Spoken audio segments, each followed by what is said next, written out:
I got to cut some more grass myself. Hello, welcome to you all. We are here, the round table. The rest of the round table are en route here. There's a bunch of early birds. We always get here early. This time I'm actually on time. The last 2 weeks I haven't been. I was playing mommy, daddy, housemaid, everything all at once. So let's, without further ado, start introducing the people we have here. We have, so far on our team, we have Lily and Ronan. I'll let the ladies go first. We've got Lily, she's a witch. She's Wiccan as well as other disciplines. She's obviously into herbs, astrology, mysticism, occult therapeutics, everything that relates to the philosophies, spirituality. We've got Ronan, he's very shamanic. He's also a code breaker. He's into numbers, words, those are his passion. Though he's quite broadly interested and quite broadly experienced in various different aspects. He's also got a little bit of the conspiracy theory under his belt. So we'll probably, since we're talking about the moon, that's going to come up. We've also got our Kalal just joined us. He's our numerologist, also deeply embedded into all forms of mysticism. I always think of Kalal as somebody who came from ancient land of Kem for some reason. It's obviously a hereditary, astrological imprint on his soul, memories from the Hermetics. He's also obviously deeply studied astrology and various different things, but numbers are his number one passion as they relate to words, as they relate to the universe. I mean, everything is essentially numbers. So he's an incredible mind. We've got an incredibly creative Ronan here with an incredible way of perceiving and understanding what's right in front of us. We always tend to miss it. Ronan never does. And we've got Lily here, and she's just wonderful. Lily's really got a body of lore as well to tap from. And I'd love to give you all a chance to speak for yourselves. We'll start with the lady first. Thank you.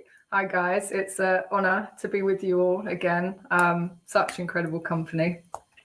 I always get a slight bit of imposter syndrome, which is really interesting given we're talking about the moon and that brings up so many emotions for people at varying phases. And imposter syndrome is one of those things that the full moon definitely can bring up in a lot of people. So yeah, it's quite apt, I think. I mean, for me, I guess to kick off, obviously my perspective is, as Bush Whisperer said, the witch perspective, the divine feminine.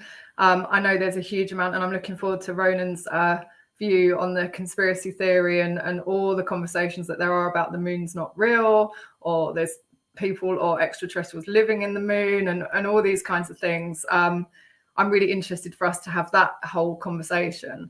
For me, I guess it kind of, I mean, obviously everything's linked, every topic we talk about, the whole thing is one thing, as we know.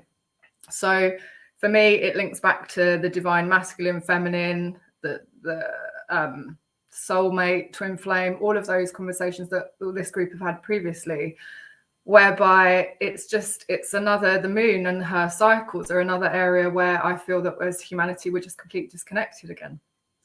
So it's another area that we're completely out of balance and harmony, which again plays into all the societal issues that we're currently seeing. Our ancestors and all of the ancients, as we know, used to work by the moon and the sun with their clocks. The farmers, the almanac, how we harvested, not just by the sun, but by the moon, when they planted, when they took rest. And I think for me, that's kind of the biggest issue, and what I would like to get across to anyone that's kind of listening to us or is unsure. I think there's a lot of people, I think you guys are having it as well, like direct messaging, asking us questions and advice, and how they can get into things, and they feel like they don't have enough knowledge, and where should they start? And that's what I love about the moon. She's just absolutely simplistic. You don't have to have any knowledge of astrology or astronomy or being a witch or a shaman or any of that stuff to start to harness the power of her immediately. And so for me, I kind of tend to lean towards saying to people that firstly, it's about recognizing everyone on this planet has ups and downs emotionally. And, we all know, I've got a really good friend of mine. She's a a school teacher, and she said to me, you absolutely can tell when it's full moon because the kids just go nuts, like utterly nuts. She can't control the class. They're all crazy. And she said, you can just see the energies and how it affects people. And obviously we know there are 8 phases to the moon cycle, but if anyone wants to just kind of start, for me, it's the new moon and the full moon, and just getting back to harnessing, working in a cycle of when you feel really upset or angry, or which everyone does, you need to link it back to, okay, why is that coming up for me? And to start to pay attention to when that's coming up and then to address it. We're taught in this day and age to live really linear, and completely disconnected from nature. And as humans, we think we can live outside of the cycle, and we absolutely cannot live outside of the cycle. So just trying to get people back to, okay, you don't have to observe the 8 phases, you don't have to get into all of that, but just start with observing the new moon and the full moon. And on the new moon, working with, what goals do you want? Where do you want to focus your energy and really harness that? And then on the full moon, okay, what's come up for you? Where are you feeling upset? Where have you got issues? And really sit down for even just an hour and try and work that through. And I think if we as humanity got back to even that, twice a month kind of check-in, we'd see a lot more calmness and balance and harmony on the planet. So for me, that's I guess where I'm coming from this discussion is how it impacts from a cyclic nature, from, the food, the harvest, our emotions, how we then connect or not with other people, right down to just bringing everything back to a basic level. And for me, that's why I'm interested in the conversation about the conspiracy theory, which I know Ronan's going to jump straight into. And I'm really excited for that, because for me, I feel that I don't believe that theory. It doesn't resonate with me. And that's just my own personal view. And I don't have any reasoning to give you other than that's my intuition, my inner tuition, if you like. It just doesn't resonate. I feel that this is another attack of outside forces trying to disconnect us even more so. So that's my bit. Thank you. Thank you for that awesome introduction. And I'd love to give Ronan and Kalal a chance to just introduce themselves and say a little piece about where they're coming from. And there are going to be more people. Ramar's going to be a bit late, and Moonfeather's going to be a bit late. And our other partner, his car broke down today. Bummer. So Connor's going to be here. He's just running a bit late. He's en route to getting home as we speak. So do please, Ronan, you were here first, so I'll let you go first, and then Kalal will follow up. First of all, it is a true honor to be here, sharing space with you powerful beings. Lily, you're looking wonderful today, as always. And Kalel mentioned a while ago, I think when we first met you, he mentioned your hair, and your hair is a good sign of your power. So it's beautiful to see you here. You can't fake that. So massive love to Franklin the Bush Whisperer and Kalel and everyone watching. I got so much tinfoil hat stuff related. I'll definitely share that aspect, and I definitely want to learn the more esoteric stuff from you awesome people. But it's obviously a nightlight. Moonshine is different than sunshine. It's not a reflection. It's actually, if you think about it, so goofy. But we'll get into that. I'm the Mystic Ronan. And we have shows Friday night. We had a show last night. We're coming back every Friday, and we're going to bring something real special. We want to be very creative in the coming our lives on Friday nights. And I'll leave it there, but we're going to get into words. Root words is my thing. Moony. I always say harmony. There's a reason for that, and month and all that timing. I love the timing and the cycles, etc. Is it a bell? Is it hollow? Is there a secret, parking lot of space alien ships on the dark side that we can't see or prove? I I'm coming from the context, it is merely a light. It's not a physical thing you can land on. And what's the coincidence on that disconnection of that from the sorcerers, the evil sorcerers, there was some information. I just read the headline because NASA in their lunar orbiter happened to see get some eyes on the Russian moon landing crash. Of course, there's no vids, and they'll never show us any non-CGI vids. So this is all this is all part of their spells to detract and distract from actually the power of the moon. It's, that, so people just don't pay attention. They outsource, they get that information. They don't go and receive that power. New moon. And I said I was just going to introduce myself, but there's some things like the last couple days when there's a full moon, if you notice the economic stuff, stocks, cryptos, etc., they always go down. And in new moons, they always go up, respectively. So lots of stuff is crashing in this recent moon. And there's a few days before, there's a few days after where that moon energy. And a lot of people cast their spells based on this. It's all manipulated. That's not organic. But obviously Moon Day, obviously in Spanish, it's lunes, things like that. That's my introduction. I'm going to be quiet right now because, and I can't wait to, is it made of cheese? If so, what kind of cheese? I don't know. I'm here to find out. Massive love, gratitude.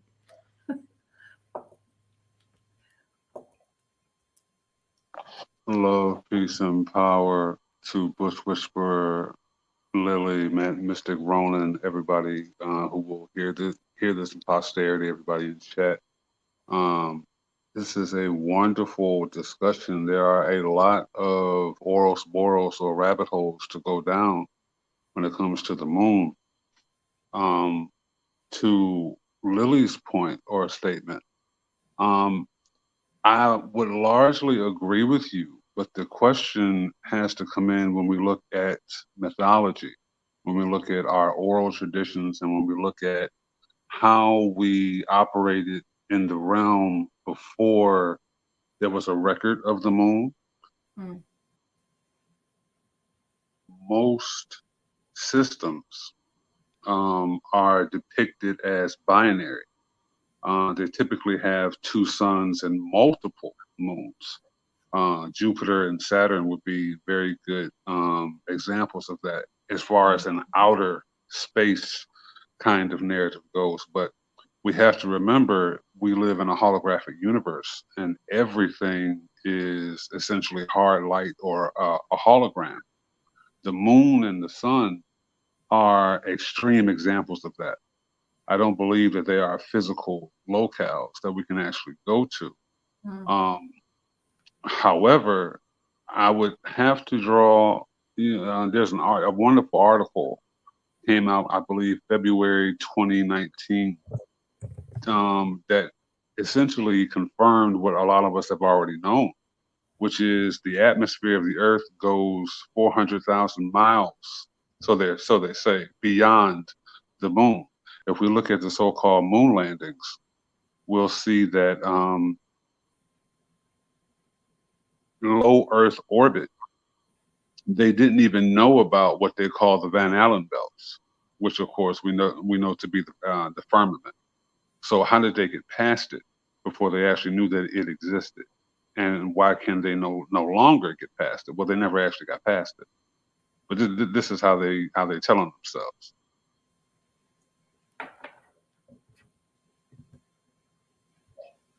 Lovely start. You can hear my dog drinking water in the background. I hope it's not disturbing the audio too much, is it, Ronan? Good. No, it's beautiful. I love those type of sounds. Yeah, he's such a delicate dog. Malamutes tend to eat slowly, carefully, drink carefully. They're randomly weird dogs because they really take their time and they sit down and enjoy their food. You've never seen a dog like this before.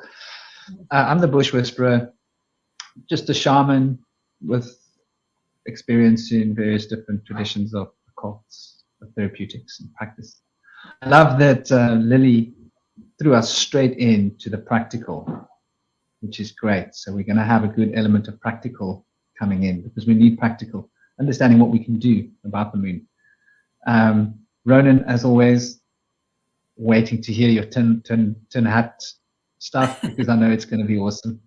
You've got a good tin hat, and Kalal, you also got a good tin hat little collection. I've seen you banging out some tin hat stuff as well. I don't have too much tin hat. I've got a bit of tin hat. Lovely. Thank you guys for joining us. Thank you both, and thank you, Lily.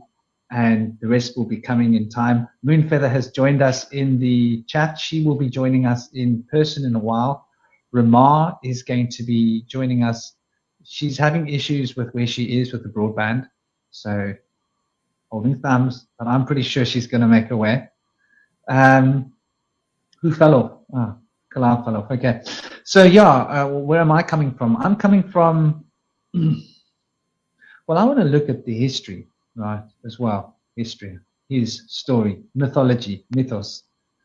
And like, we're going to go right back, you know. Obviously, we're going to look at Chandra, how Chandra is relevant for the Holy Spirit and the powers of the Spirit, Shiva, which is going to tie into what Kalal is saying, which is going to tie into what Lily is saying. And there's also stories about the moon, very ancient stories, which is going to tie into the tin hat stuff, like how that moon got you.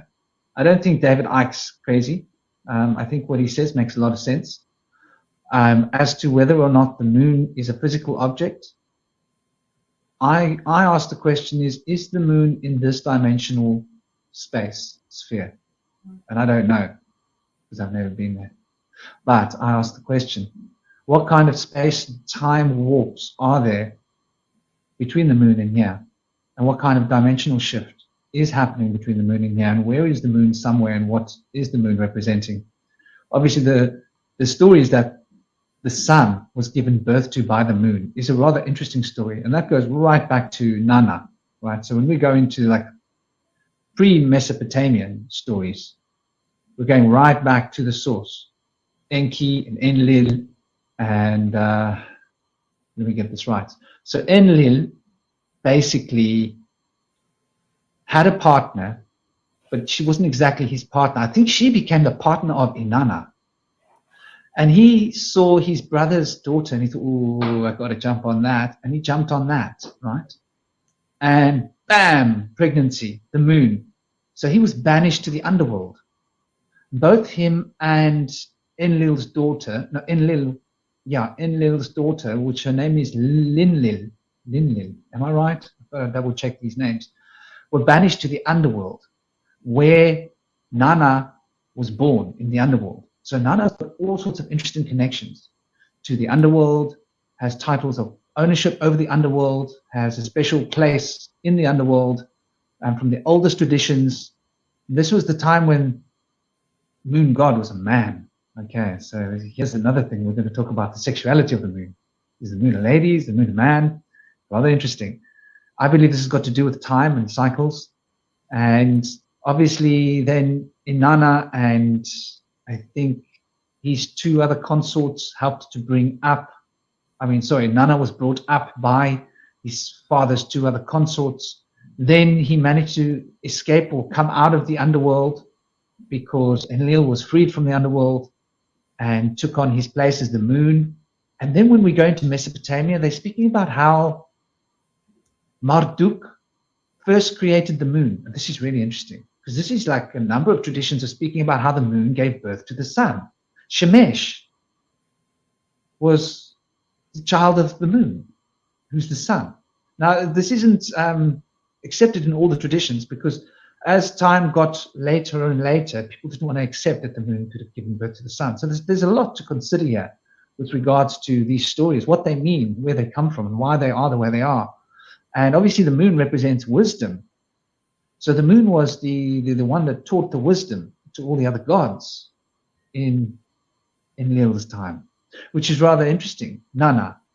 And so there's a lot to consider. Oh, and then there's the story of the moon and the crescent and the star Venus and the moon, and the associations between Venus and the moon.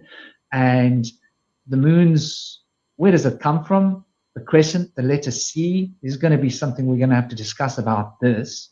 Also, the moon and the crescent, which is Venus coming out of the moon. You see, in Nana, was Nana's child. So Inanna is Venus, and Inanna was born from Nana.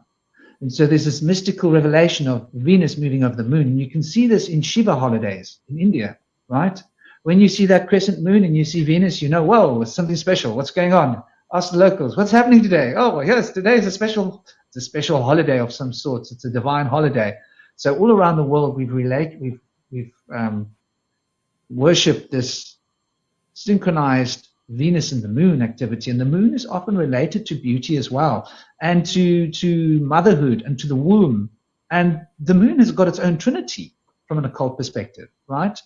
In fact, it's got more than a trinity, because you've got the waning moon, death, rebirth. You've got the waxing moon, which is pregnancy and the potential for generating life. Then you've got the full moon, which is power and beauty coming into being. Then you've got the new moon.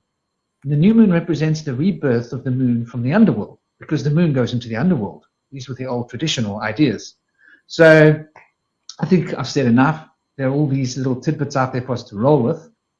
And I'd love, who would like to get cracking on, who'd like to go first?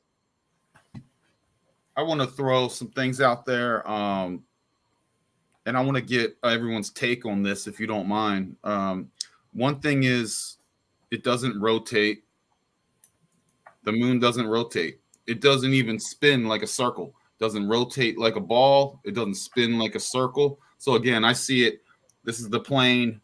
This is the moon, and it's like a night. It's like a night lamp. It's moonshine. Moonshine itself is actually measurably colder than sunshine. How is that possible? Right? So it's its own light generator. It also causes decay, as opposed to the sun, which causes, more sanitizing and growth, which is actually, I think, healthy for plants. And I want to get everyone's take. Another thing.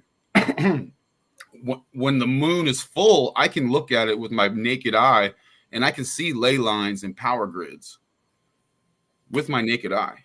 If you stare, you can see it. Everyone, if you look at the moon, you can see lines all across it, little nodes as well, little nodes running out and connecting. So that's interesting.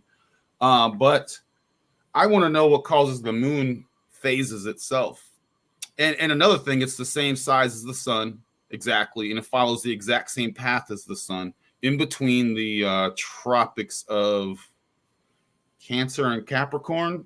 So that's what causes seasons, everyone. You have magnetic north.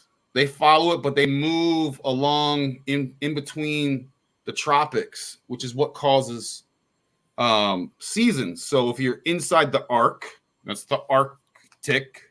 If you're outside of this arc, you have the anti-arc, Antarctica. So if you think about it in that aspect, but again, I'm going to throw this question out there. What causes moon phases? Because I don't know.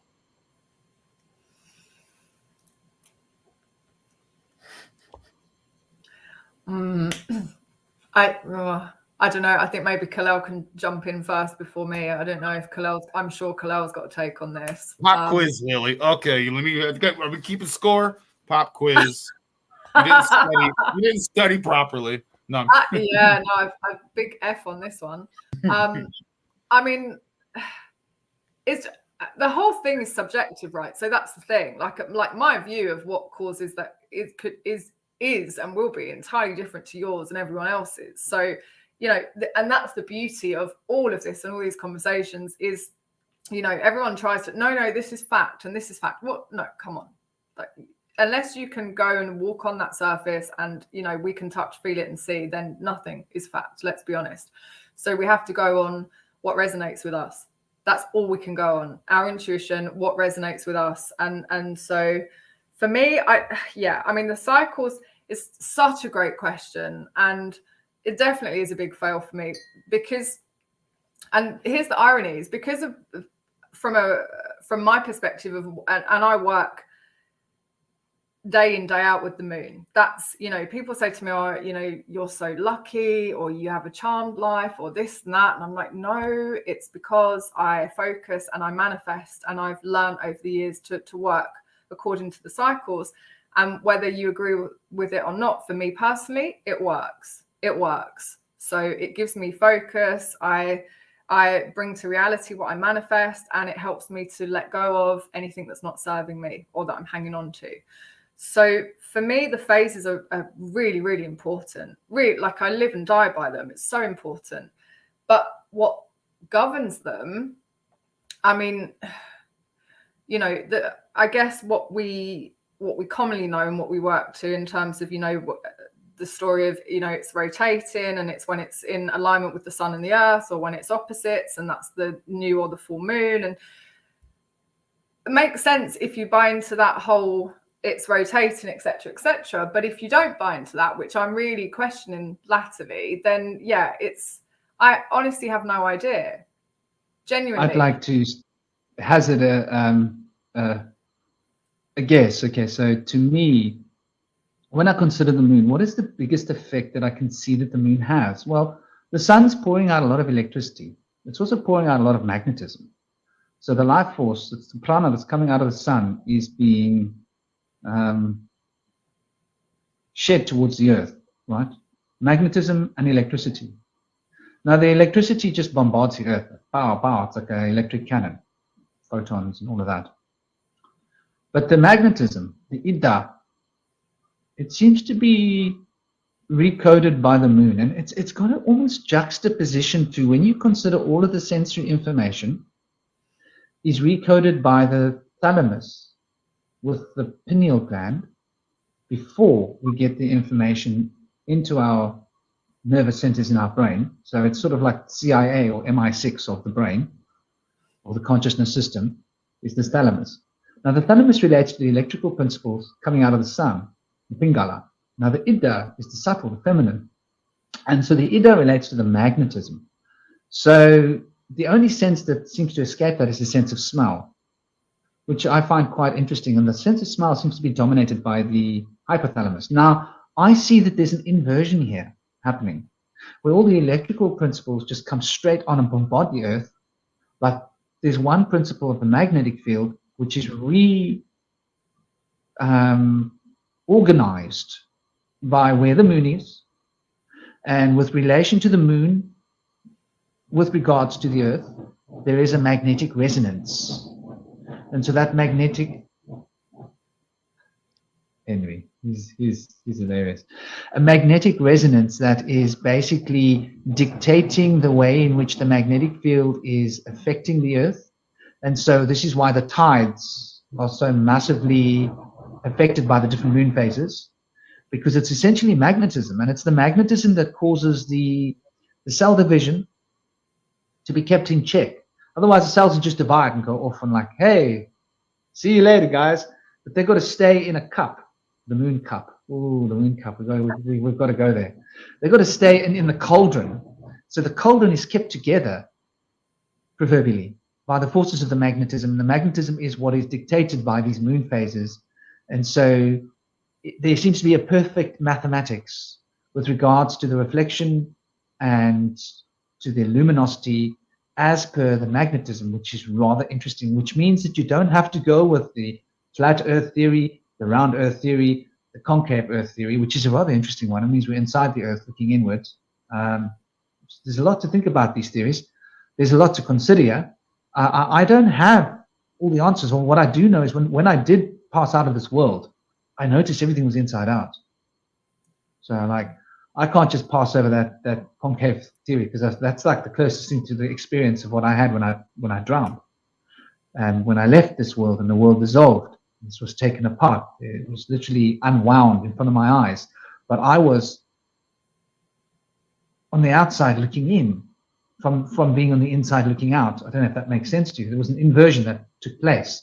So there's definitely an inversion that happens when we die. That I'm sure about. So that makes me, jury's out. I don't know. But what I do know is there's this powerful magnetic effect that is definitely a dance of power between the earth and the moon. And this is why crops are so dictated growth, because magnetism is going to affect growth rates. The magnetism is going to affect everything, really, if you think about it, because mag. So mag is about getting bigger, right? Mag is big. And to elect is to vote, is to choose. So the election, the electricity, is to choose how the magnetic field is inducted for atoms. But the mag is the big cup that everything's in. So the moon is actually, in a sense, more important than the sun. Even though the sun is giving us all of the power, the life force and everything, the moon is really fundamental. And I think this is why the ancients considered the moon as being the first one. And even lunar, so lunar, yeah, al-luna, right? Al-uno, number one. So we consider the moon relating to the number 9, the number 7, the number 2, right? Different nuances in different situations. The moon has different frequencies, but the moon also relates to number 1. And so the moon is the parent of the sun in these ancient mythologies. And what are they talking about? I think what they're explaining is that the sun is under the moon's domain. Even though the sun is what's giving us all of this life force, it's the moon that's really got the cup. It's all happening in the womb. And so the moon does represent the womb in a very real and very genuine way. It's like, you know, you think about the goddess of fertility, you're thinking about the moon, right? You're thinking about what they would have called, probably the most commonly known one would have been Diana, because we've been Romanized, haven't we? But there's also, you know, I always think of the moon as Nana, or, you know, Celeste, or there's a lot of ways of considering how this comes into being. I do see, though, that the moon is related to wisdom, though, because of this magnetism, because I sense that magnetism is the deeper realm. And so the moon is a gateway through which we can travel into the astral etheric realms of being through the energy of the moon itself. So the moon tends to be this powerful magnetic doorway for me. So yeah, that's my take on the moon phases. But maybe then, so that, I mean, that makes sense. And obviously everything's polarity. So what you've just said about the sun and the moon in terms of the magnetism. So maybe the phases then are, because we don't necessarily have to have a reason more advanced than, you know, everything exists for a purpose. Everything is functionary in terms of, you know, its impact, as you say. So maybe the phases are its own way of controlling the amount of, or the level of magnetism we get in a given period of time. And that's what the Earth requires, or that's what the field requires. So it doesn't require full power, full magnetism, 29, 27 days of the month. Maybe that's it's as simple as that. It runs to what's required, and that's why we've got the phases. It's, you know, like if we power up or power down, battery working on half or a quarter kind of situation. Maybe that's what the phases are. It's just delivering exactly the right amount that's needed, and no more or less. That makes a lot of sense. It's like a car. You're never going to drive a car flat out all the time. You're driving through traffic. You've got to vary. That engine has got to be able to vary. And I like to think of the Earth as a living being. Yeah. That's driving through traffic. Yeah. Well, they say, so it's interesting, and I want to keep hearing from you guys on the more mythos, because I think that's very telling on even the source of the moon and the sun and the relationship between that. But one thing I know is when you think of sun rays and Ra legions, the legions of Ra, there has been a forceful takeover here on the ground between the sun worshippers, which is related to Saturn, and a very aggressive takeover, and then crushing and destroying and destroying those of the old ways that their practices were more focused on the moon. Yeah. You know, and it's interesting. I'm still thinking this out as you guys were talking, because it's like the new moon, just totally, I think there's definitely a dimmer switch going on. You know what I mean? It's like there's a bit of a dimmer switch, and then we dial it back up. There's a bit of a dimmer switch, and we dial it back up. I'm very curious. I have no idea what actually causes that, because what Franklin mentioned about Venus, you know, when it dims, you can see through, like the crescent, you can see, sometimes you can see Venus through that dark kind of circle. So it's not fully opaque. It's like translucent. I don't know how that works. Obviously, I don't trust anything that comes from not a space agency and those type of guys, in all their affiliates and psyops. So I have to, the art of deduction, remove their things, right? Rely mostly on you guys and mythos and what I observe myself and what resonates with me myself. Because not only plants are affected by these cycles, shrimp, like on a, well, now I can't remember if it's a new moon or full moon, one of those where it's like shrimp and worms. And even if you have parasites, a lot of people have parasites in their bodies, actually.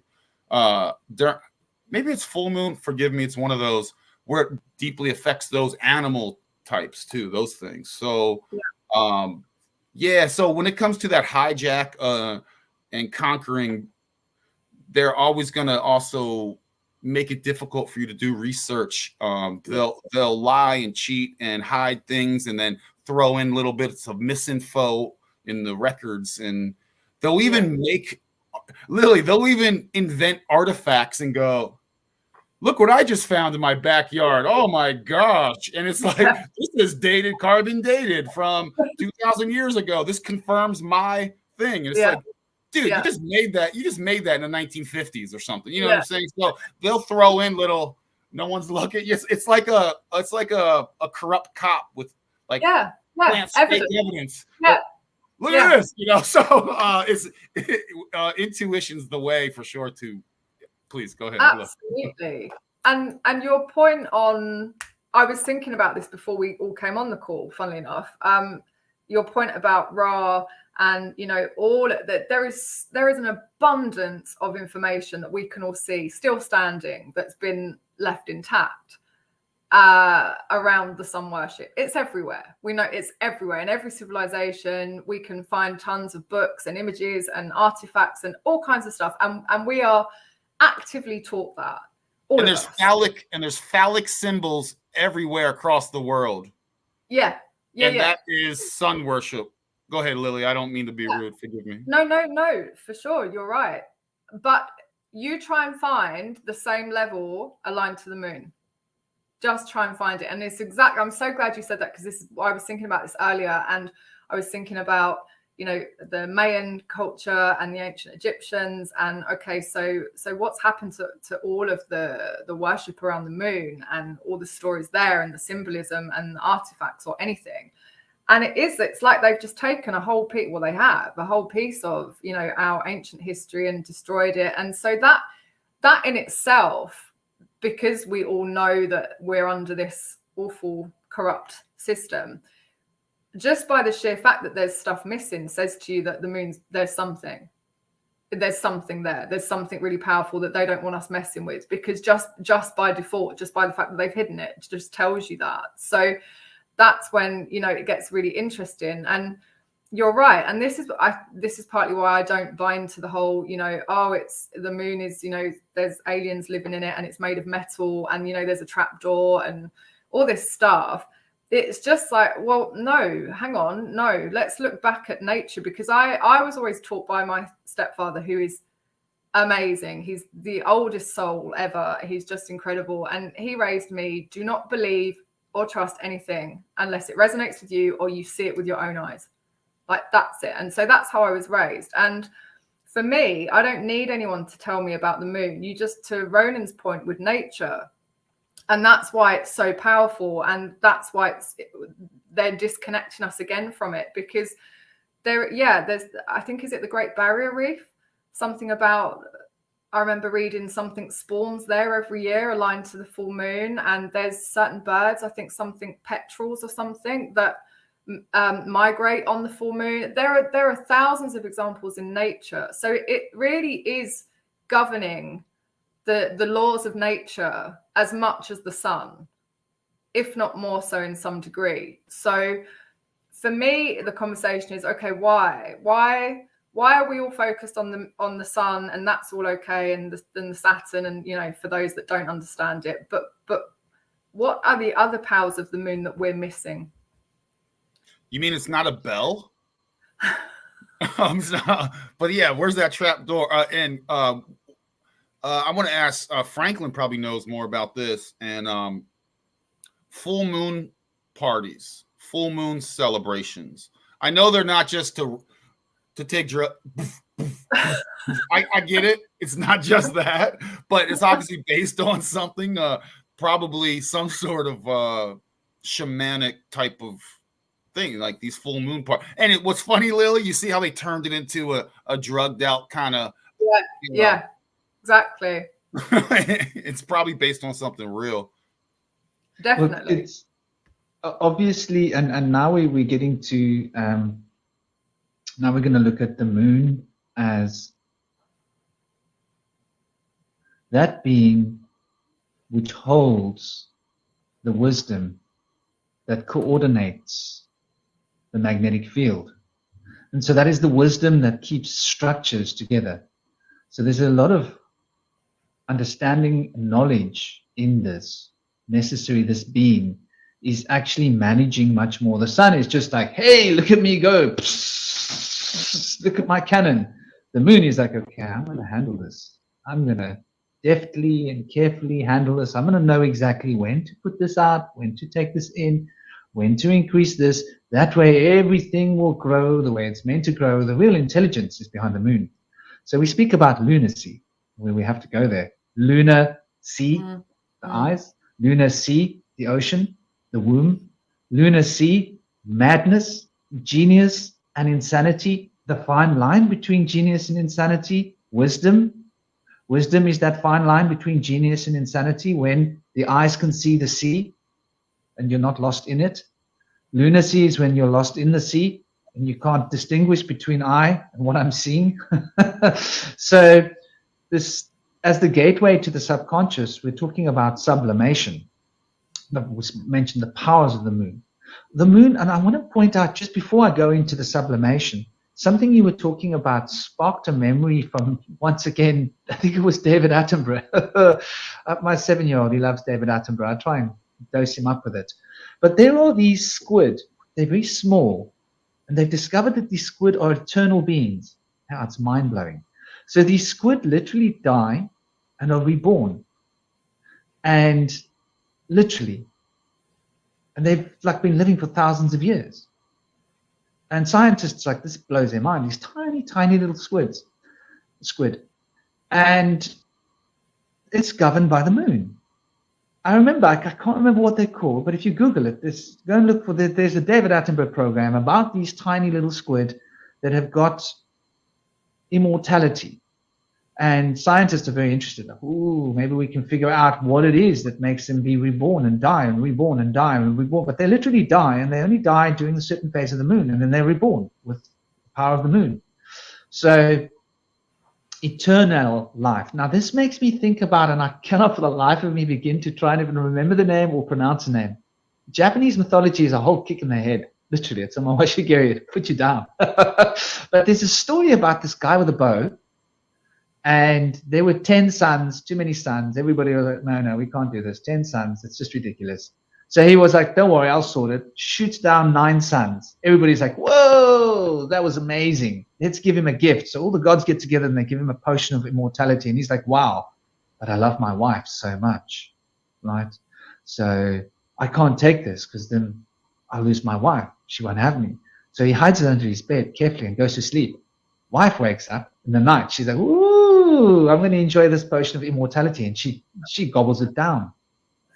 And so obviously she then starts floating up in the sky, and he's trying to shoot her down, but he can't shoot her down because she's dematerializing, and she goes onto the moon, becomes a moon goddess. It's got a whole lot of something in the syllables. I couldn't begin to try and tell you what, but you'll find it if you go. Like there's only going to be one myth about Japanese shooting down 9 sons and his wife stealing his potion of immortality, and him trying to shoot her, but he couldn't hit her, and he shot all his arrows out. So there's this interesting relationship here with immortality and the moon, because the moon regenerates. right?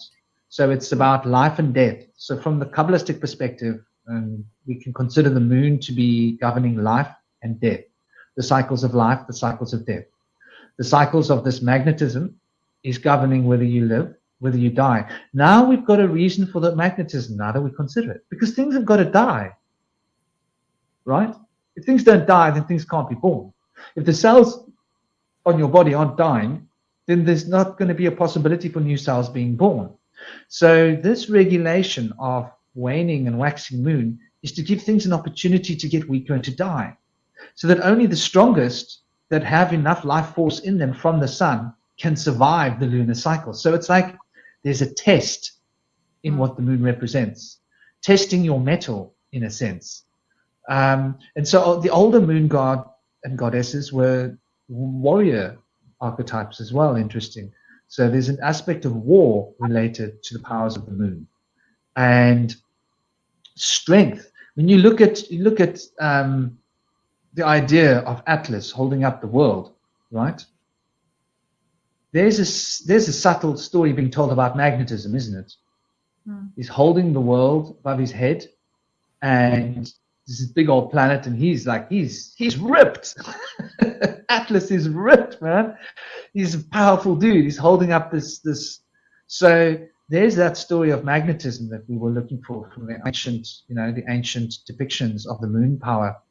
And now getting into the sublimation power of the moon. So on the subconscious level, what the moon represents is the ability to travel into the subconscious, the ability to be able to allow one's mind to move. So Aquarius has obviously got a relation to the moon.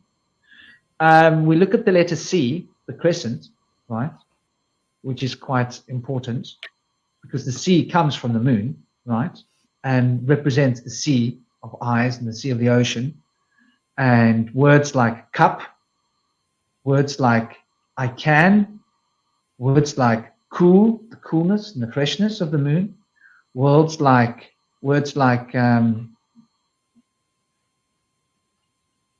couth, because there's an aspect of rawness and it governs on the hormones, yeah, to be couth or to be uncouth. So the moon regulates our sex hormones in a sense, tells us when it's time to mate, Hey, come on, can't you smell her? She smells ready. Dogs know this. So there's a lot to be said about this way in which the subconscious is able to pass information through the hormonal field, which is the hypothalamic activities in the brain, expressing how moods, and there's another word that relates to the moon, and the word moon, mono, okay, so moon, mono, one, mood. So we've got to take a look at what this mood means. Mood, moot, muti. So muti in Hindi or Vedic languages, or muti in African languages, means magical preparations, alchemical preparations. Get your muti, So to make your muti would be to, like, my Rudraksha is part of my muti. Whatever you use as your spell casting equipment is part of your muti. And it's the same here in Africa.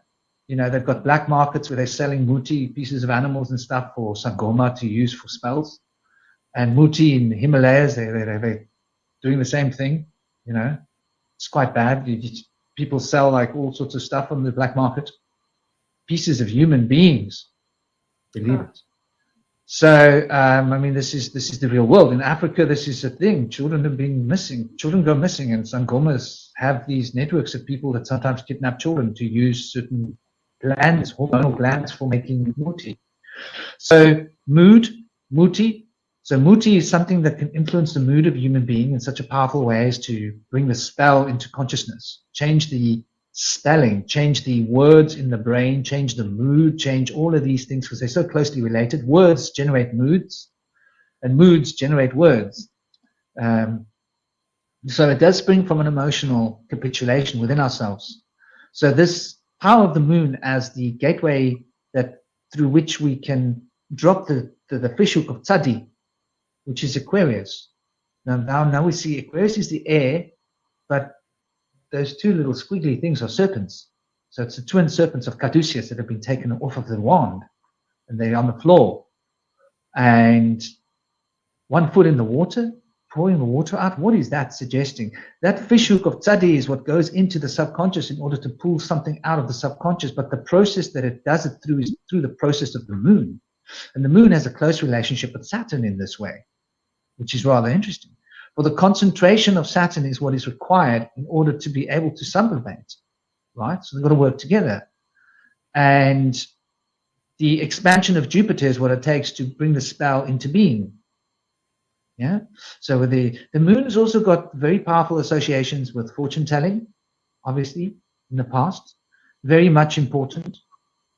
Because of the ability to sublimate, one is able to pierce into the subconscious through the veil of the moon. And so the first veil of the 3 unmanifest veils of consciousness to prevent us from seeing into the supernatural spiritual world is the veil of the moon, from an esoteric or occult perspective. So when we start to weigh this up, we start to notice that the subconscious is essentially the field of magnetism that we are experiencing on a mental level, because we have the mental ability to experience the sphere of reality we're in. And on an abstract level, we experience that magnetism as the subconscious, because the subconscious is what we speak about, the universal subconscious that Jung sort of introduced us all to, that keeps a construct for all the minds to be in a state of unity, creating the Manu of the Vedic story, which is that great man, or the Adam Kadmon, which is all of us as one. The way you see birds flying as a group, humans do that. We just don't know we're doing it. We're in our little personal dramas, and we don't realize that when a scientist discovers how to split the atom in one place in the world, suddenly everybody else is discovering it everywhere else in the world, because we are so closely connected to the subconscious. And that's only on the personal human extent. But when we start to branch out through the other 7 layers, we start to notice this does apply to subatomics of Earth. So the moon is the powers of Siddhi, of Shiva. It's the baby Nandi. So when we're looking at the bull, or the baby bull, which is the sexuality of this is once again confused, right? Because you see Chandra is related to the cow, but Chandra is a fully developed cow. And in the older times, moon used to rule over dairy. That's right. Moon used to rule over dairy. This is in Mesopotamia as well. So there's this close association with the milk of the cow, which is a metaphor for moon power of life that sustains us. And so the subconscious is where we gain all this life force through.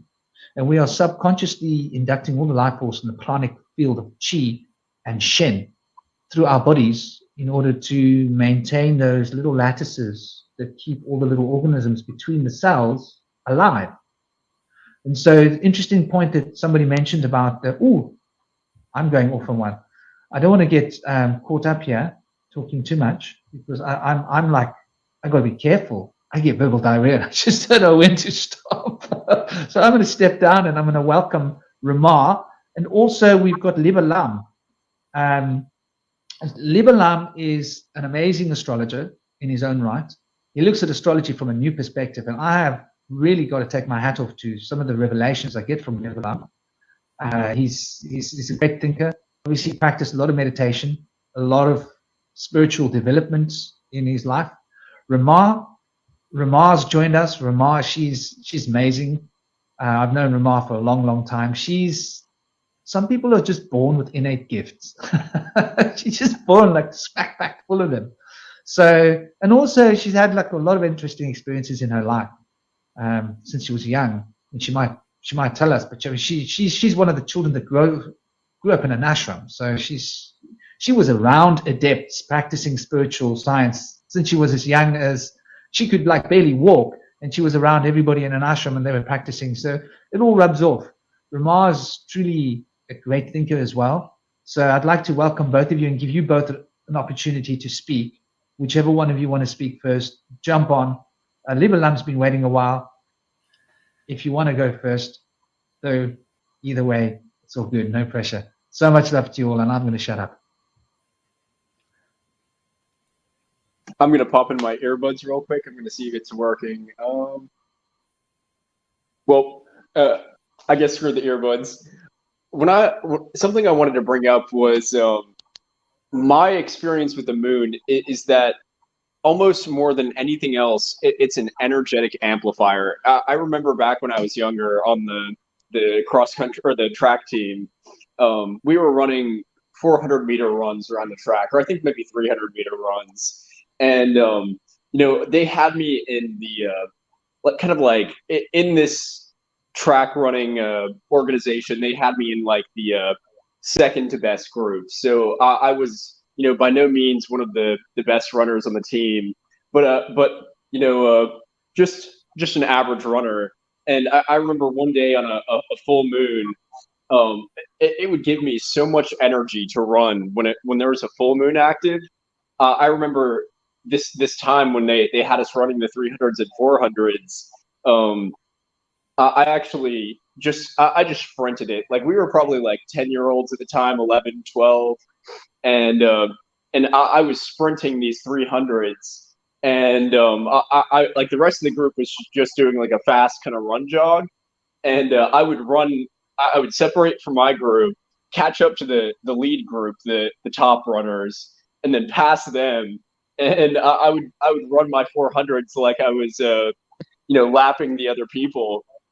And so like that's something that stuck with me my whole life, is like the moon has this raw energetic power. And to some people they would think, I remember my friend actually commented that day. He said, why are you running so fast? And I said, I think it's because of the full moon. And he said, I guess that makes you a lunatic.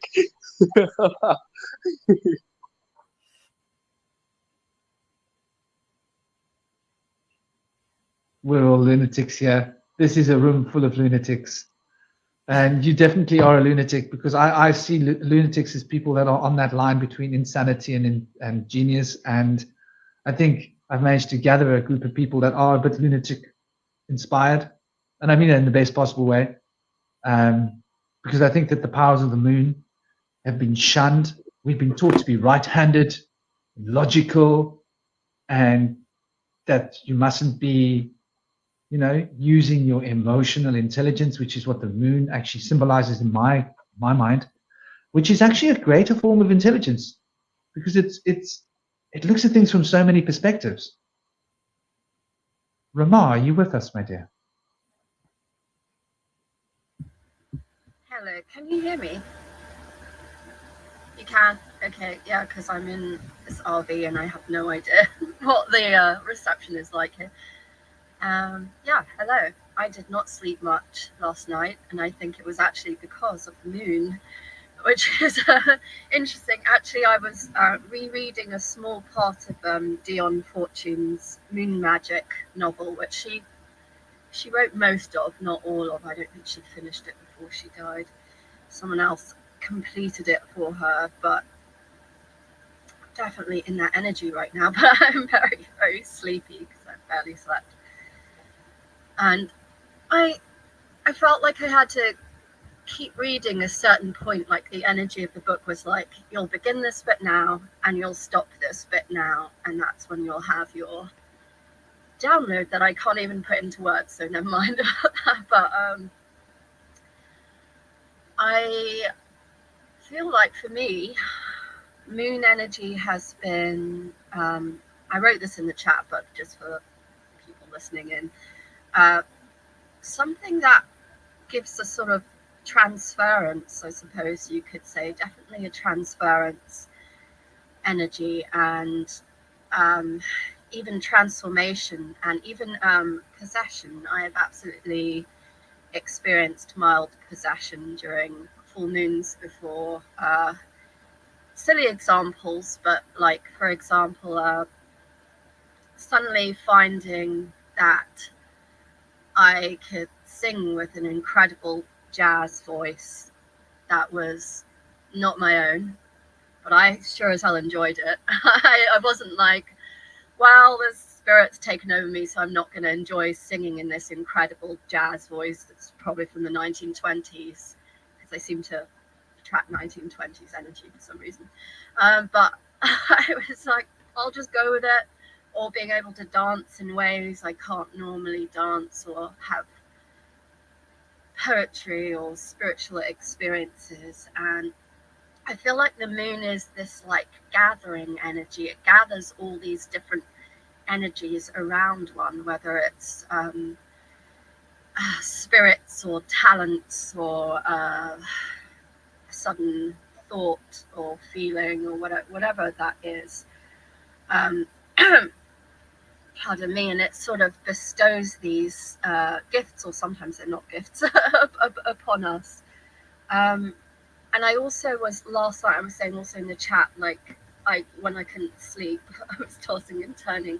I was thinking of veils, because you just mentioned veils, Franklin, and how the lunar energy, it has all these veils, and they're either veils that like drop one after the other and they reveal and they reveal and they reveal, or they're the opposite, they occlude and they occlude and they occlude. So never quite know which you're going to get. And I think I haven't had the chance to listen to your answers yet, but I know last night I messaged you and said, like, you know, what do you think if people say that the moon was brought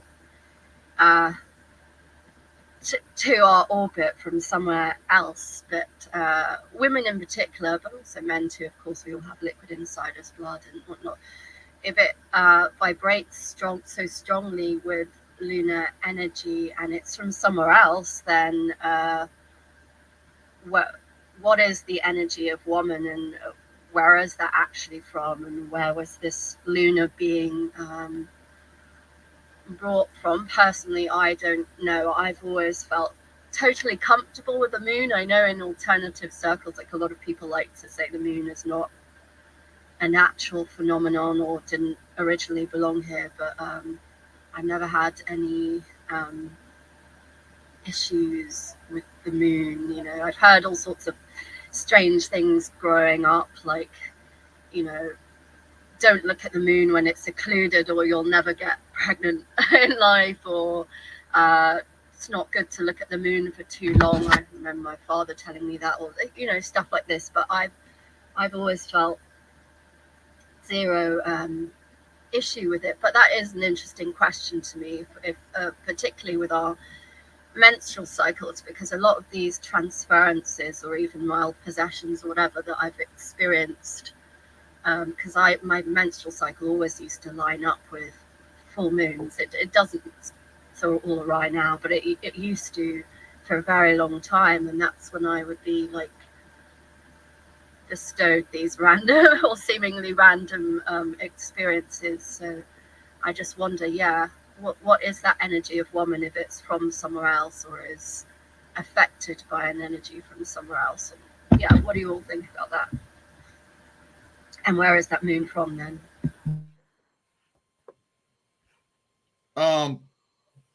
Rema, how are you? I'm great to share space with you and Connor. Welcome. Hey.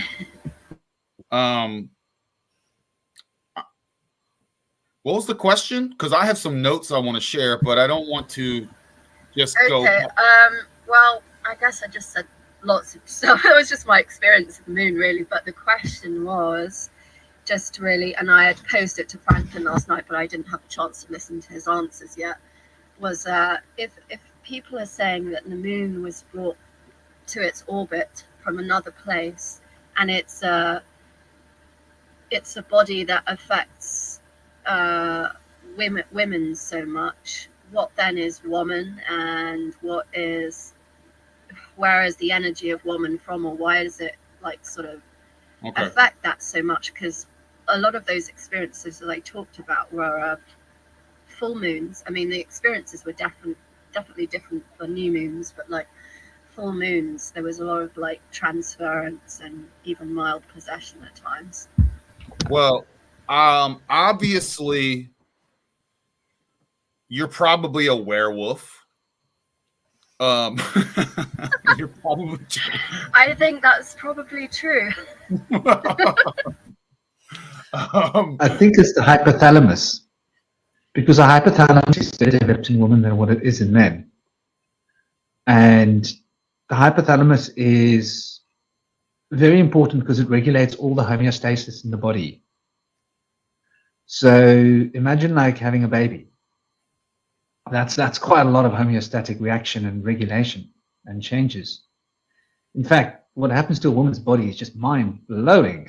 If you think about childbirth, it's like, what is going on? The body changes so much. The hormones change. Everything in the body changes, and there's like it's good to go for two. So the homeostasis is so powerful that it's able to regulate two individuals at once, which is something a man's body doesn't have. So this is why women are more normally emotionally receptive, normally have a greater emotional intelligence, normally have a better connection with their dreams, more often than not. I mean, this isn't a rule, because men can also have well-developed hypothalamus. But just as a general trend, when we think of what defines woman and male, a lot of it has got to do with the woman having a highly developed hypothalamus and the males relying more on the development of the thalamus. And so we're talking about left brain and right brain as it's commonly termed, although it's not really totally right. It's more like front and back, if you want to get to it. So the Bindi chakra is the point at the back where the Brahmins have their hair coming out of their, long hair. If you look at the Brahmin priests, who they'll cut all their hair, shave all their head, but they'll have one point where the hair's coming out. That's the Bindi chakra, and it relates to this hypothalamus, to the Ida. So I think that it's because of that, and because of the moon's regulation of magnetism, the hypothalamus is more in tune with magnetism, and the thalamus is more in tune with electricity. And so the pituitary regulates the hormones, which are regulating the magnetism in the body, and the pineal regulates all of the electrical impulses, which is regulating all the thinking, as we consider it in terms of logical, linear thinking, as opposed to the emotional absorption of information. And this is an interesting point, because the original god of wisdom was Nana, the god of the moon. So the moon relates to wisdom, and it was Nana that taught all the other gods, by the way. There's something interesting here. So the moon originally was the teacher of the gods, which is something to consider, of wisdom. And I think it's coming back to this, what we were talking about, the sublimation. The ability for the woman's mind to be able to go deep into the subconscious is because of that well-developed hypothalamus. And that's why the moon triggers it so much. I'm obviously got a well-developed hypothalamus because I find the moon really cuts me around. It knocks me sideways. It's quite enchanting as well, isn't it? It kind of draws you in, whether you are thinking about whether you want that or not. But I think you and Ronan probably both have a point there, because I may actually be a werewolf, because and stay with me on this, because maybe not literally, but I've definitely experienced a lot this feeling of being like an animal trapped in a human's body, many times. And I know this might sound a bit weird, but I can imagine myself as a wolf or some other kind of creature that's trapped in a cage. You gotta howl at the moon. That's exactly that. I get these impulses where I'm literally I want to go outside and dig my nail. I think of it. I think of having the wind blowing through my hair, because through my life that's been the most spiritual experience to me since I was a child. I think of having the wind blowing through my hair and digging my nails into earth and being under the moon in a forest, and I feel so alive. And I wonder, I never think to check what on earth the moon phases are when that happens, but I definitely have experienced a lot, feeling like a creature, even a cow, which is a weird thing for a woman to say, because it's not great when someone calls us a cow, especially as a Brit. Lily will know what I mean. But I've even felt like a cow moving around in a field in Avery or something. But also the other thing, and I've also never really checked the lunar phases of this, so I don't get it so much, sadly. At the time it was a pest, but now I kind of miss it. The creativity that would come at night. I shared a bedroom with my sister, and I'd have to like jump out of bed in the middle of the night because I'm like, I have to write this line of poetry down or it'll be gone by the bloody morning, won't it? And then like just ideas, like books and books of just like ideas of like for art or different things, which I'd never end up doing because I was like a crazy creator. I was just like couldn't stop getting ideas, but it would always be at nighttime, and I never thought like check the lunar phases. But I'm really interested. Well, you just gotta go outside and look. Yeah, I know, but I guess I was much younger and I wasn't really thinking about that yet. I was sort of like sensing a lot of things, but not understanding what I was sensing. But I'm curious to hear Lily's point of view, especially from a witch point of view, and all of this stuff. Well, it's so interesting to hear you talk, because you are so connected to the web. It's just so gorgeous to hear.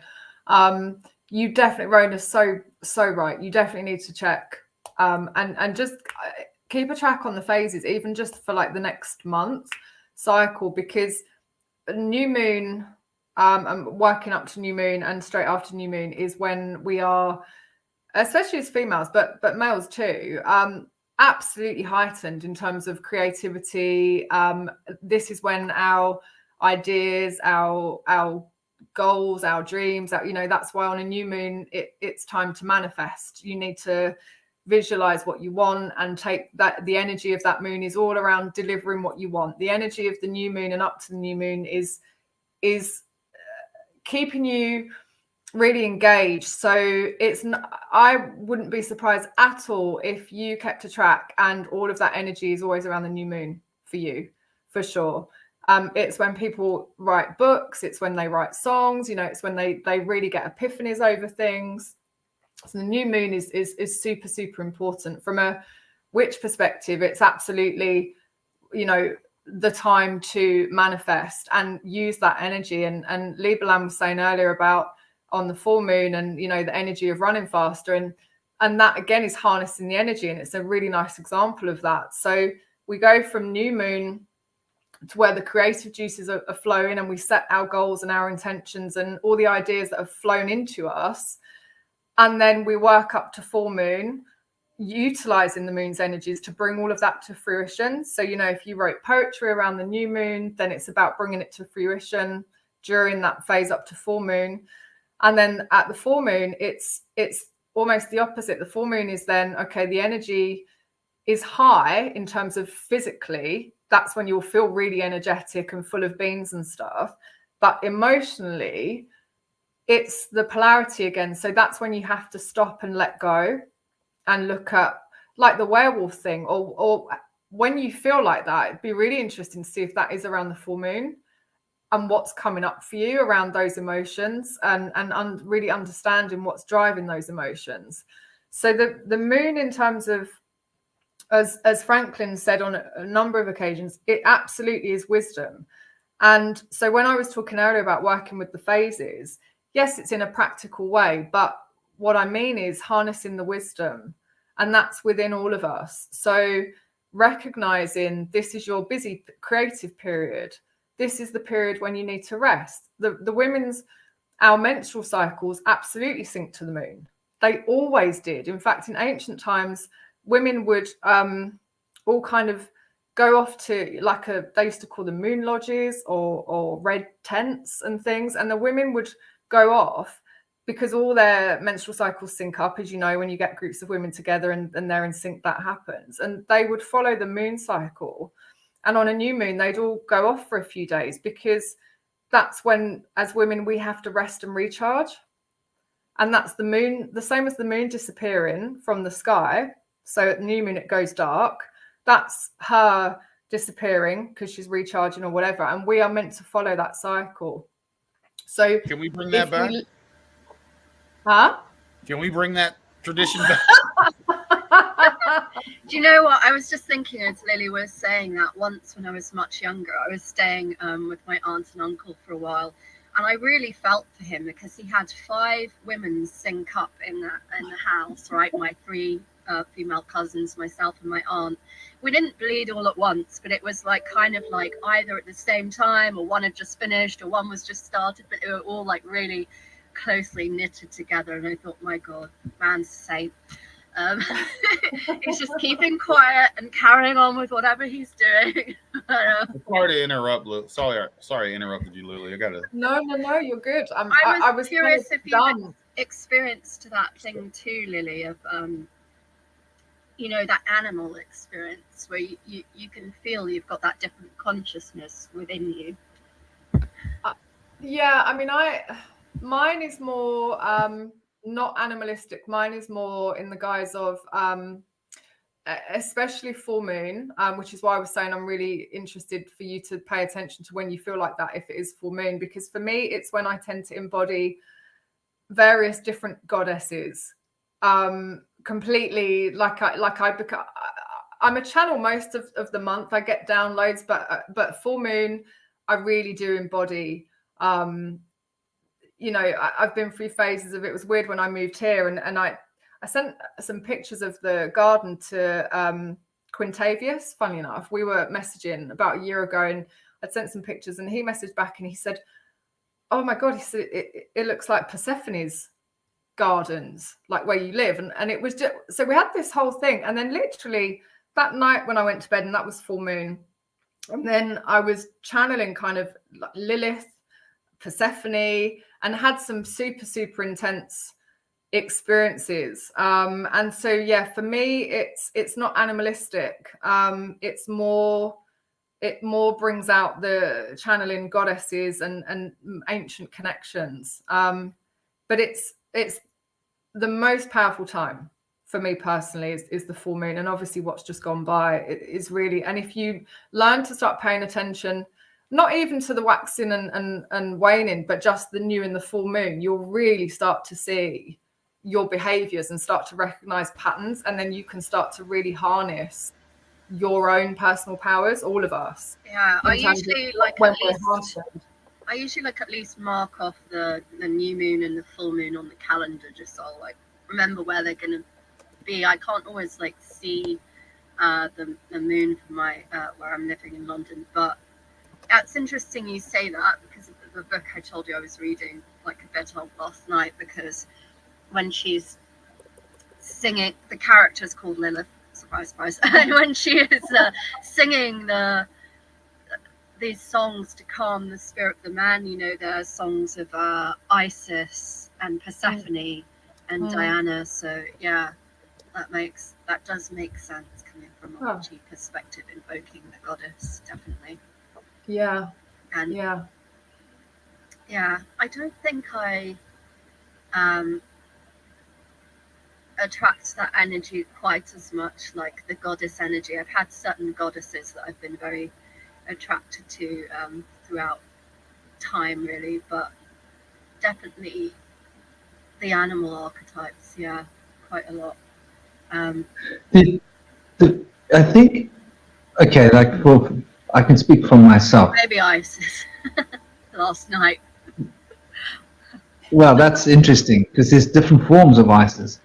And I think that the full moon, the dark moon, the waning moon, the waxing moon, I've never had a problem with the waning moon, and I've never had a problem with the dark moon. In fact, I enjoy the dark moon. I saw a red moon a couple of nights ago. I don't know if anyone else saw the moon, like really huge and really red. Orange, yeah. It was orange, yeah. Or orange pink. It's kind of orange red here. This is quite interesting. The coloration and the different tones of the moon also, I think, brings this out. Though, like the dark moon, for example, like I was born, so the moon is really important to my chart because, well, for two reasons, right? The moon for me is in Taurus, and Taurus exalts the powers of the moon. So it really brings the moon power in a big way. And I've got different numbers that relate. Like my numbers are 9, 6, 3 on one side, and on another side it's 1, 8, and 4. So those are like the numbers that are resonating. I'm a little bit of a jack of all trades in a sense. So I've got a very powerful tauric part to me, and how my Venus relates is quite important. So it brings the powers of the moon in a very, very much an intense way into my personality. But I was born at a time of the waning moon. And so I've always been connected to the underworld. I've always been connected to those things. And I've never been afraid of that. I've always felt comfortable. I felt comfortable in the dark. I feel very comfortable in the dark because I can see better than other people can in the dark. I feel comfortable in the dark. Other people would be like, if they're going out and it's dark, they're a bit scared. I'm like, it's cool, it's dark. I've got the edge. They don't stand a chance. Do you know what I mean? And if someone's going to jump me in the dark alley, they're going to be sorry because I'm probably going to see better than they are in the dark alley. You see? So I'm going to feel safer in a dark alley than when I do in brightly lit streets. If someone wants to follow me and mug me, I'll go into a dark alley. They'll be scared to follow me into that dark alley because they know what's waiting for them. So, you know, in that sense, being a South African, this is how our brains are wired. Like getting mugged and stuff is something that's like part of life here, unfortunately. But just bringing it back to the spiritual occult side of it is, for me, the waning moon and going into the dark moon, I find it becomes a power of the phoenix. So it depends.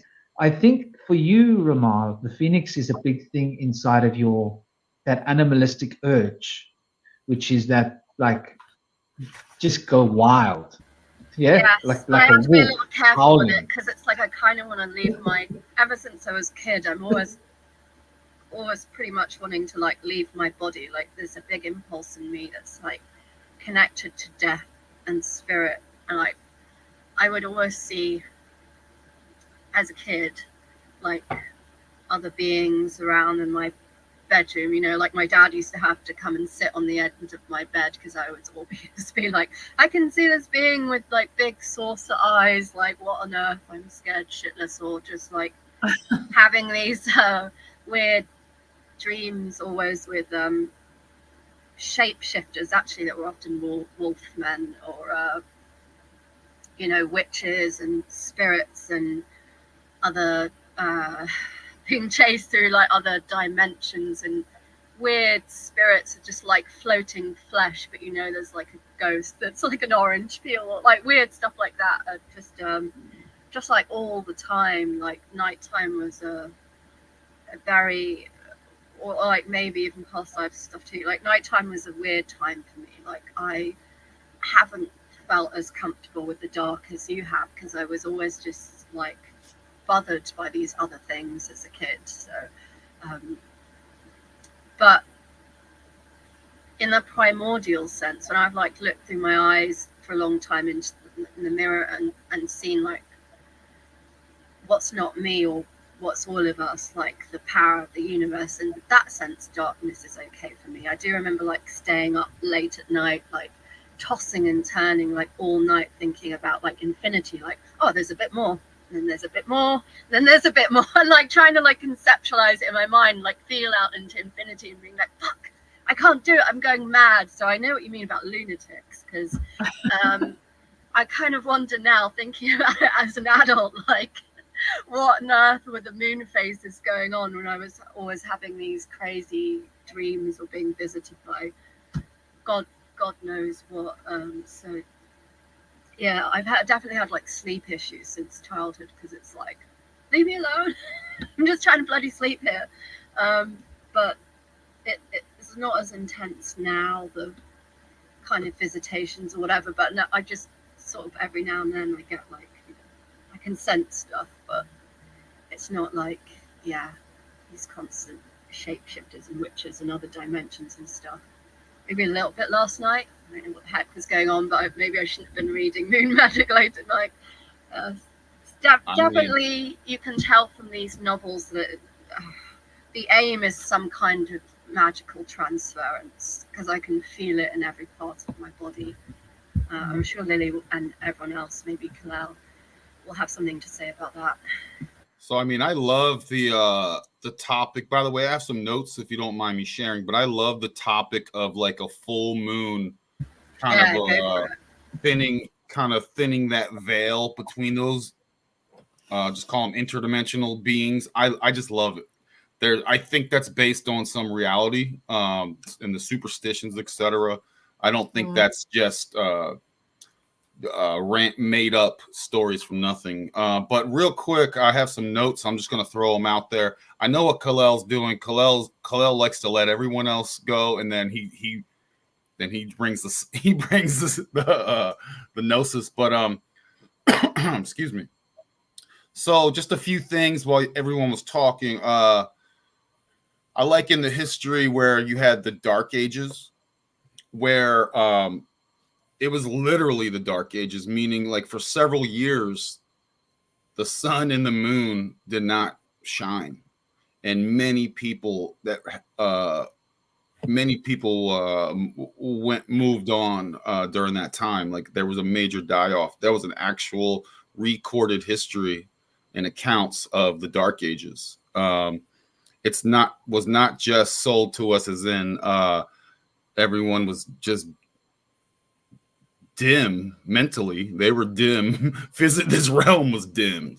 You know what I mean? So that's an interesting thing. Then you get into I think it's very interesting. If you guys want to go down a rabbit hole later on in your own research, which I might, moon temples. Moon temples were incredibly powerful and were very all around. We touched on a little bit earlier.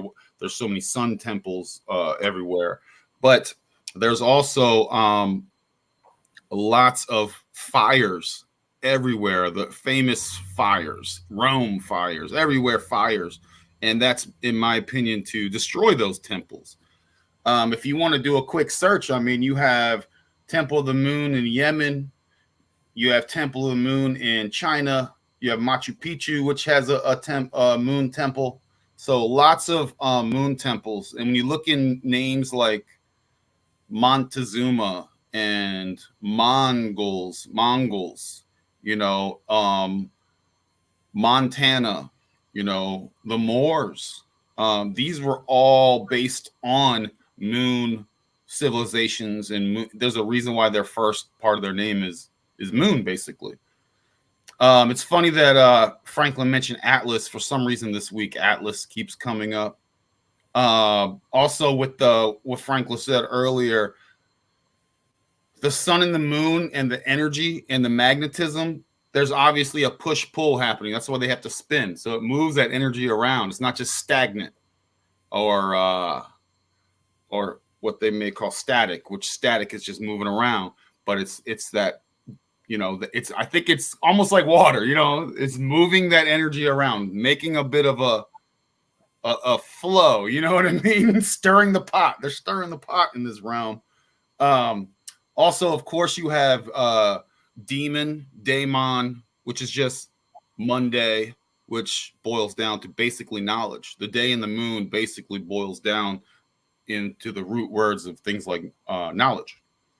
I have a question, and of course, about cycles. Kalel brought up yesterday, this amazing moon that was the other day is on a 19-year cycle. So there's bigger cycles. There's these cycles that Lily was talking about and a little shorter, but then there's also these larger mid-time cycles, like 19 years. Then there's the even wider cycle, if in a linear time sense, which is I'd like to hear more about that. I want to hear more about why sometimes the moon seems like it's closer and sometimes it's not as close, on a full moon is especially. That's interesting. Is that just a reflection of light, etc.? And I also, we were talking Luna, which is Latin. You have Selene. I think you guys touched a little bit on Selene, which is Greek. You have monuments, moon, Hebrew calendar based on the moon. By the way, the current those that call themselves Hebrews nowadays, they are not the actual. That's a bit of a conquered thing. It's when you get into the Moors and Phoenicians, etc. Those are the actual old Hebrew and Phoenician are identical to things. And then last but not least, there's a lot of talk of are they spying on us? Is it just we're spying on you? It's like that, you know, it's not a prison planet. I don't see it as that, but it's like the prison guards are spying on you. We got the, you know, the Eye of Sauron and all these movies. It's in the portals, etc. You know. So anyway, that was just some. And also, what is there a black sun, a third celestial body that creates these eclipses, etc. That's all I got. I just want to just kind of splash some paint out there on the canvas and see what sticks.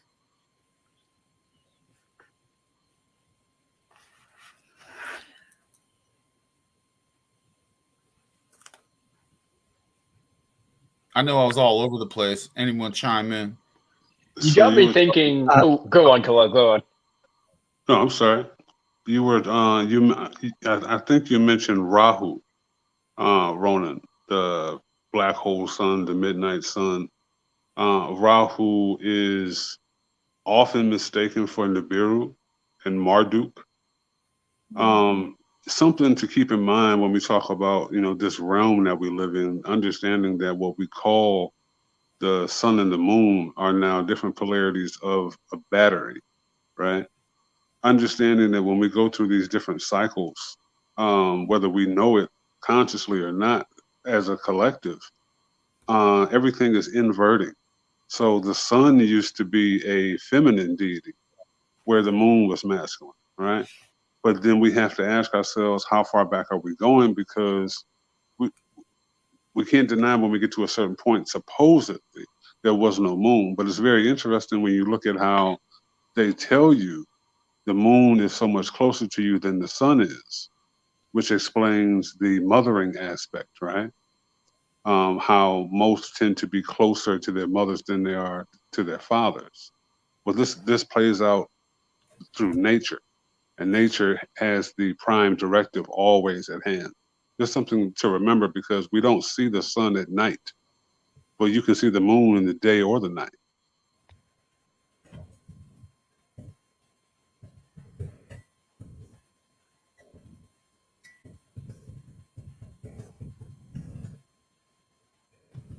Khalil, And that is rather 19-year cycle of the moon. What's the significance of that? This current one. Well, the current one isn't so much as to try to say like, you know, oh, it's a blue moon. That means nothing. When the moon shows up twice in the same constellation, that's when it's important.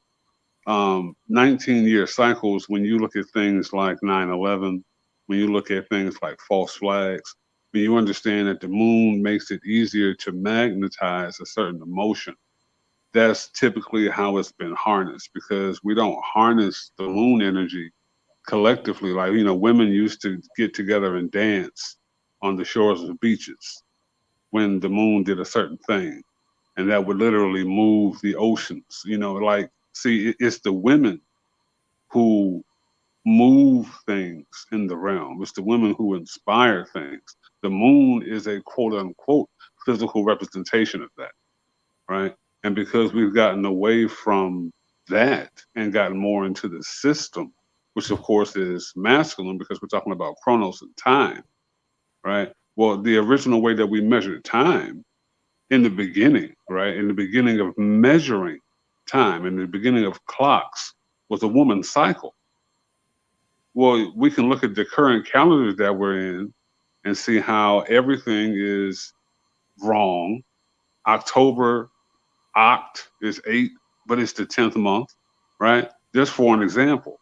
So everything is off center. We're off kilter. So discussions like this are important because we can get to the root, whether it be etymological or spiritual, because there is no physical. The physical is the reflection that the spirit has on the physical. And the moon is the epitome of that. I was just thinking something Ronan was saying about lunar temples, and I wrote this in the chat, but just like for the public, just a couple of fiction books that sort of talk about, and you can sort of sense them anyway, and you'll wonder how many are around that we're not aware of, sort of invisible to the naked eye, as it were, like spiritual temples built on different planes, like lunar temples all around us, and how, for want of better language right now, it's already sleepy, there's sort of matrices of the matrix of these different invisible temples that we are maybe even within or entering without even knowing. I mean, obviously we can build our own temples, and that's a beautiful thing, and I definitely have had spaces that I will imagine I'm entering and sit in there in the safe spaces, but yeah, there must be a lot of invisible architecture when it comes to lunar and solar and Saturnian and all sorts of temples, perhaps still in place from both current modern cultures and very ancient ones too, that are sort of like, you could think of these temples, or at least I'm just speaking from my imagination right now, but it is like what I'm sensing, that these temples, in a way, these invisible temples, are sort of like living, breathing beings in a way on the astral plane or wherever. Franklin will probably correct me on that, because I'm just, again, it's just what I'm sensing. I don't know the exact language to use that. That was interesting. And I know, Ronan, as well, you mentioned Hebrews, and I also wrote in private chat, just like, I'm sure you've thought of this, but he brews, what is he brewing, in which cauldron, what are the ingredients, what kind of potion. And now, thanks to Ronan and Kalel, I also have Black Hole Sun stuck in my head. I've got Soundgarden song stuck in my head. Anyone, just say whatever you like about that. I'm just curious what anyone thinks about these potential lunar temples on spiritual planes. Well, they know. That's why they write those songs. That's why they write those songs. That's why they write "The Wheel in the Sky Keeps on Turning." You know, that's why they know. It's because they know. Rem, they know. Go ahead, Franklin. I'm sorry, brother. I was just going to say that Connor, Libelam was, you were going to say something, Libelam, and then you were, I'm going to try and keep what you said now, Ramon and everyone, but I think what Libelam was going to say was maybe commenting on something we were talking about 5 minutes ago. Am I right or am I wrong, brother? Oh, you're right. I'm trying to piece it all together, because I'm kind of pulling from a couple different things that were said, but some interesting concepts that I feel like are very valuable to this idea of this deeper aspect to the kind of deities and the names that we use to refer to the moon. Like when we're talking about Lilith in astrology, we're talking about a kind of, I'm not sure exactly how Lilith is calculated, but we're talking about lunar energies with Lilith, and same with Rahu and Ketu, a north node and south node. And to me, just knowing the power that the moon exudes, I find it very hard to believe that these were contrived mythologies, that these came from the human mind projecting into these energies, and not these energies projecting into the human mind. And I was also thinking along the lines of, like in the kind of conventional modern way of looking at things, we would have this kind of intuitive process which tells us that the sun is more important than the moon because it's giving life to the plants, the base of the food pyramid, so to say.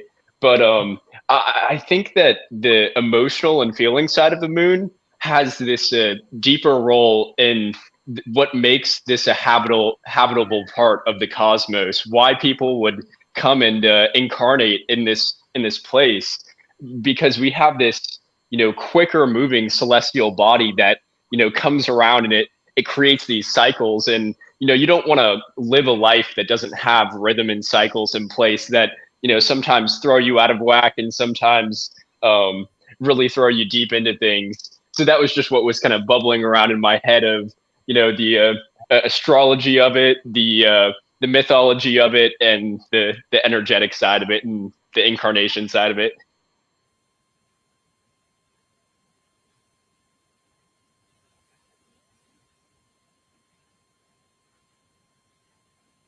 What's the connection with silver to the moon?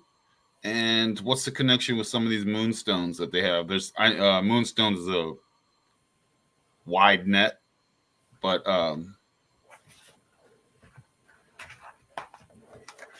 well, moonstones are fascinating gems, aren't they?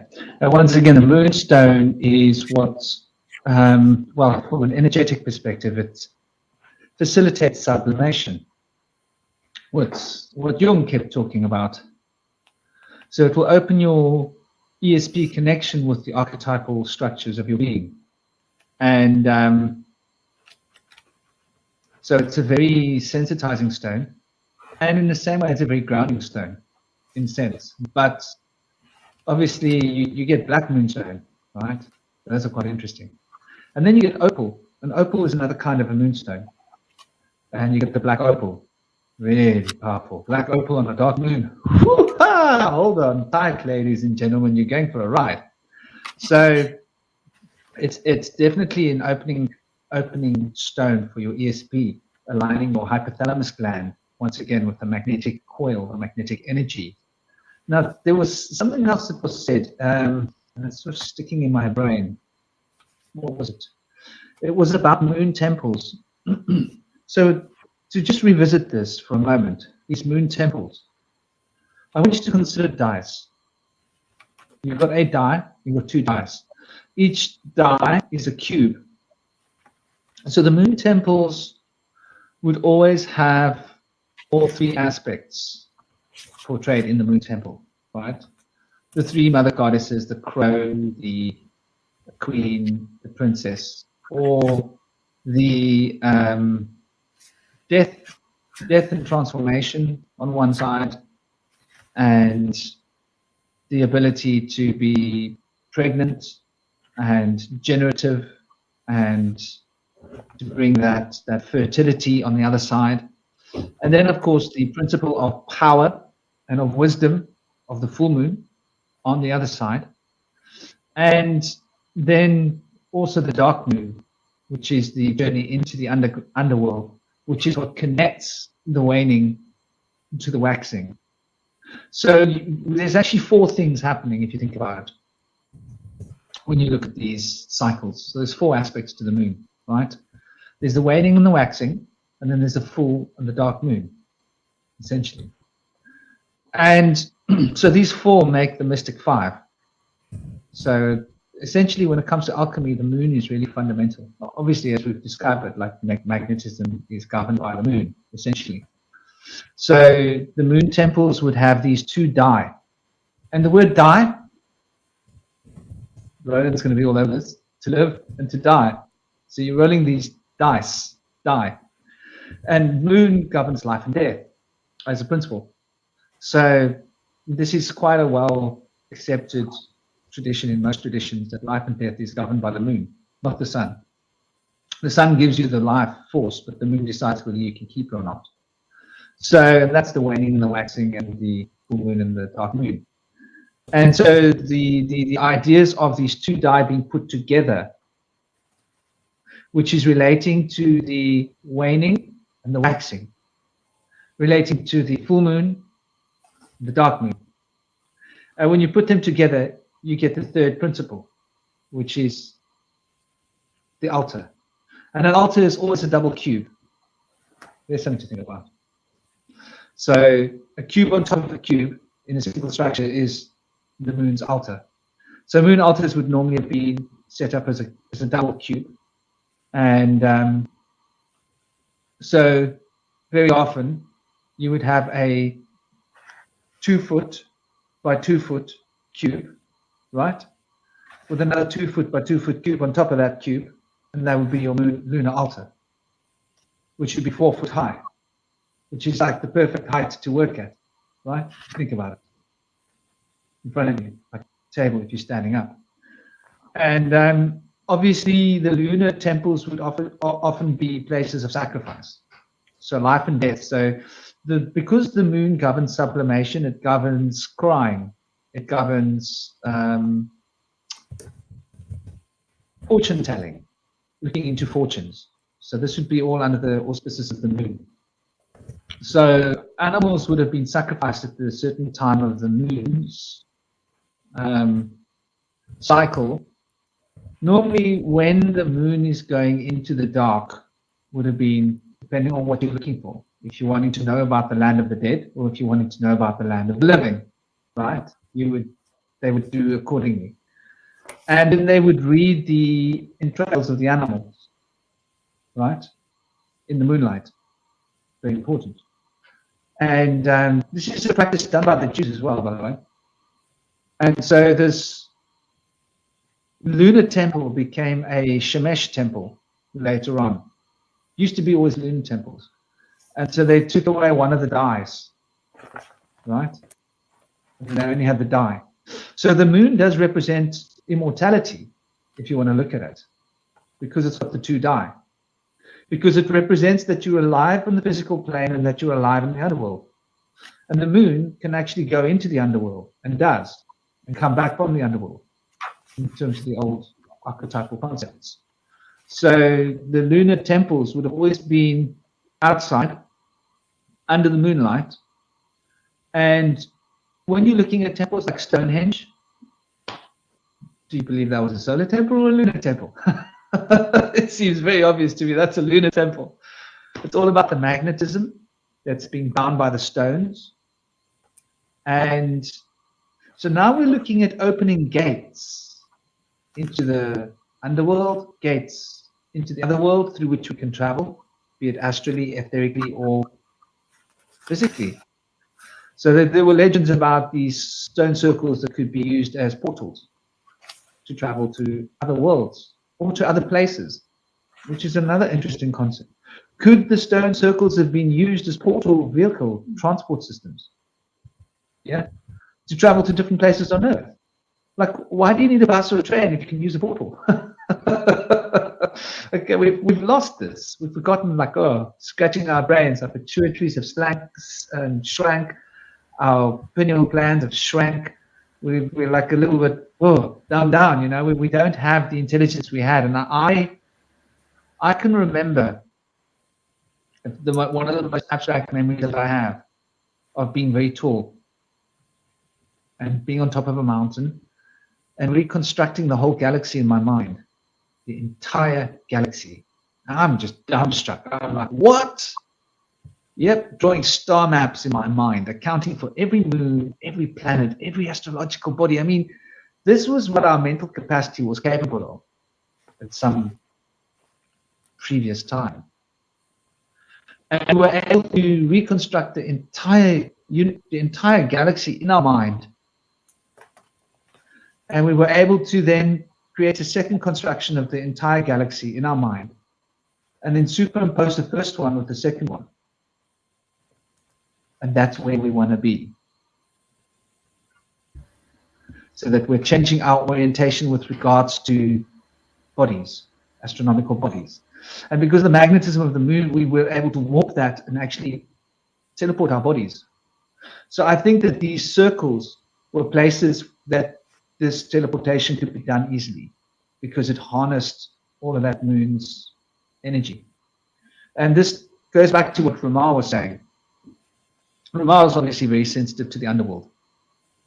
And some people are very sensitive to the underworld. And so it's obviously got to do with those Scorpio placements. She knows where they are. I've also got these little Scorpio things going on here and there. So speak about nodes of the moon. My north node is rooted in Scorpio. So it does have that powerful influence in my energy body. And being the moon in Taurus means it roots it, fixed, double fixed. So she's probably going to find that her Capricorn and her Scorpio are working together for this esoteric knowledge that she can gain from beings. But I do think that the phases of the moon were important for doing different works. Once again, So when we're looking to gain wisdom, we're looking at a particular aspect of the goddess. When we're looking to gain something materially, we're looking at the waxing moon. When we're looking to gain something metaphysical, we're looking at the waning moon. When we're looking to make something become objective, we're looking at the full moon.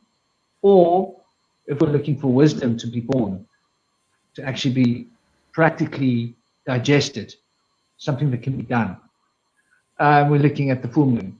When we're looking for the powers of transcendence and immortality, we're looking at the dark moon. So obviously these moon phases would have been important. Now, you mentioned the 19-year moon cycle. Yeah, That- can I say something just super quickly? Yeah. Because it's really interesting. Just two really quick things. One, we have Indie Sage is here now in the private chat. Yeah, there we go. I was just going to ask if you could add him and Kalel. And also just if you could fit into what you're saying, like what is the best meditation to do now in the, or ritual to do now in the current moon phase, the best meditation? I know you touched on it briefly. Let's introduce Indy Sage first. Welcome to the fellowship. Indy Sage, he works with shadow work, so he's going to feel right at home here, because shadow work is all about what I've just been talking about, going into those dark moon phases. He's obviously an occultist, a practitioner of healing, and that's what he does in terms of his services that he provides. He's helping people work with shadow work and facilitating this. And he's a teacher, and he's a super awesome guy, and I'd love to give you the stage. Welcome. All right. So glad to be here. I apologize for being late, but I'm glad to have made it. And yeah, I love what you were just saying about the dark moon representing transcendence. And that definitely really ties in with shadow work, because the shadow is there. And a lot of times we are in denial, and it's easier for us to point fingers outward and project our issues, our inner turmoil onto others, so that we don't have to deal with our own stuff. And so it's there hiding in the shadows. And by going into the shadow with the light, that's how we bring ourselves to become whole and bring that shadow back out into our being. And so just like with the new moon, there's power in that darkness. There's power in the nothingness. There's deep power in the shadows that hold things not brought to light. And so the different phases of the moon have great symbolism, not only to phases that we go through in life, but also different phases of human society. And the phases for me, I appreciate the half moon. To me, that represents a balance of yin and yang. You have half of the darkness and half of the light. And those are sacred days for me. But it's been a beautiful full moon with this super blue moon. It's just been amazing, this energy that's been coming from it. Yeah, you feeling it, brother? I am feeling it. Yeah, it's great. You know, I've been having a fun weekend. I went out dancing last night and just having the time of my life. You know, there was nobody there at the club. So I ended up hanging out with the club owner and the bartender all night afterwards, and we had the greatest time. Yo, that's awesome, man. Yo, it's good to see you, brother. We got to keep you out from getting captured. We got to keep you free, brother. This is true. And we got to teach you how to duck. We got to teach you how to duck, man. Or, you know. A couple things, man. To a commenter, Eric Ross, who said we came from the ocean scientifically, so the ocean moves with the moon. I would challenge you, and this is from love. Where did you hear that information, and who gave you that information? When it comes to tides, I don't see them affecting lakes very often. So I would look into the four rivers that perhaps breathe and create tides. Moon not required. So I'm not saying, I say that with love to just think about that and look into that. And someone mentioned, I think it was Franklin, and I just have another little something silly to say. If you're doing money magic and you're broke, you're doing it wrong. It's true. Yeah, that's interesting that you mentioned about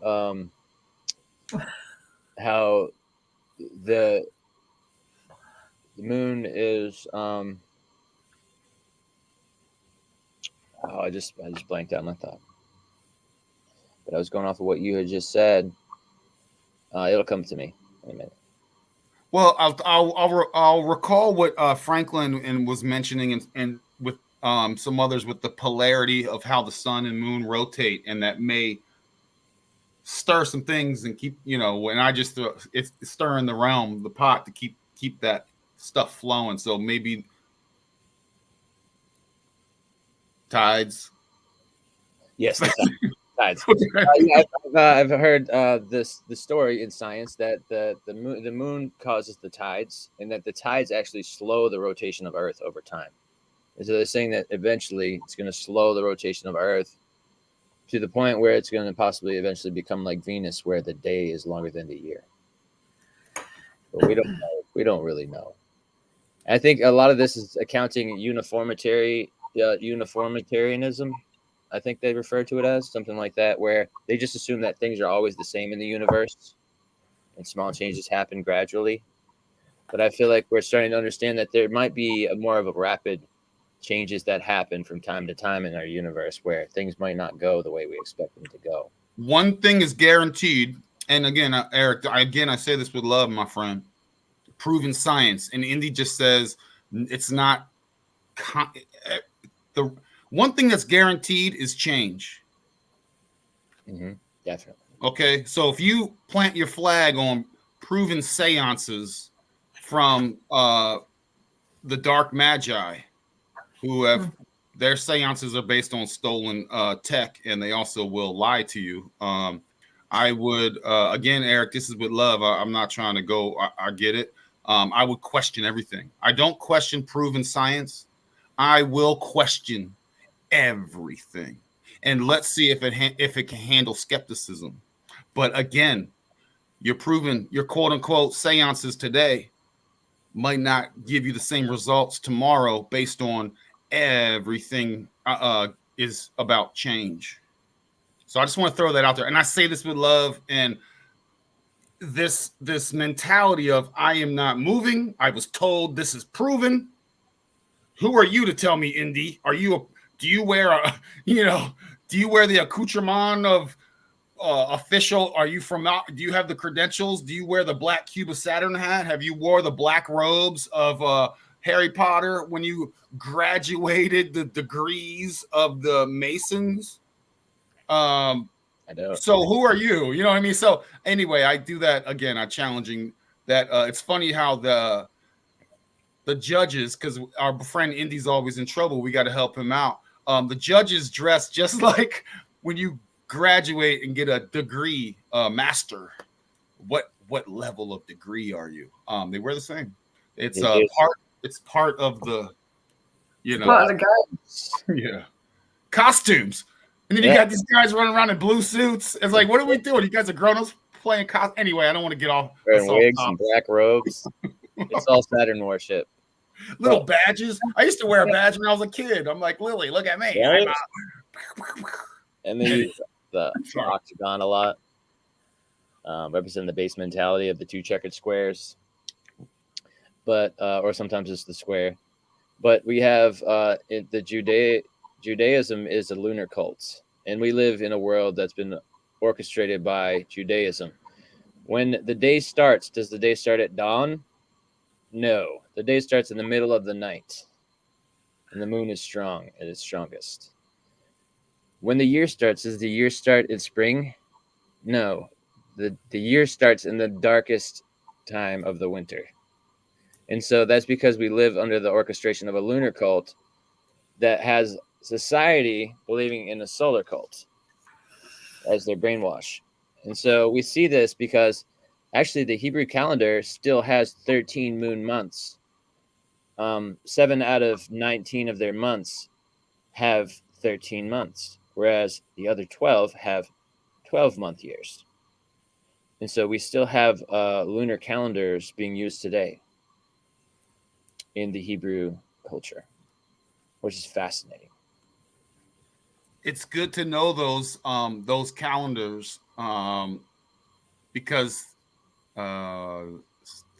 some of their people control a lot of things when it comes to things that affect us. I'll just, Absolutely. Nice to know those things. Like, for example, I'm going to throw this out, and again, I don't want to take away from here, but the Jubilee is ending. So they have the Shemitah 7-year cycle. This is based on the lunar and 7-year cycle, based on that cult that you mentioned. And the Jubilee is ending in mid-September, so I would keep an eye out for that. Every 7 years, you'll notice a major turmoil that manifests in the economic and just society realm in general. And some consider this the Platinum Jubilee. That's up for speculation, which comes every 7 Jubilees. So if you look 49 years ago, you could see some world events. So as above, so below. And it's funny hearing about oceans in Excalibur lakes. The oceans above, there's oceans below. We are not the only realm. There's layers to this. So when it comes to those, it's good to pay attention to that and then watch how it manifests in these events that happen, especially financial. So the Jubilee is ending in a couple weeks.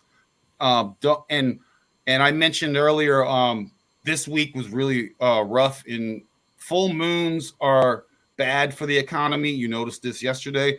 But Jubilees, the end of Jubilees, I'm not Nostradamus over here. I don't have a crystal ball. I just look above my head and I go, expect serious financial turmoil to happen in a couple weeks across everything. So, and there's let's not forget there is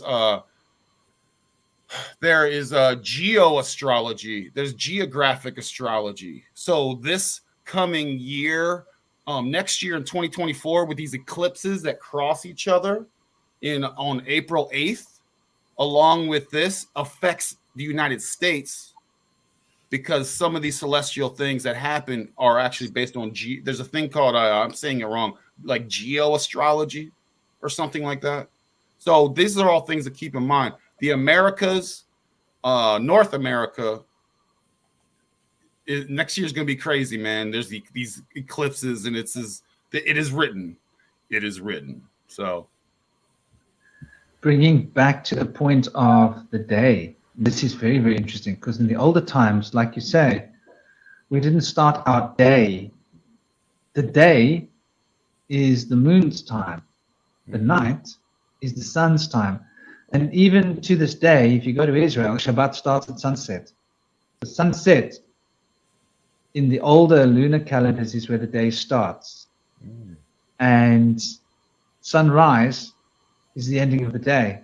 So Shabbat, the Sabbath, Saturday, starts on Friday sunset.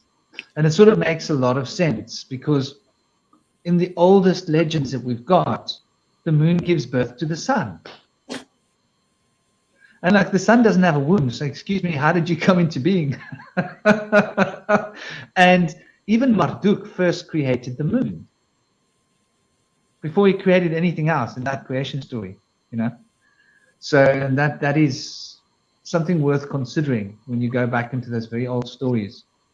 And when we look at Shiva, and Chandra is Shiva's planet.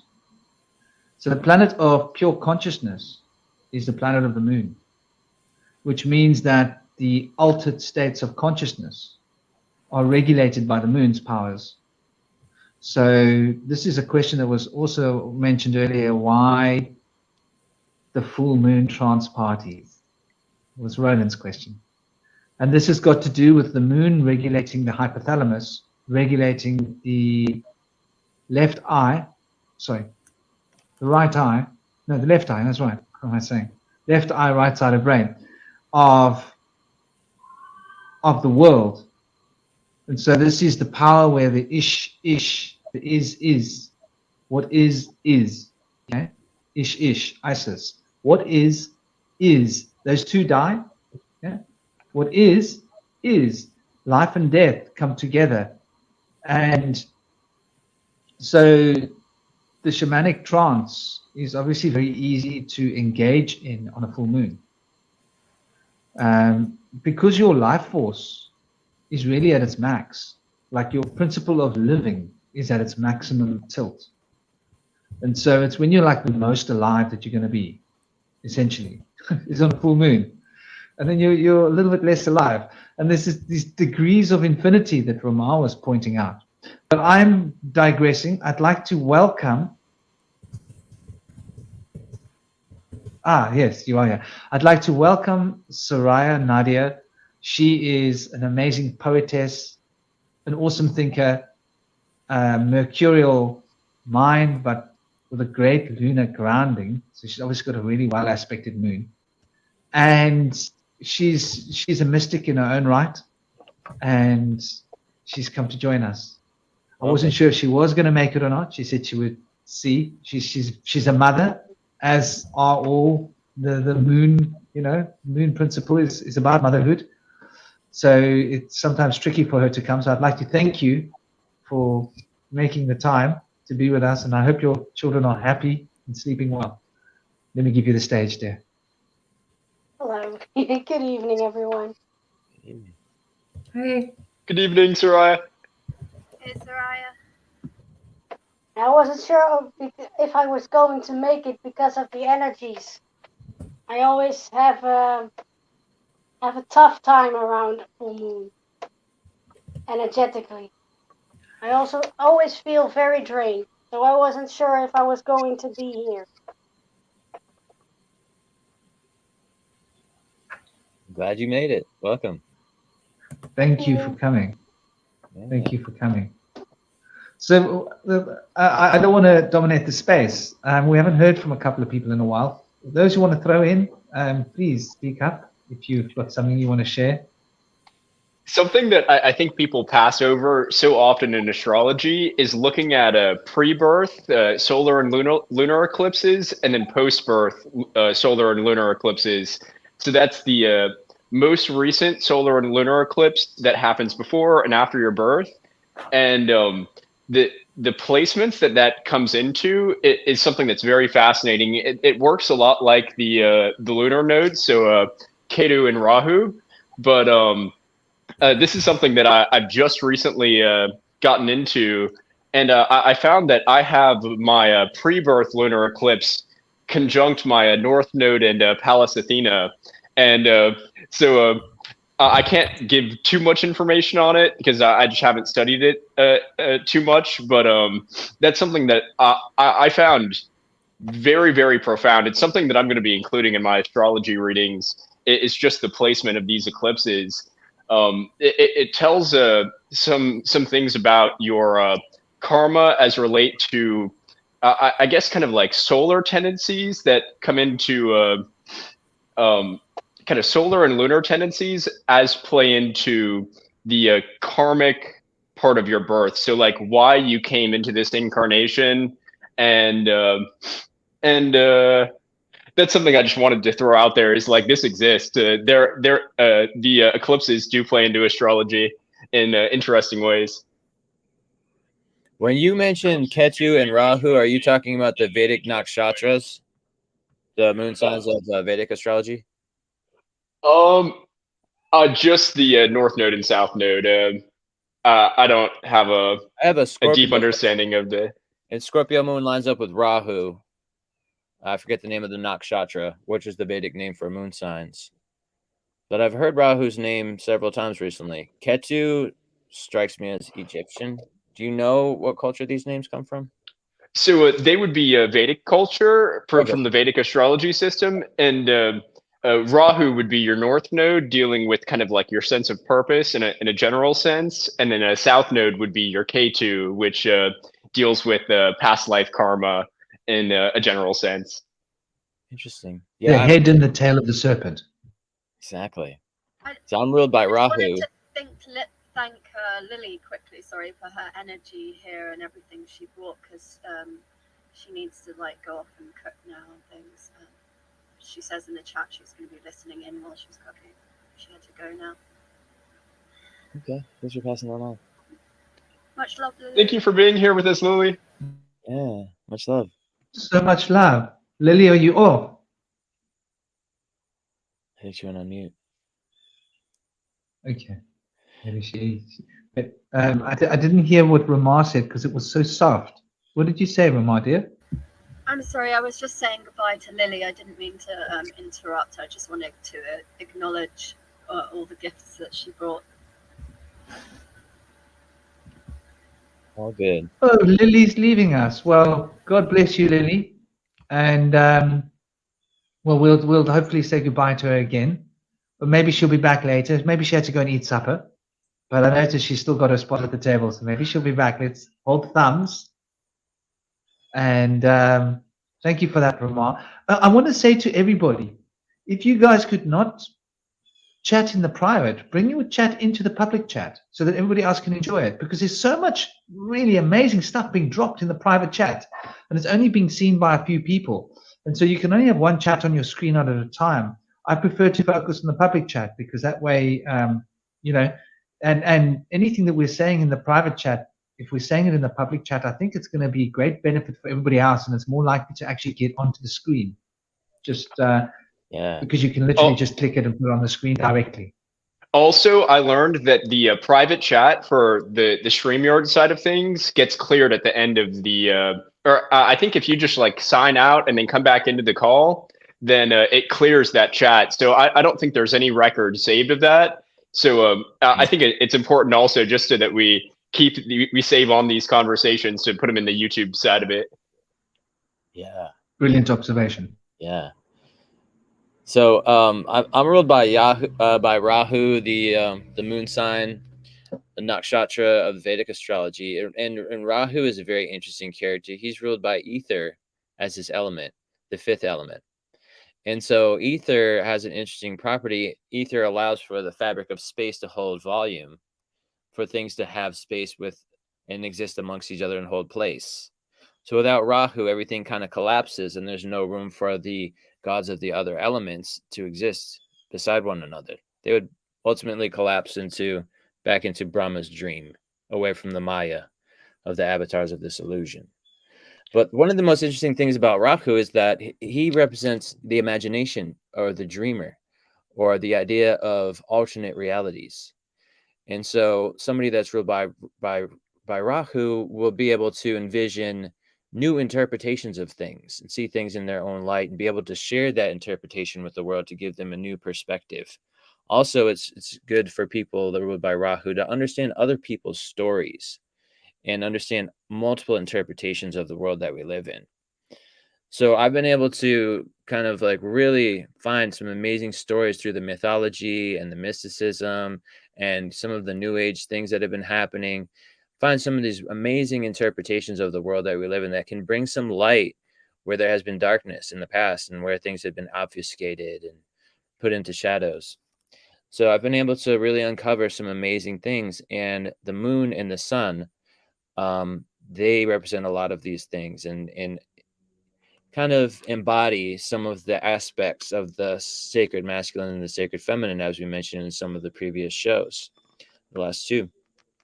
But I know there's an amazing story about Khonsu and Thoth in Egypt when they negotiated a gamble to be able to save Nut and allow her to carry children again.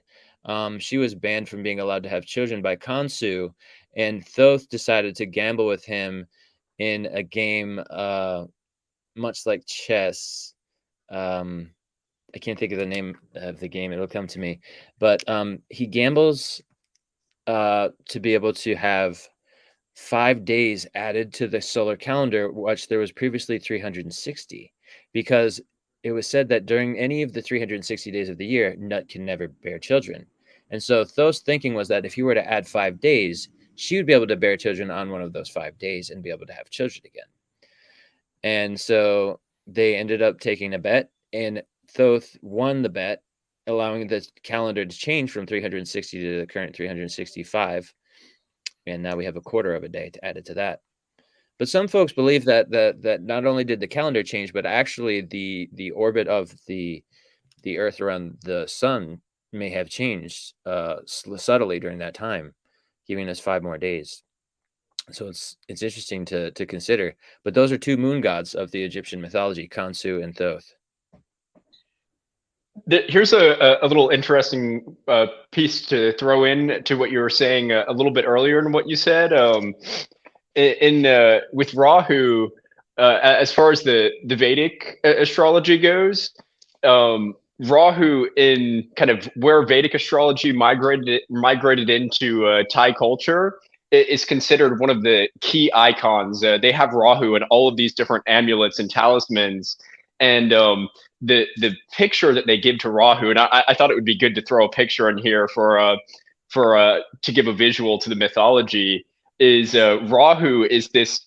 I guess I would describe the appearance they give to him as kind of like a darker kind of entity, something maybe a little bit more Asura-like, a little bit more fierce, and they have Rahu eating the moon.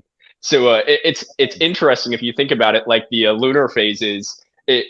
Imagining like Rahu, the north node of this moon, kind of consuming the moon. It's like the darkness spreading over it, and I think it plays in an interesting way into the meaning of the lunar cycles as relate to our sense of purpose, and how sometimes our sense of purpose kind of I guess eats away at our sense of feeling and connectedness, and just general us being beings and not just doers and actors. That's so interesting how he's represented. So Rahu represents the Swati nakshatra, and nakshatra is just the Vedic name for a moon sign. But it's been told to me that the moon sign kind of rules over your emotional world. And I recently read a book called The Moon Veils Vulcan and the Sun Veils Neptune. And the idea in the book suggests that the moon veils Vulcan, which is, it's considered to possibly be an astral body, not necessarily a celestial body, but it could be. It's possible that it's one of the centaurs, one of the ice planets that exists in outer belt beneath the Oort cloud and the Kuiper belt. But Vulcan represents kind of the fire of the volcano god, being somewhat involved with anger and impulsiveness. And they refer to Hephaestus, and I might be getting that name mispronounced, but Hephaestus was cast from the heavens, and when he landed, his legs became paralyzed, and so he became a metalsmith and had great art, even though his body was somewhat deformed. And it's interesting that you mentioned that the moon rules over the thalamus, because the thalamus orchestrates the sensory motor control. And so even though Hephaestus was considered ugly and lame and paralyzed, he created great art and made something great out of his condition and his situation to be able to rise above it all. So it's a beautiful story, though, even though he was ruled by Vulcan, by his passions, that he was able to overcome them and bring beauty into the world.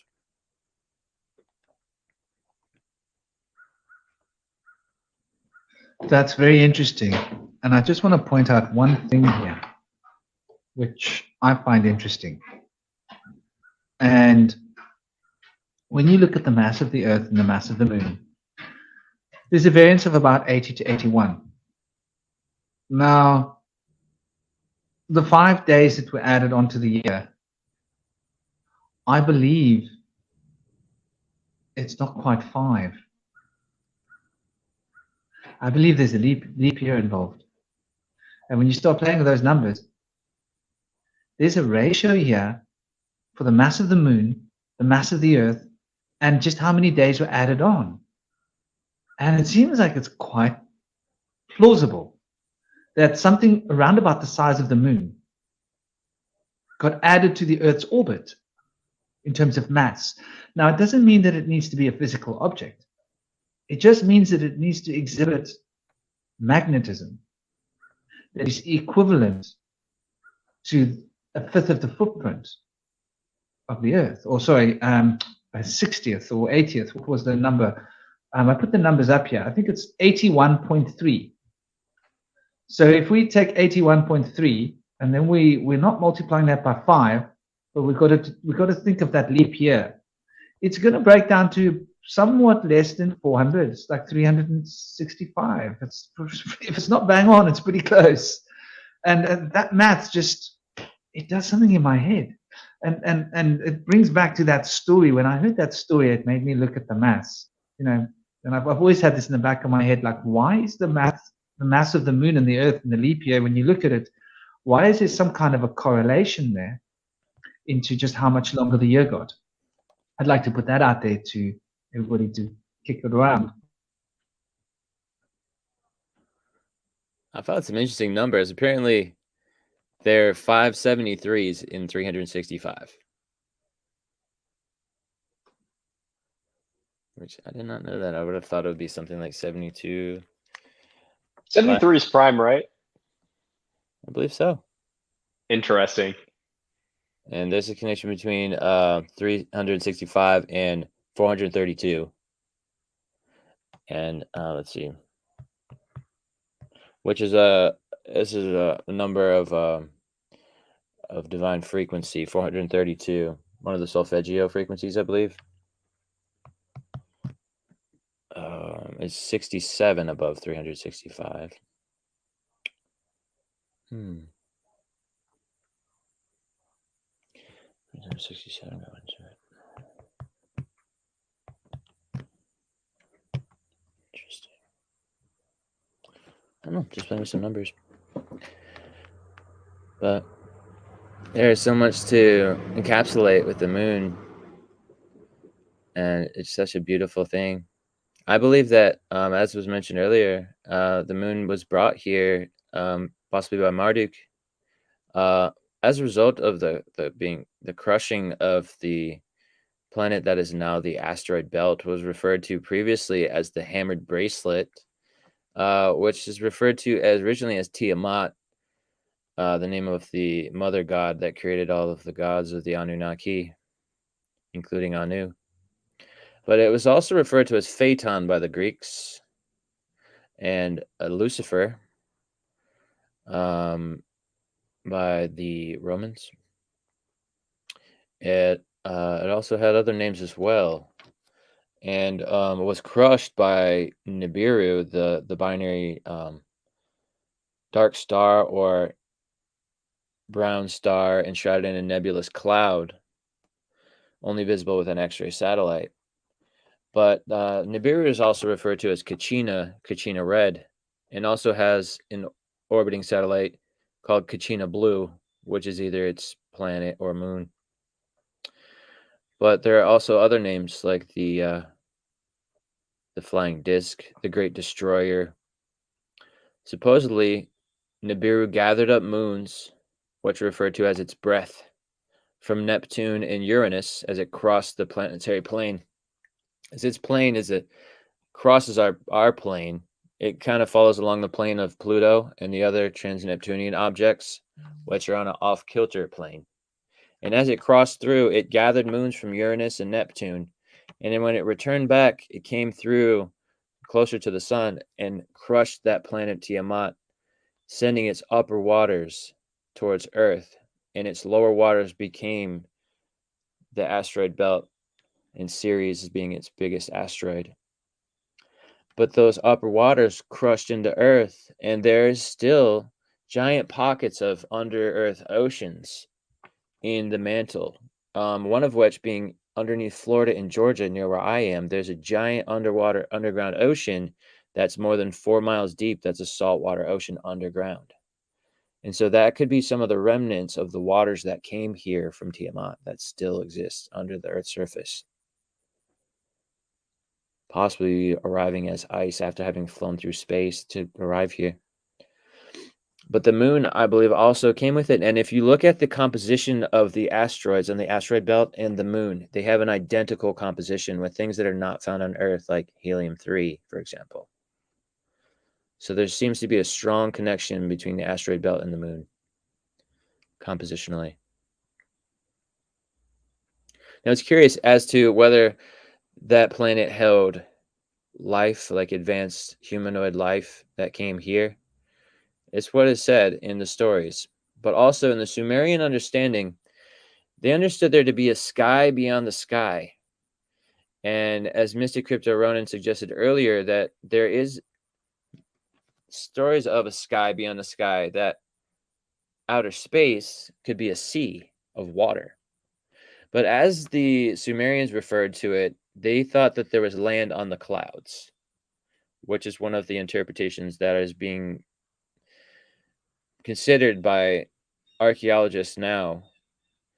But other people have interpreted that they were referring to, figuratively, that they were from the Zagros Mountains and lived up in the high altitudes. And when they came down from there, they were very formidable and were able to rule over the people there and became the gods. But in the writing, they say that they believed that there was actually a sky beyond the sky and that there was land on the clouds, because they believed that when there was flood on the lakes and the seas of the clouds, they would rain down sweet water onto the earth, which was markedly different than the salt water that we have in our seas. They believe that the sweet water came from the heavens and then created our rivers and lakes. Yeah, I was wondering when you were saying that about if the moon, if there's a crystalline element to the moon at all, like, you know, because I was thinking salt crystals when you were talking about the water, and definitely water has come up a lot in this, always does with the moon. I guess some people, that's funny, someone said that in the chat. Yeah, it's Hopi. I was actually going to say that myself. Kachina, that's a Hopi word. I think it's some kind of spirits that they talk about. I was actually listening to something about that the other day, in terms of which native nation. Yeah, it's Hopi. But yeah, so just wandering around the crystalline element, and then I'd been thinking about, I think Ronan brought it up as well. I've been saying, like, this was making me think up Excalibur, you know, coming up from the lake, which is obviously a silver sword. And I, for some reason, also had an athame. Lily helped me with the word. I couldn't remember it. You know, the witch's knife, sort of that piercing of the moon through the water. And then I think also Ronan mentioned the Jubilee, and just the end of that Lee. We have a river Lee in the UK, as Lily will say as well. I'm sorry, I have so many pieces because I was listening to everyone for ages, and then I was like, oh, this is so exciting, but I've probably forgotten most of them now. And then what you were saying about shadow work, Indy, and the dark element of the moon, how that's important, that balance between the light and the dark half moon. I love half moons as well. I've kept thinking throughout this conversation of cells, cellular energy in our body, you know, and thinking of the electromagnetic currents around our cells, but light more than anything.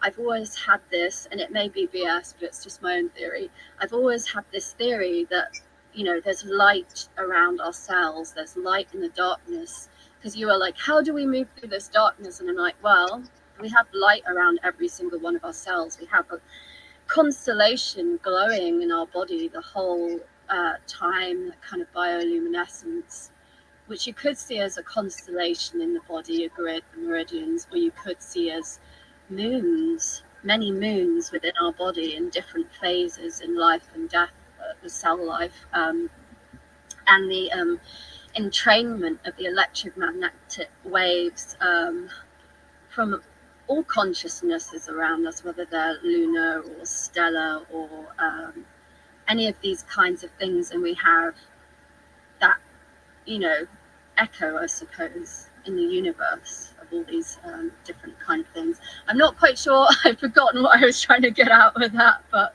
that is because I've just been thinking about these things for a while. But that is kind of one of the things that keeps coming up in my mind. And again, the scorpionic energy, that Excalibur or that athame piercing the lake, that moon energy coming through. Feels very scorpionic. And then I was remembering, of course, the moon card in tarot, where you have the scorpion like coming up through the water. And for the first time I thought, oh, that's Excalibur. That's that sword, that Athame, like coming through the water. So yeah, I don't know. And then yeah, as I say, the comments about the water and the celestial water and the salt, that made me think of crystals and the crystalline element in the moon. So I don't know if anyone has any thoughts about any of that stuff connected to lunar energy that we're discussing. I know that there's moonstones and there's sunstones, and moonstones are washed in fresh water, and whereas sunstones are washed in salt water. And so that's a thing. But I also know that I worked with Maria Wheatley with the Rising from the Ashes podcast, and she mentioned how the Druids had a tradition where the groundwater would hold energy from the moon cycle. After 6 days, it would be accessible. And so there's a certain aspect to the 6 days that moon water is processed by the earth and enriched to the point where we can then access the power of the moon from that groundwater. And they would use dowsing to be able to find areas with high energy, to find places of spiritual worship, and they would make their temples there. But those places would not be a place where they would dwell. It would have very strong energy, but not be a place where you would want to stay for too long of a period of time. But they would find those areas and use them through the moon cycle. Within 6 periods of a new moon or full moon, there would be sacred energy there. I'm thinking of caves when you mentioned that for some reason, like collecting water in caves, just because I've had visions before in meditation where it's like the water is like dripping through the top of the cave and it's open and I can see the moon, or just it's dripping off the crystals like in the cave, which feels, you know, very kind of womb-like and lunar-like as well, active crystals. I wonder what crystal, you know, you were mentioning the sunstone, because like I saw the moon was like reddish orange, kind of red, like a couple of nights ago. So. Yeah, when it gets to the horizon, it turns a little darker. It's going to become a red giant eventually. I'm just wondering what kind of stone would go with a red moon. I just, for some reason, I brought like a rainbow moonstone pendulum with me to the US. I have no idea why. I was just like, I just need to pack that. So I had no idea this talk was coming, but I guess it's here with me. You want to consider the moon as being magnetism. So, like stones that relate to the moon are quartz. Actually, quartz is resonating with the frequencies of the moon, as are moonstones, but they've got different qualities because the moon is so much diverse. So all stones can, no, but quartz is specifically in resonance with the moon's energy, specifically. True. And more so than other gems, actually. And it's because it's such a powerful life force generator, and it's got such a powerful piezoelectric effect that it balances the moon's energy so well, which is why it's so closely related to the moon, because it picks up the magnetism and turns it into electricity, literally, which is why we use it in our computers. So it's a literal shifting point between magnetism and electricity, which is essentially bringing the moon's power from the sublime into the conscious. This is what the quartz does. So it brings which is why quartz has often been used for scrying, you know, crystal balls, typically most commonly used. You can use different kinds of crystal because they all have piezoelectric charge, effectively, which causes this reaction. But I wanted to say that the moon also relates to war. So where the moon relates to war, stones like bloodstone, stones like garnet relate to this power. Even though it relates to Mars, the moon is traditionally related to the archetype of the warrior. So all of the planets actually move through the moon. This is my point. All of the planetary energies get modulated by the moon's flow. So the moon sort of, in the same as the sun, shares a very broad spectrum, which is why if you look astrologically at the sign of the moon, Cancer, and you look astrologically at the sign of the sun, Leo, those are the two signs which are the odd ones out in the astrological wheel, because there's only one polarity of the moon. The moon doesn't have a second place. Although the moon's got a very close association with Pisces. Okay, let's talk about this. It's got a close association with Pisces in a similar way that the sun has got a close association with Sagittarius. But Pisces is ruled by Jupiter, essentially the feminine side of Jupiter, traditionally, from the traditionalist perspective.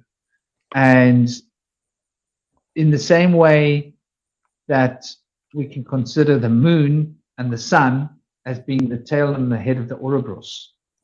So they're actually what close the circle of the 12-wheel zodiac, so that the other 5 fingers can have a polarity of being, so that they can produce the 10 octave jumps of the 9, because there's 9 points of interaction between the 10. So the 9, the mystic 9, is brought into actuation through the 10 principles, which are bound by the sun and the moon. So the sun becomes purely masculine on one frequency, and the moon becomes purely feminine in this cycle of emanation. And there was cycles previously where the sun was female and the moon was masculine. But either way, it comes down to the sun and the moon bridging this gap, which is why when you look at the ancient Egyptian pyramids, the Cancer and Leo are so important, are so focused on, with all of their big buildings and all of their little symbols and their fingers pointing up at the heavens. So there's this powerful field that the moon and sun share in all of the life force and all of the pranic. And so that the 9th sphere is the sphere of, and from the Kabbalistic perspective, is the sphere of Yesod. And Yish, Od. So we speak of odic force. This is a term that used to be used in Western occultism in the past. If something's rather odd, we're implying odic force. So odic force is that profound magnetic quality that the moon uses to bind the powers of the sun, of life, into a structure so that it can grow.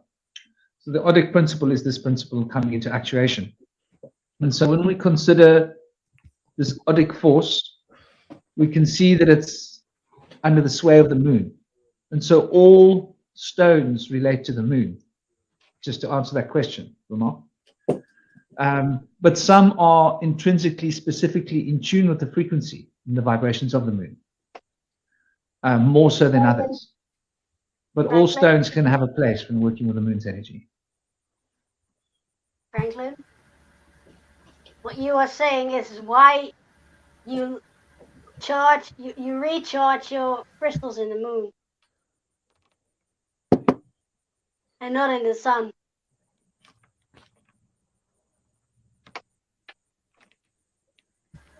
Exactly, yes. They fade in the sun, don't they? And an interesting point brought up by Indy earlier was that sunstones and salt water actually damages a moonstone, by the way. It damages an opal. Or that it can increase the rate of dissolution of that filament of color. Yeah. And another one that falls into this category is a fire opal. Fire opals need to be stored in fresh water. Those of you that know, if you ever get a fire opal, store it in fresh water, because that's how you look after it. Otherwise, it will lose its luster, because the luster will literally dissolve. In the same way that if you get like a really nice opal, if you take it off, store it, put it in fresh water, especially water that's been exposed to the moon. So there's something interesting there. And stones will lose their color. Even amethyst might lose its color if you expose it to too much sunlight. I don't know if you're aware of that. It will change the quality of the stone. Purple quartz. So the moon preserves. And so like we're coming back to that eternal principle of the moon, of being symbolic of renewal and eternal life and to preserving things. And so Yesod, the first two syllables of Ish relates to fire, interestingly enough. Od is the fire that binds. So Yesod, you could say, is, if you want to break it down into linguistic toys, it's the fire that binds all things to other things. But it's essentially the air. And it's through the air that the waters are maintained. And now the waters are carried in the air. And the moon's magnetic field has got a lot to do with evaporation. So, like, if you wonder, like, what on earth is going on with water just deciding, you know what, I'm going to like break the laws of physics and I'm going to go against gravity. It's a very unusual thing if you think about it. Yeah. That water will actually reverse its polarity and push away from the earth. The moon's got a lot to do with this. And so there's something very profound to be understood about the nature of water, its diamagnetism, and how the diamagnetism has got to do with the two aspects of the magnetic field that is bound in water. One aspect is the electrical and the other aspect is the magnetic. Now, I know it sounds weird because we're talking about the weak and strong forces as they are bound on subatomic levels. So the moon has got to do with governing all of those magnetic aspects, both of those magnetic aspects, if you would, because you've got strong and weak magnetic forces and strong and weak electrical forces. In the same way that the sun will govern both the strong and weak electrical forces. And so these are subatomic forces as well as, you know, normal forces that we would consider. So looking at the way in which the moon binds nature through Ish Od, this odic force principle, that is this fire that binds, then you see that the moon goddess from the pre-Hebrewic tradition of the Paleo-Hebrew tradition, which came from the hieroglyphic tradition, is Ish, Isis, right? So it's the fire that applies to itself, fire. And so it becomes a double negative, if you will. And that produces rain, if that makes any sense to you. So that sweet water that falls from the heavens is, you could think of it as the milk from Nandi. You could think of it as the milk from the teat of Isis. It's a nice way of considering it. And obviously, we're talking about Isis. Now we've got a really we've got a wonderful story ahead of us, haven't we? Indeed. So her bloke, the sun bloke, was killed, right? Who resurrected him? The moon goddess. Who holds the keys of life and death, powers of life and death and resurrection? The moon goddess. So it was only Isis that was able to resurrect Horus, bring him back into being. Sorry, Osiris. And in order to bring Horus into the world. So, and here's the interesting thing, that she couldn't find his penis. She could find all the other members except his penis. And I made this mistake last time. What were there, 14 members? And but the penis was hidden so well that it couldn't be found. So she had to manufacture a golden penis. So the moon, what the story is telling me is that the moon regenerates life through the powers of the sun. But the moon can even use gold. Even though gold is the metal of the sun, it is under the sway of the moon. In the same way that silver is under the sway of the moon, though silver expresses something of the sun. So silver and gold are expressing these two polarities of electrical and magnetism, in my mind, as a metaphor.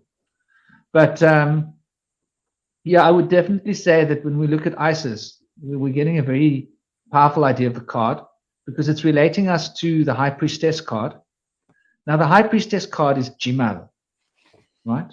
So it's going to get a little bit interesting here. So we're looking at the second trump, which is numeratively considered as number 2, but that's the mystic number of 3. So in terms of the Paleo-Hebrew script, we're talking about Jimal, which means camel. Now, when you look at the letter for Jimal, which is a camel, it looks almost it's got a certain aspect of sea to it, right? And when you look at the letter K, kof, kaf, it means the hand, right? With the hand, with the palm, and more like that. So we're looking at the letter C, which is the symbol of a crescent, to get an understanding of this moon's power. Now, the crescent is used in Tantric and Vedic systems as well as being the symbol of Vapas, which is water, right? And so it relates to the Svatisthana chakra. So it's one of the 5 elements which will be invoked, and relates to the principle of causality, if we want to consider it in terms of the Hermetic counterparts. The Hermetic principles of causality finds its extension through the Vapas, which is the cauldron of the Wiccans and the witchcraft, which is the Tantin receptacle, where the Tantin stores its power of the Taoists, alchemists. And so we are looking at the letter C as a crescent. So the letter C, when we study its origins, we're looking at 2 letters come to mind. Kof, which is the wheel of fortune, right? Which relates to Jupiter.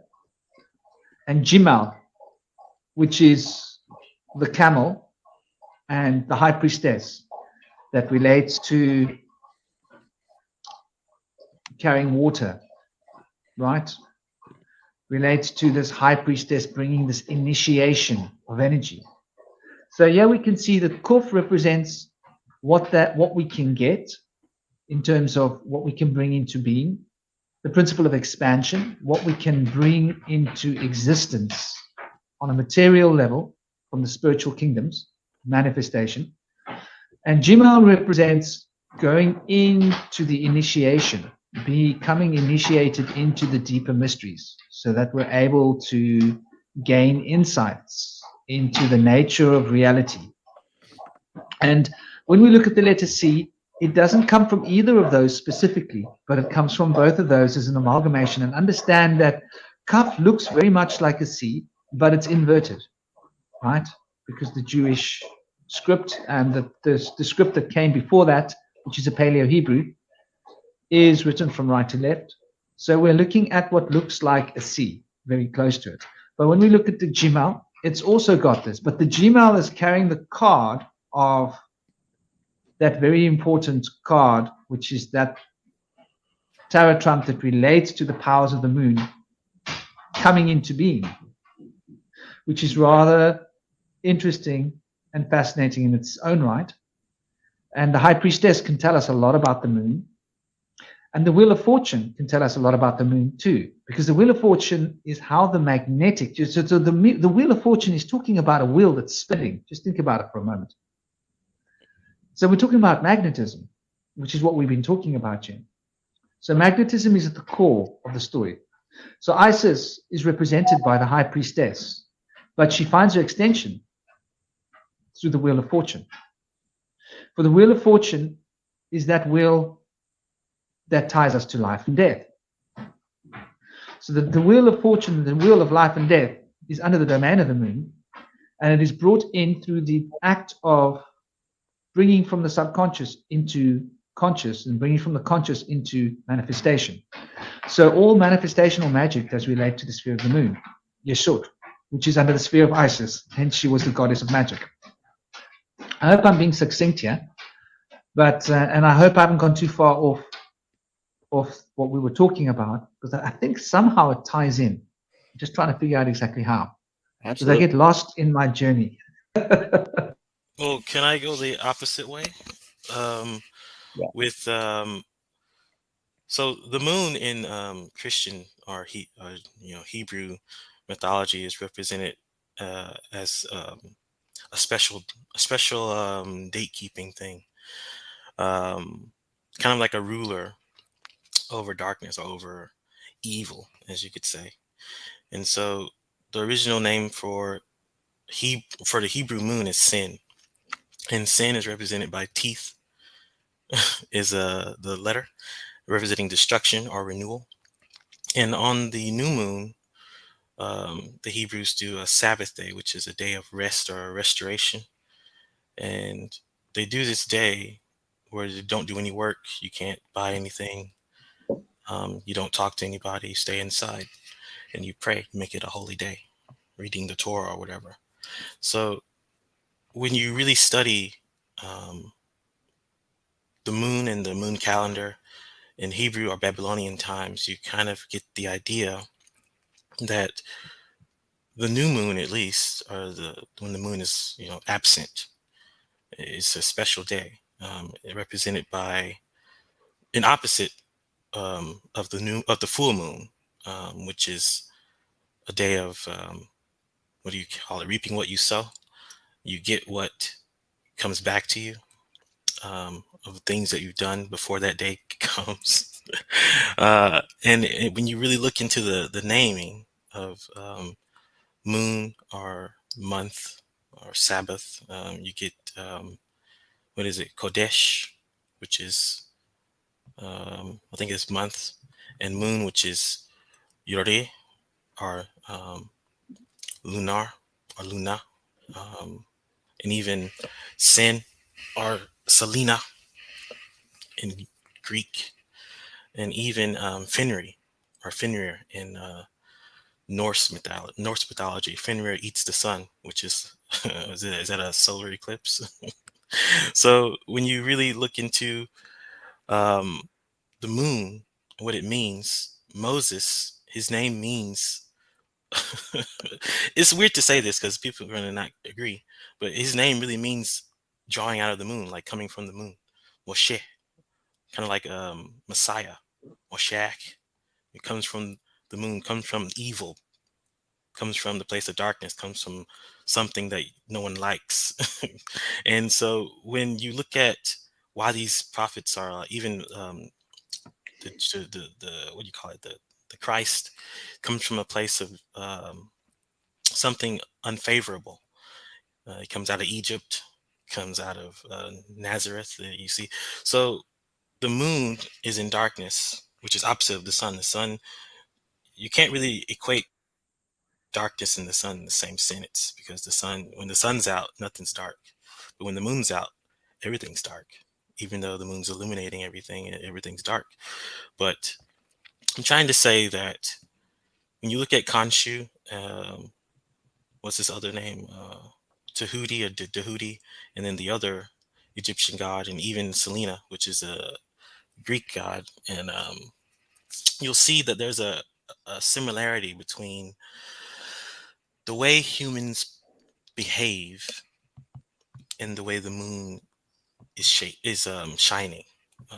When there's a new moon, there's not much activity, which is why the Sabbath is the way it is. But when there's a full moon, there's a lot of activity. Maybe because the moon is pulling something out of the earth. Like it's like a shaman said about the moon making the water go in reverse. So when you really read the Bible, God made two strange, gigantic animals, the behemoth and the leviathan. And the behemoth walks around in the daytime, which is governed by the sun. And the leviathan is in the depths of the ocean, which is represented by space, which is the moon. So if you really look at behemoth, it's what you do in the daytime, or your physical body, just doing whatever, doing work.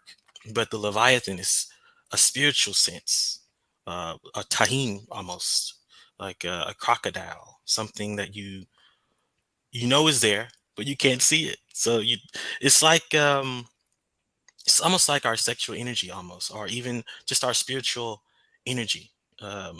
Moses is a really good allegory for it, because he carries around a stick, which is a rod. Some people call it a penis, but he's carrying around a stick, which is a correction thing, something the shepherds use to keep their sheep intact. But when you look at it spiritually, it's almost as if Moses is a master of his sexual energy. He's a master of the Leviathan. He's a master of the Tanin. He's a master of the Sabbath. He's a master of the spiritual waters. You see, and if we all look at our spiritual waters, which is our sexual organs or whatever, our reproductive organs, they're full of water, and it's strange water. It's not like normal mucus. It's not like normal water. And so if you look at the allegory, Moses conquers the Leviathan, which is what eats the behemoth. And you see that if you conquer the Leviathan, which is in the Bible, God took the Leviathan and broke it into pieces and fed the Israelites with it, with its body. But if you really take it into account, Moses and Jesus also, they take their sexual energy, which is the moon, and they keep it intact. They keep it purified. They don't go lunatic, psychedelic, fleshy on the full moon, like most people do. Most people get really hypersexual on the full moon. They get emotionally distressed. They want to eat excessively. They get all these addictions, cravings, things happen on the full moon. But Moses, having the rod of correction, he doesn't, and he stays pure in keeping his moon energy, his Selena, intact. Because if you look at the Greek Selena, which is sin, they named that on purpose.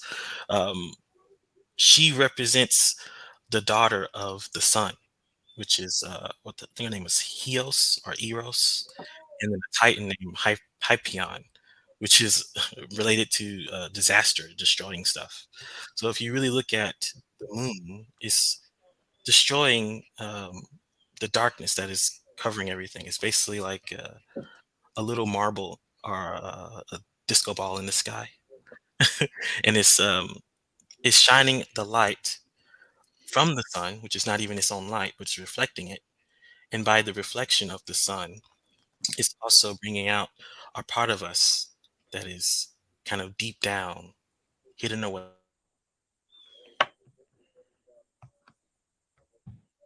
That's some very interesting points you're bringing up there. And you were talking about the Leviathan. You're talking about these two great beasts, these two great monsters, if we can use these words. And the word monster, moon, star. Okay, monster, moon, star. Something to think about. Now, we're going to go into like the oldest. One of the oldest demiurge. Okay, there's one older demiurge than the Kraken that I can think of. But I want to get back to the Kraken. The oldest creation story that I've heard of is that the world was made out of like mud. And there was this deep diving worm that would dive deep down and eat the mud from the bottom and come up and spit it on the top and make land for us to live on. This is like going way back, like pre-Mesopotamian legends. So this is like one form of a demiurge being expressed in a very organic and a very earthly way. Another form of a demiurge would be the Kraken, because the Kraken created the world in some legends. So the Kraken is the beast of the moon, if you want to get down to it. And this, once again, bringing us back to the letter C that we were talking about just a moment ago. This relates to Cetus. Now, I know that Gabriel was going on and on about Cetus. Now we're understanding what Gabriel was banging on about, because he kept trying to bring it to us, talking about the Cetus star, how important it was to the ancients. And it does relate to the Kraken as one of the earlier demiurge principles that we could consider from a mythological perspective. And I think this represents, on a subconscious level, in terms of metaphor, that animal instinct, which is governed by the moon. And this is representing this evil. And by the way, Sin is actually an old Mesopotamian name of the moon goddess, by the way. That's where the word Sin comes from. Just in case we were wondering, it's actually a name of the moon. Is it a god or a goddess? It's a god. No, it's a god. You're right. It's actually one of Nana's names. Nana was known as Sin. Yeah, that's the Akkadian name, and his daughter being Inanna. Yes, Inanna is Venus. Yes. And so this is what this crescent in the star is all about. You know, when we see the crescent in the star everywhere, and we like fascism, that crescent in the star is Venus emerging from the event horizon of the moon. And that is Nana giving birth to his daughter Inanna. And Venus, Inanna, representing beauty. And Nana representing the power of the sexual beast. And so when Venus aligns with the moon's energies, you've got a very divine thing going on. So the moon does have this polarity, which is considered to be the dark thing. And I think that we consider sin to be what it is because sin is what creates death. So the word sin, I think, relates to the moon's power of life and death, of bringing life or death. And so if you killed someone, you were using the moon's power to kill someone, because it was the moon's decision whether someone lives or dies, right? And so you were taking the moon's decision away from the moon. And so sin relates to this act of killing, which is once again of the moon temples and the slaughtering of animals. Comes back to the same circle. And so that is something to consider in the way what we were talking about, how the moon sort of is the magnetic capsule that holds everything. I'd like to welcome Moonfeather to the table. Welcome, Moonfeather. Moonfeather is going to have so much fun here. The High Priestess card has been put onto the table for her to play with. And she does tarot. She's a natural clairvoyant.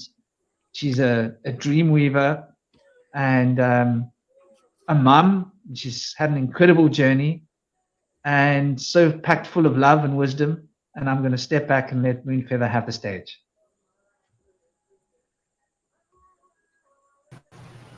Hi, guys. Oh, I'm sorry. I was Hi, guys. Peace and blessings. Can everyone hear me okay? Yeah. Wonderful. Oh my gosh. I have been dying to come in. The conversation has been amazing. Thank you for that beautiful introduction, as always, Franklin, and for creating always such a blessed space for us, you know, to just come out and be us and bless everyone with the knowledge and the experiences that we've all come across without any judgment. You know, it's wonderful. I'm hearing so many new wonderful things and things that I click with, and it's amazing. It's truly amazing. Peace and blessings to the ladies. I think I missed Lily. Rama, so good to see you here. Love to you, Rama. Love to all of the fellas and everyone down in the chat as well. Hi, Vega. That's my boy right there. Guys, oh my gosh, the moon. When Franklin had said, "Oh, we're gonna talk about the moon," I'm like, "What?" So, you know, I was like, I try to do everything that I can this morning to finish early and to be here. Everyone has chimed in and it's been wonderful. I love all the feedback that everyone is giving. And as far as my own experience, I mean, I absolutely love the moon. Absolutely. It's drawn me since I was a little girl. Before, nobody's ever spoken to me about esoteric things. This is just a natural love, right?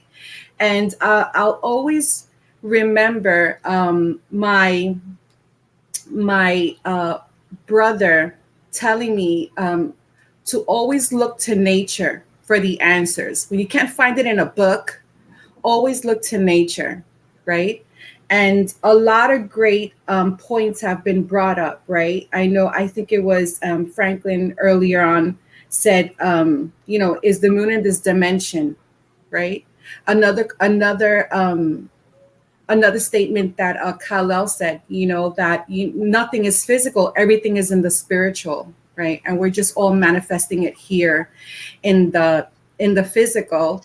And the moon it's a very small, and not to underestimate it, but it's just one of very many things, the moon, right? But it is very powerful. And if you're going to talk about the moon, I mean, are we Are we not talking about the divine feminine? Right? Are we not talking about the divine feminine? We absolutely are, you know, and many cultures, there's a lot of history throughout all of the cultures that relate the moon to the divine feminine, right? So there's a lot of traditions, a lot of rituals, you know, where we're told that we could draw energy from the moon and things like that, and that's all wonderful. But you know what I've learned in my walk and in discovering and tapping into my own divine feminine, because of course, I mean, I think a majority of my life I've been in the divine masculine, but I was like, enough of that shit, you know. So tapping into the divine feminine, I realized that I don't draw energy from the moon. The moon doesn't rule over me. I rule over it. It is me, but it's so powerful. You know, if I'm talking about the moon and the powerful things that it does and what it represents, then spirit is telling me, are you not just talking about yourself, girlfriend? And I'm like, yeah, you know, I was like, okay. And then that's how I learned to tap into my own power within myself, you know. So the moon is a beautiful complement, you know, beautiful complement in my journey. And I associate so much with it. You know, I mean, I was born on a moon day, on a Monday, you know, the spirit giving me my name, and I'm an air sign, so light as a feather. So it was only right, moon feather, right? So, but besides that, in my own culture, and I'm sure, and this is across the board, but I learned it throughout my own culture because we're huge. We have huge green thumbs in my family, right? We're farmers. We love to till the land, grow gardens and stuff like that. And we are led by what? We are led by the moon, by the phase of the moon, right? So if we don't plant a certain seed during a certain phase of the moon, we're not going to yield a certain crop. You know, we're not going to yield. It's not going to bring forth a healthy crop, right? So then that's what you call farmer's moon or the farmer's almanac. You know, all of that is there's power behind all of that, you know. And now, you know, we could bring into the conversation, of course, hey, is it real? Is it not real? Is it this? Is it that? Have we ever, you know, I've never been to the moon. Franklin had made that comment. And when Franklin made that comment, I was, well, you know what? Neither has any other motherfucker either been on the moon. You know, it's like they landed, India just landed there, but where did they land? On the dark side of the moon. Japan went up there not too long ago. I think it was last year. Where did they land? Oh, just so happened to be on the dark side of the moon. Come on, right? Because Ronan said, oh, you know, I could just look at the moon at a full moon and see the craters and, you know, and all of these things on the moon. And just, even with a wonderful pair of binoculars, you can see all of its features and everything, right? So there's nothing that they could hide for. They can't say that they've been there because we could absolutely see it ourselves. You know what I'm saying? So, but like I said, there's a lot of mystery to it, right? There's a lot of mystery. The moon is associated with emotion, but it's sexy too. It's like the moon has always demanded people's attention, right? So is that not feminine energy? Do you guys not like, do we not love the attention of when you men give it to us? We absolutely love it.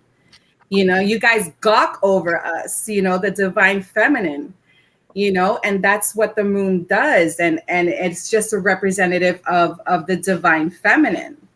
So I think if there's his, and Khalil could definitely back me up on this because, you know, I learned, of course, a lot from him as far as how women how the power of the divine feminine has always been attacked, and how we've always been tried to be hidden. And that reflects in my own culture as well. Like misogyny is so profound in my culture, you know, and it's so profound that it's overtaken, you know, a lot of the older generations. You know, they uplift the men and the women aren't anything. And if you're not tending to and listen, there's nothing wrong with submitting to your man, but when it's abusive, when it's having to give it, like, you know, compromise your boundaries, and it becomes abusive and it becomes unhealthy, and when it becomes toxic, that it's not good, right? But then that runs rampant in my culture, right? So I think if you want to talk about the moon, you want to learn about the mysteries of the moon, I'm going to say tap into the divine feminine, whether it's within yourself or whether it's with, you know, if you're a divine masculine, tap in with, you know, a divine feminine, a partner. You know, you really want to learn the mysteries, it's within us. It's truly within us. And that's all I like to say. Let me chime in, because I'm going to sign off. And Mooney, yes, girls rule, boys drool. All the moon, look at me, we get it. It's the moon is sexy, we get it, we love it. I'm just messing. So I'm going to sign off. Moonfeather is amazing. Thank you for being here, and everyone here is amazing. Indy, you know what's up. Franklin, thank you for having me. I'll sign off, but just, I love the projection idea. I love the, I look at it as a nightlight. It's the best nightlight out there. Literally, and I look at it as literally a nightlight. Yeah, we're in a stationary thing. That's how I see it. So shout out to Little Boy Blue and the Man on the Moon. Shout out to the cow jumping over the moon. All these childhood fairy tales.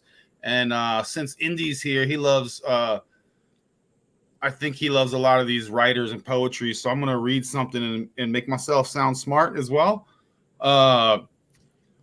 He who would search for pearls must dive below. So mad respect. That's from a guy named John Drayton from the 17th century. I feel like if someone could repeat that in an English accent, it would sound like way more smarter, because I speak American. But anyway, guys, massive love, and I learned so much. And keep going. I'm gonna keep listening. Peace and harmony to all. Thank you so much, Peace, Ronan, for bringing your beautiful energy. And by the way, anybody out there, you just have to go to my YouTube. You're already in my YouTube. Just click on my recommended channels, and you'll see Ronan and Moonfeather and Kalal. I need to add one other person to that. I'm just waiting for him to add something on his channel. Liba Lam hasn't added his content yet, but I know his content's going to rock, because I've heard some of his content. He just hasn't put it up yet because he wasn't satisfied with it, because he's a perfectionist. That's spot on. But those who are listening, definitely check out my YouTube, The Ronin Experience. We just brought it back last night. We have Kalel Keanu of Konami Codes. You know, we're big supporters of the KKK. Konami Codes, Kalel, Konami. Mad love, I'm joking. And Moonfeather. And we're going to have amazing guests here. I don't want to hurt Franklin's channel. I'm being silly. But come check us out. And yeah, guys, I'm out here. Thank you. Much love. So much love, Ronan. Thank you. Bless you, Roni. And I'm sorry for Raya. Indy, do you have a YouTube? I do. I have a lot of material. I've been doing boots on the ground work at historic sites in the area over here in North Carolina. I have to edit the I can't believe I haven't seen it. Please put your YouTube link in the public chat for me, if you would. I'll do, yeah. Sorry, Moonfeather, you were saying something. Yes, I wanted to apologize to Soraya. I didn't see her. Hi, Soraya. Hi there. How are you? I'm doing well, sweetheart. I know you by your laugh. So when I heard your laugh, I was like, oh my God, that's Soraya. Yeah, I'm noticeable with that.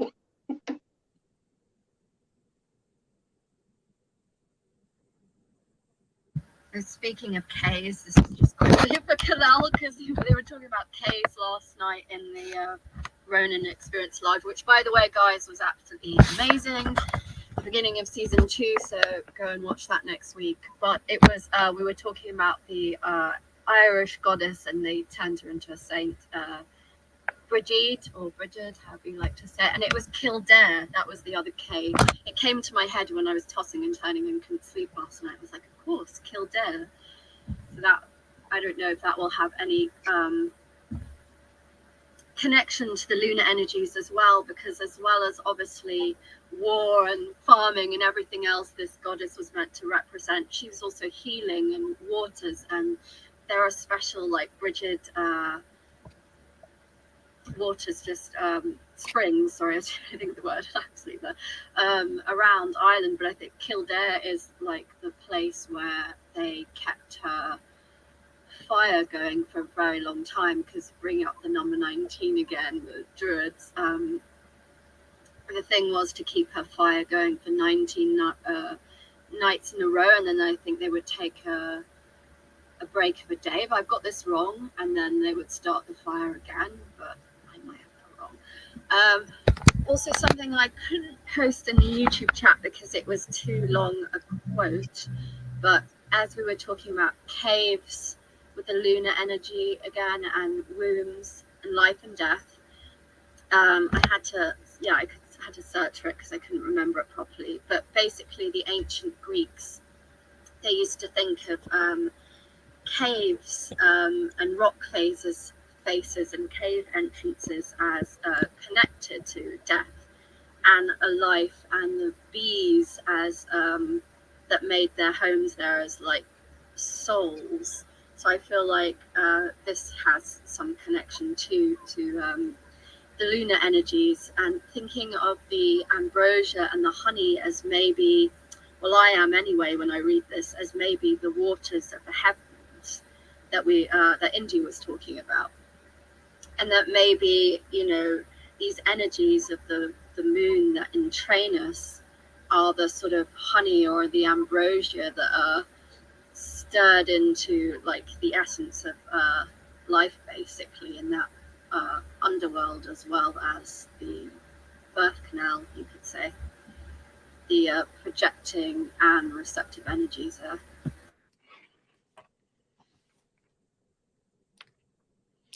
I love that. Yeah, we were mentioning earlier about how water and the moon seem to be closely connected. And we spoke about how vapor rises up, and we're very familiar with gravity, things being pulled down. But there's a concept that was made by Victor Schauberger called levity, the idea of things going straight up, like a tree going straight up from the ground towards the heavens. And the trees are deeply interconnected with the water inside the earth. And so that's why the Druids worship the trees, because they believe that the trees were a way for them to access the power of the water in the inner earth, in the underworld, in the ground inside of the earth, which in the times of the Great Matriarchy, before the fall into the fallen patriarchy around 6,000 years ago, we all had a different understanding of the spiritual way of things. When the spirit would die, the spirit would go back in and through the earth and reemerge from the earth.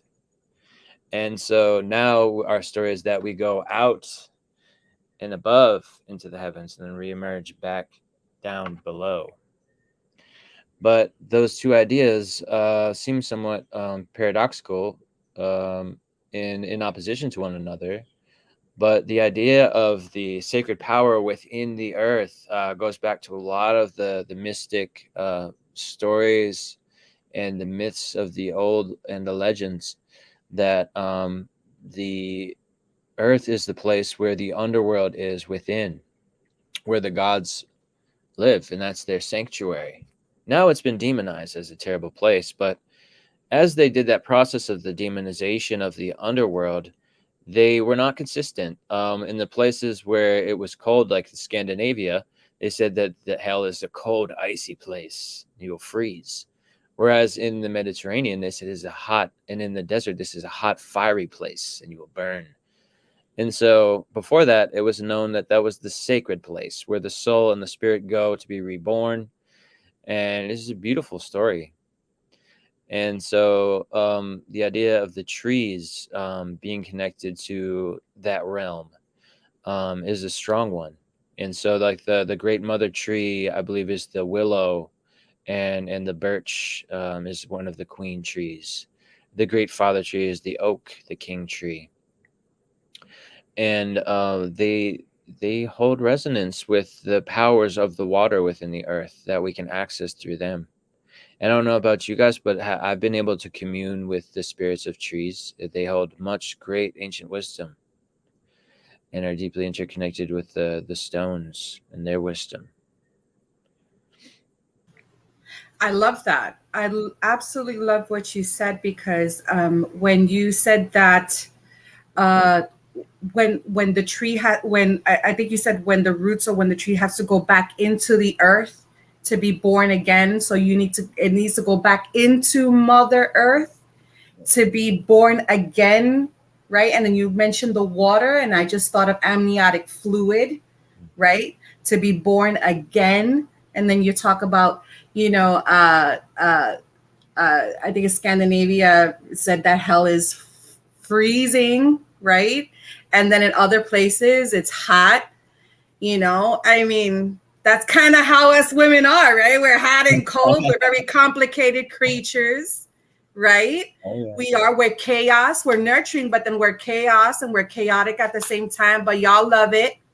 You know how to deal with it, right? Franklin, I know you said one time that you like a little bit of chaos, right? A woman to be a little bit of chaos, slightly. It has to be balanced, right? Nothing too psycho. You don't want it too psycho, but that's what we deal with. This I like a little bit of psycho. A little bit of psycho. Look at him. Look how he smiles.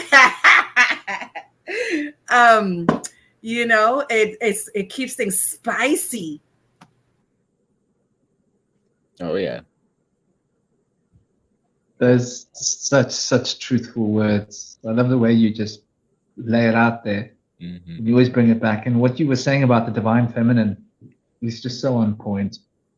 So extremely on point. It just sort of drops the whole hammer on the lunar story. And I believe that this polarity changes in the same way that the polarity changes at night, changes in the day, changes at night, changes at day.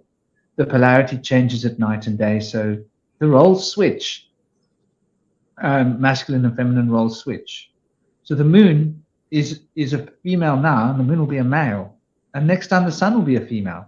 And it sort of makes you think about our journey, this eternal journey, which is represented by the moon, which is the cycles of life and death and reincarnation. This falls into the moon's hands. Past life, moon. You want to read past lives, you need to see through the moon's eyes. Because the moon's eyes is looking towards the future and the past. That the greatest of the seers in most traditions of when we look at the gods and goddesses, it was always the moon goddess that was the greatest of the seers, right? Being able to see the future and the past. This is in the moon's hands, essentially. So there's something to be understood about these big cycles. We still haven't dropped the hammer on that 19-year cycle, have we? Not yet. We haven't dropped the hammer on it. So what's a 19-year cycle? We're sitting here and we're thinking, well, it's quite interesting if you think of what 19 represents. It represents adulthood, doesn't it? Represents your final teenage year. And from here, 20. So from here, you're moving into the sphere of Saturn. Your T. You're moving into your cross of life. You pick up your cross, you put it on your back. Like normally at 19 years old, parents are like, okay, kids, now get the hell out of the house. Go and find your own life. You know, it's time to start thinking about what you want to study, where you want to go. At 19, you've got to have some kind of a plan starting to hatch. So it's really fundamental for on the human plane of development, and obviously reaching full potential and full maturity, mental capacity. And at age 19, you're definitely able to make decisions, definitely able to take responsibility for your actions. And so I think it represents maturity. So these 19-year cycles of the moon, I think, are quite fundamentally important, because 19 is a mystic number of 20. And so 20, now we're talking about the Mayan cycle, aren't we? Because the Mayans love the number 20. And you've got how many digits? 20 digits. So the mystic number, there are 19 relationships, 19 phases of contact between the 20 digits, right? So this is somehow quite important that we've got 20 digits and that this moon is on a 19 cycle, because it represents the potential of all 20 of your digits. And all 20 of your digits represents what you can do and where you can go. And so at age 19, you're starting to figure out where you must go and what you must do. The idea is starting to form in the brain, and the concept and the plan will start to come into being. And it's when most people start studying what it is they're going to do for their lives. So I think it relates to when you should start your career, one way or another, be it actually working it or actually going to start studying what it is you're going to do with your life. So it recalibrates us back towards the sun's energy, because the sun rules over careers through the house of Leo, sun's place in the zodiac, as it externalizes its essence into the macrocosm in the 5th house, the house of work. So this 19 is also related to the moon of the sun. And when we look at the 19th tarot card, what are we dealing with? Once again, right? So we're dealing with this judgment, aren't we? No, sorry, we're dealing with Shin. No, we're dealing with Resh, because you've got Resh and you've got Shin. So you've got the sun, and then you've got judgment. So what follows the sun is judgment, you see? And so that by then your judgment is getting focused. You're now developing the judgment of the sun, and the sun rules over your career. So that should be where you should be knowing what it is you want to do with your life. Just thought I'd put that a little bit in there.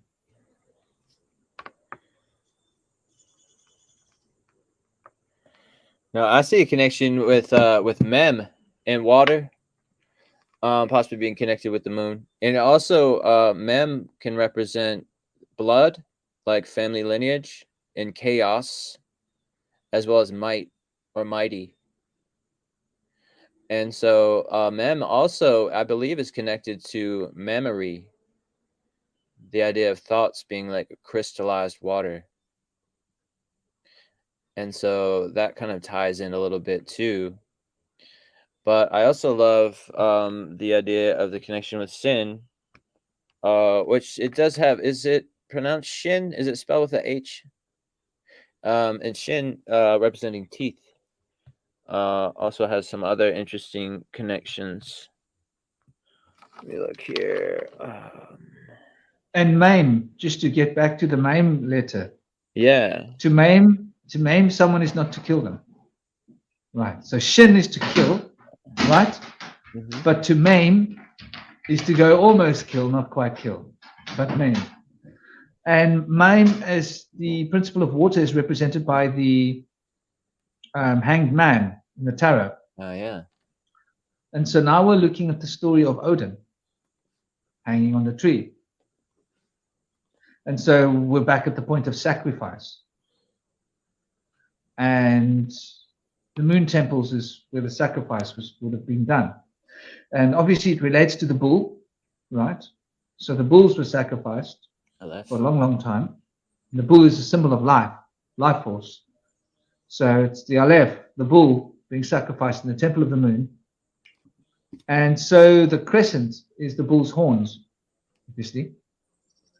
And the crescent represents being able to carry water, which is what Jimal does, right? When it crosses the desert of life, it carries the water of knowledge across the desert of consciousness.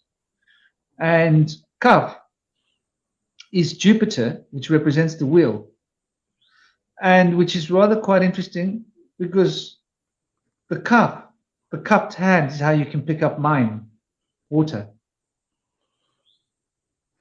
So there's all these associations coming together. And so we could say, when you've got the cupped hand picking up the water, right? There's the flow of life connecting the movement of the cupped hand picking up the water. So, and the process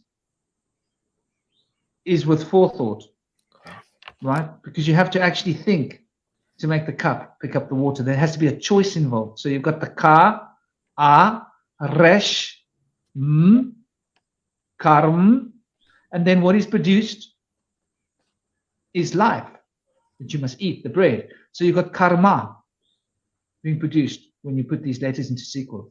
And you can see how the sequencing of these letters do make a lot of logical coherency in actually explaining what the word karma means. So you can use the Paleo-Hebrew alphabet to decode Sanskrit words. Just thought I'd put that out there for those of you that are working with these gematras and these languages. There's something interesting to be expressed here. And so it does relate very much to this water. Coming back to what you're talking about, mime. And mime being the third of the mother letter relates to the etheric plane. And so the moon governs over the etheric plane, for the etheric plane is the container. The containers of containers, which is the container of containers, that binds the astral forces of the sun into its containerage. And the astral forces of the sun are electrical, right? And the containing forces of the moon are magnetic. So through the powers of the magnetic, containing of the etheric are the powerful forces of the solar electrical principles bound to create this yang yin Tao. Yeah. And so this is producing the turning of the wheel, which is kaf, the hand, right? And when we look at Maim, it's a very interesting letter because it's got two forms. Obviously, it's got a form in the word, which is moving water. If it's the beginning of the word, or if it's intermittently used in a word. But if it's used at the end of the word, it represents water at rest. Could even represent water that is stagnant. So Maim represents the movement and the not movement. So it's got a shadow of life and death as principles being reflected in this principle of movement and non-movement in those two forms of the way in which it can be used. So it's very relevant. And obviously, as the moon governs over all of the water, Maim is the substance of the womb. And the moon governs over the womb. So it's governing over all the Maim, which is in the womb. And so this is essentially what the Kraken was symbolically expressing, that it contained the waters in the womb and was able to, in its own womb, produce the currents of water that could move and produce rest so that there could be crystallization of matter.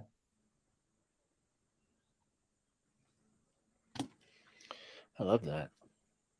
Now, I mentioned Victor Schauberger earlier, and he would speak about how water is alive, and living water operates in a certain way, whereas still or dead water operates in a different way. And he would say that living water likes to turn over in its bed and move in a vortex. And so Victor Schauberger was aware of the motions of living water and was able to use water to create levity. If you bring two channels of water together and then bring them together in an egg shape, the forces of the egg shape will actually create levity and make the water sprout out the top. And so he could use that to create a lifting power or to wind a gear. But through his discoveries of living water, he discovered many things of how to enrich the waters of the river by allowing them to turn over in their bed and clear away sediments that were keeping them from turning over and enriching themselves with the sediments down below from the stones and the minerals. And he was actually able to create certain pipes in the home that, instead of going straight, would actually take kind of a vortex shape on the pipes to keep our water alive. And he was very aware of the powers of water amongst us, and it takes all forms. It's in solid, gaseous vapor form, and liquid form amongst us, and is kind of in that way is a portal to many different aspects of our realm, and connects us with that. So water is very powerful in so many ways in its symbolism.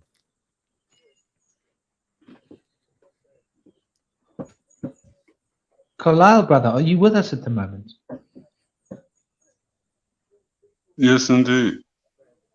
I've been waiting to hear from you. That number 19 is bouncing around in my head, and I'd love for you to just hammer some truth into it, please. I mean, if it's pleasing to you, that particular number.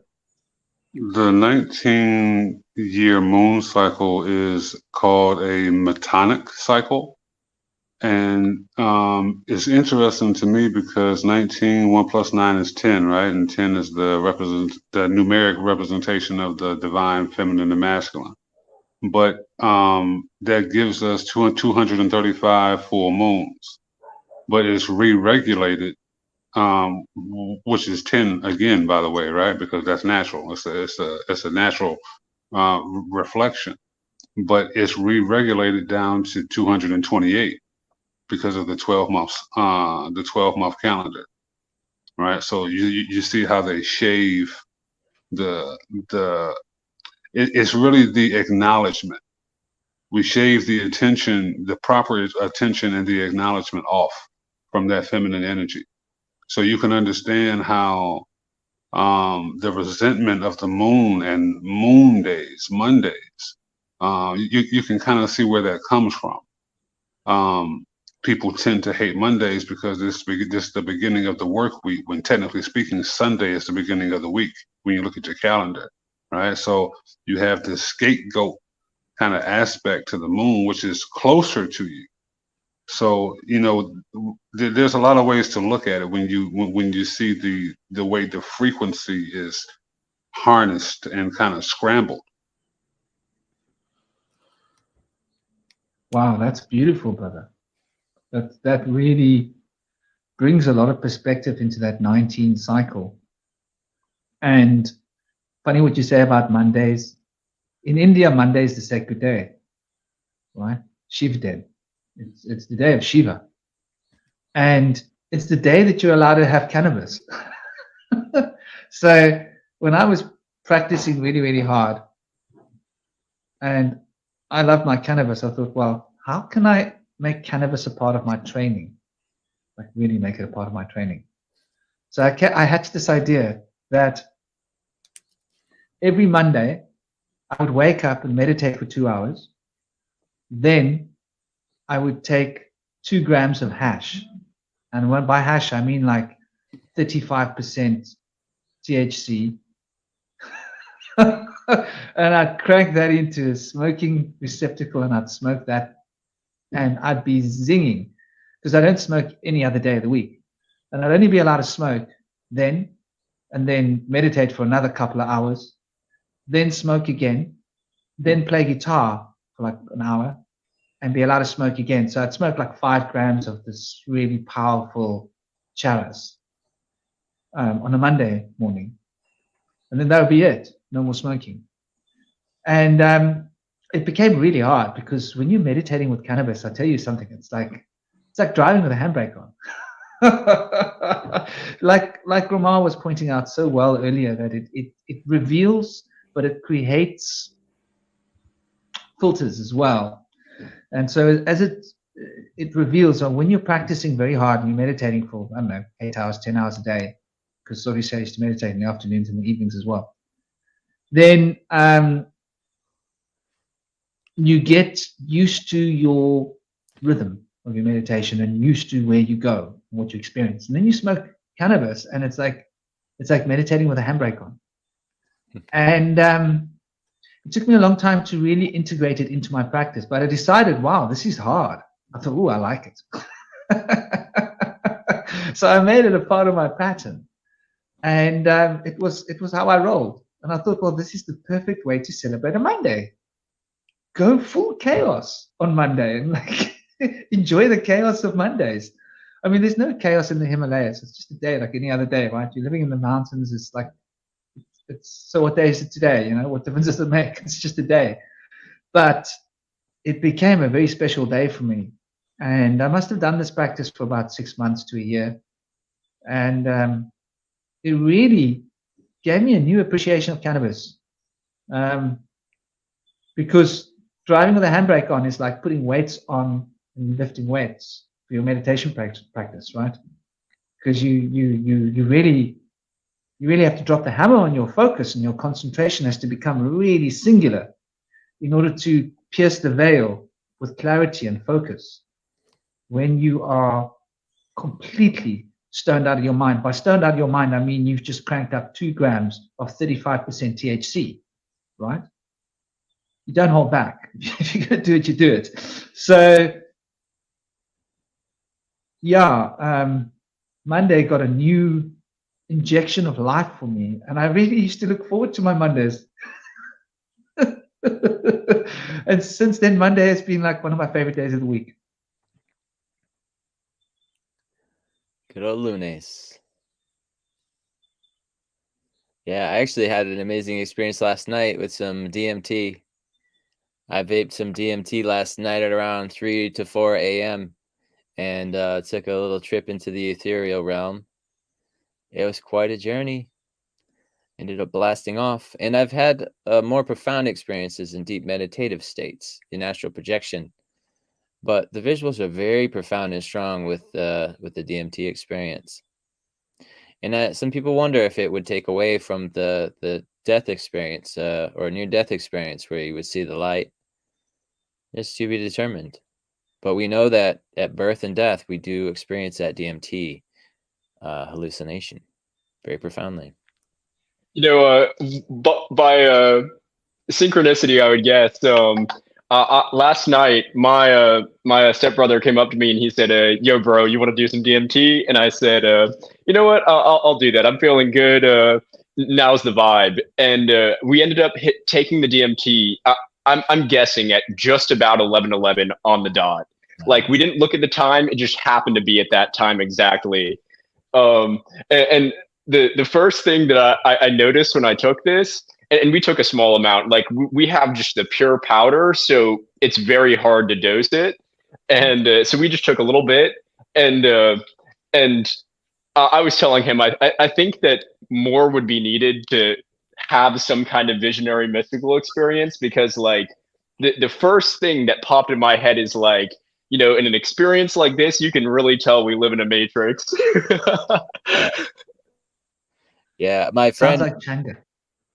Yeah, the Changa actually lasts a little bit longer. It's got an MAO inhibitor in there infused, like a passion flower or something. That's makes the trip a little bit more lengthy and fun experience. But my friend, he was a little bit scared to let go. He said that he likes to just dabble and have a little tiny hits off the vape and doesn't really want to go all in. But I told him, I like to, you really need to embrace it and let go and let it take you. And so I let it take me away. And there was points in the trip where I thought, man, did I take too much? Like, what's going to happen? This feels really, really intense. Like, I was riding that wave. It's like you're on a surfboard and you're like, oh no, I'm at the crest. Like, am I going to like go down? And like, is this wave going to take me out? But I let it ride, and it took me through and brought me back. It was a beautiful trip. But you really have to surrender in an experience like that. It's like going back into the womb. You have this great inner peace and solace, and you're somewhat paralyzed. You can't really move. You're just resting in that divine state. It's beautiful. No conversation about the moon will be complete unless you're talking about how to become a temporary part-time lunatic. And that's what this video is. So true. But that is a part of what the whole Roland was asking about earlier, about the doof, doof, doof, doof, doof, doof, doof under the full moon. And that's really what this is going down to, is lunacy, is people practicing lunacy, like as a practice. You know, go out on a full moon and go crazy. Get out on the dance floor and just go wild and dance until you've lost your clothes. Go find them later, you know, but you don't need clothes. Not in a climate like Cape Town, you know, because it's a wonderful climate. So that's why Cape Town was considered the Mecca of trance. But yeah, bringing it back down to the principles of the lunar and the life and death, and how DMT factors into this little picture. And DMT obviously being fundamentally important, you know, for the life and the death to manifest, right, in terms of consciousness and physically. So we could think of the D, the M, and the T as being very important for the moon. So the T we know is Saturn. The D we can think of as, I hope you're paying attention, we're talking about the lunar crescent. So the D is the door that represents Venus, the gateway to the mysteries. So when Venus rolls over the crescent, right, it forms a T. And the crescent is the water, the mem, the main, as you were pointing out earlier. So DMT is about bringing Venus over the crescent. So the times when people would have used DMT in the past would be when the Shiva moon is out, when the Venus is aligned in a conjunction with the moon. And so the gateway to the mysteries then are able to be opened, literally. And so that brings it back to what Liba Lam was saying about timing is really important, you know, astrologically, for finding that perfect time for that kind of a journey. Although I wouldn't recommend it for people because it's not necessary. You see, the DMT gets generated by meditation. It's just hard work. And what one experiences is, I've experienced without any substances, just practicing, austere practicing, chanting, mala, mantra, dhyana, rhythm, going so deep into the rhythm and the meditation of the rhythm, into the principle of the shamanic rhythms, that the whole world will start spinning so much that you can't find any way to hold on to. And you will feel like you're hanging upside down in a spinning universe. It's spinning really fast, like a top. And that you're spinning out of yourself and into yourself. And that's an experience that you can gain just through the Om Namah Shivaya mantra. Will bring all 6 of your chakras into alignment and open that door for you, if you work with it really in a devoted way. Because those 6 syllables are the 6 power root syllables that give you control over each of the 6 chakra. So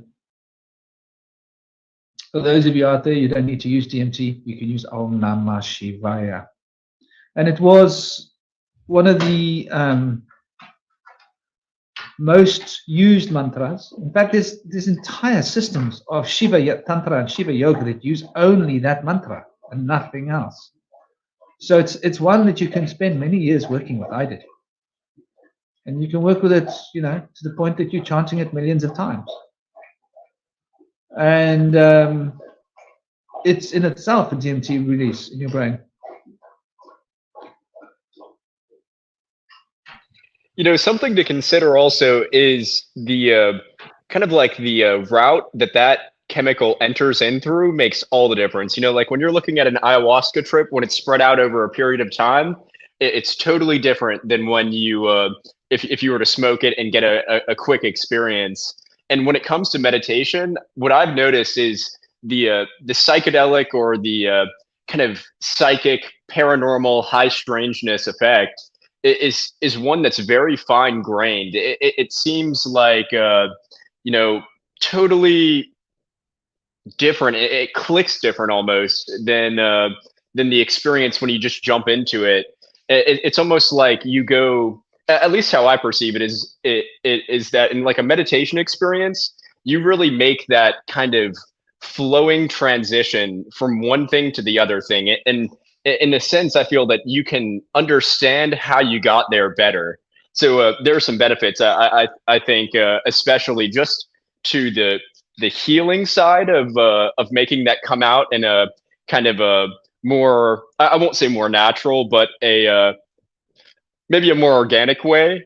And there's also a certain distilled quality to it, a certain purity to the experience itself when it's reached in that way.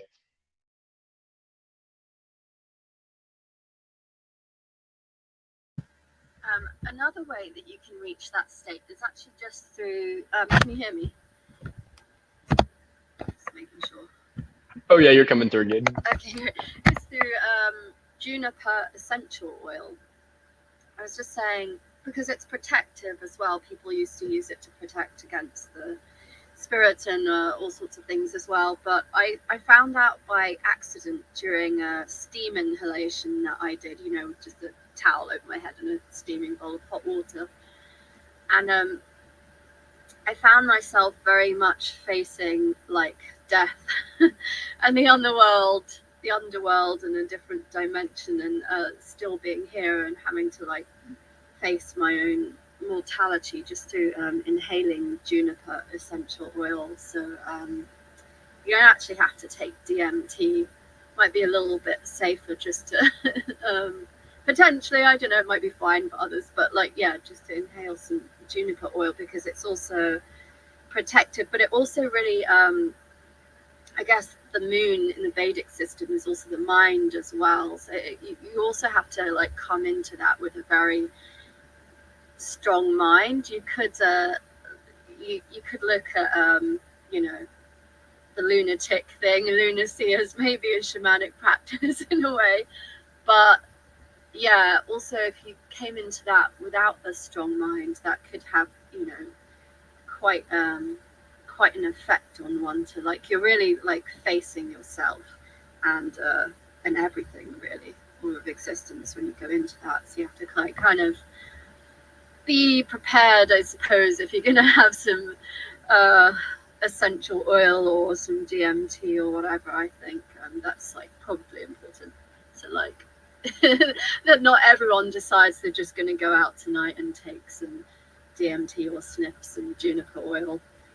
Although I would actually recommend, I guess, mixed with the carrier oil. I just do it neat, but I'm not, you know, affected by it. But with a carrier oil, I would suggest, like, if people aren't too sensitive to it, like rubbing that into wrists or behind the ears or whatever, because it is also in smaller amounts. It can also be, I guess it's taken in a different way when it's not olfactory. Like, it can be very like grounding and protecting and like peaceful as well. I do really like juniper, or burning, like you know, like smudging with juniper, having juniper smoke.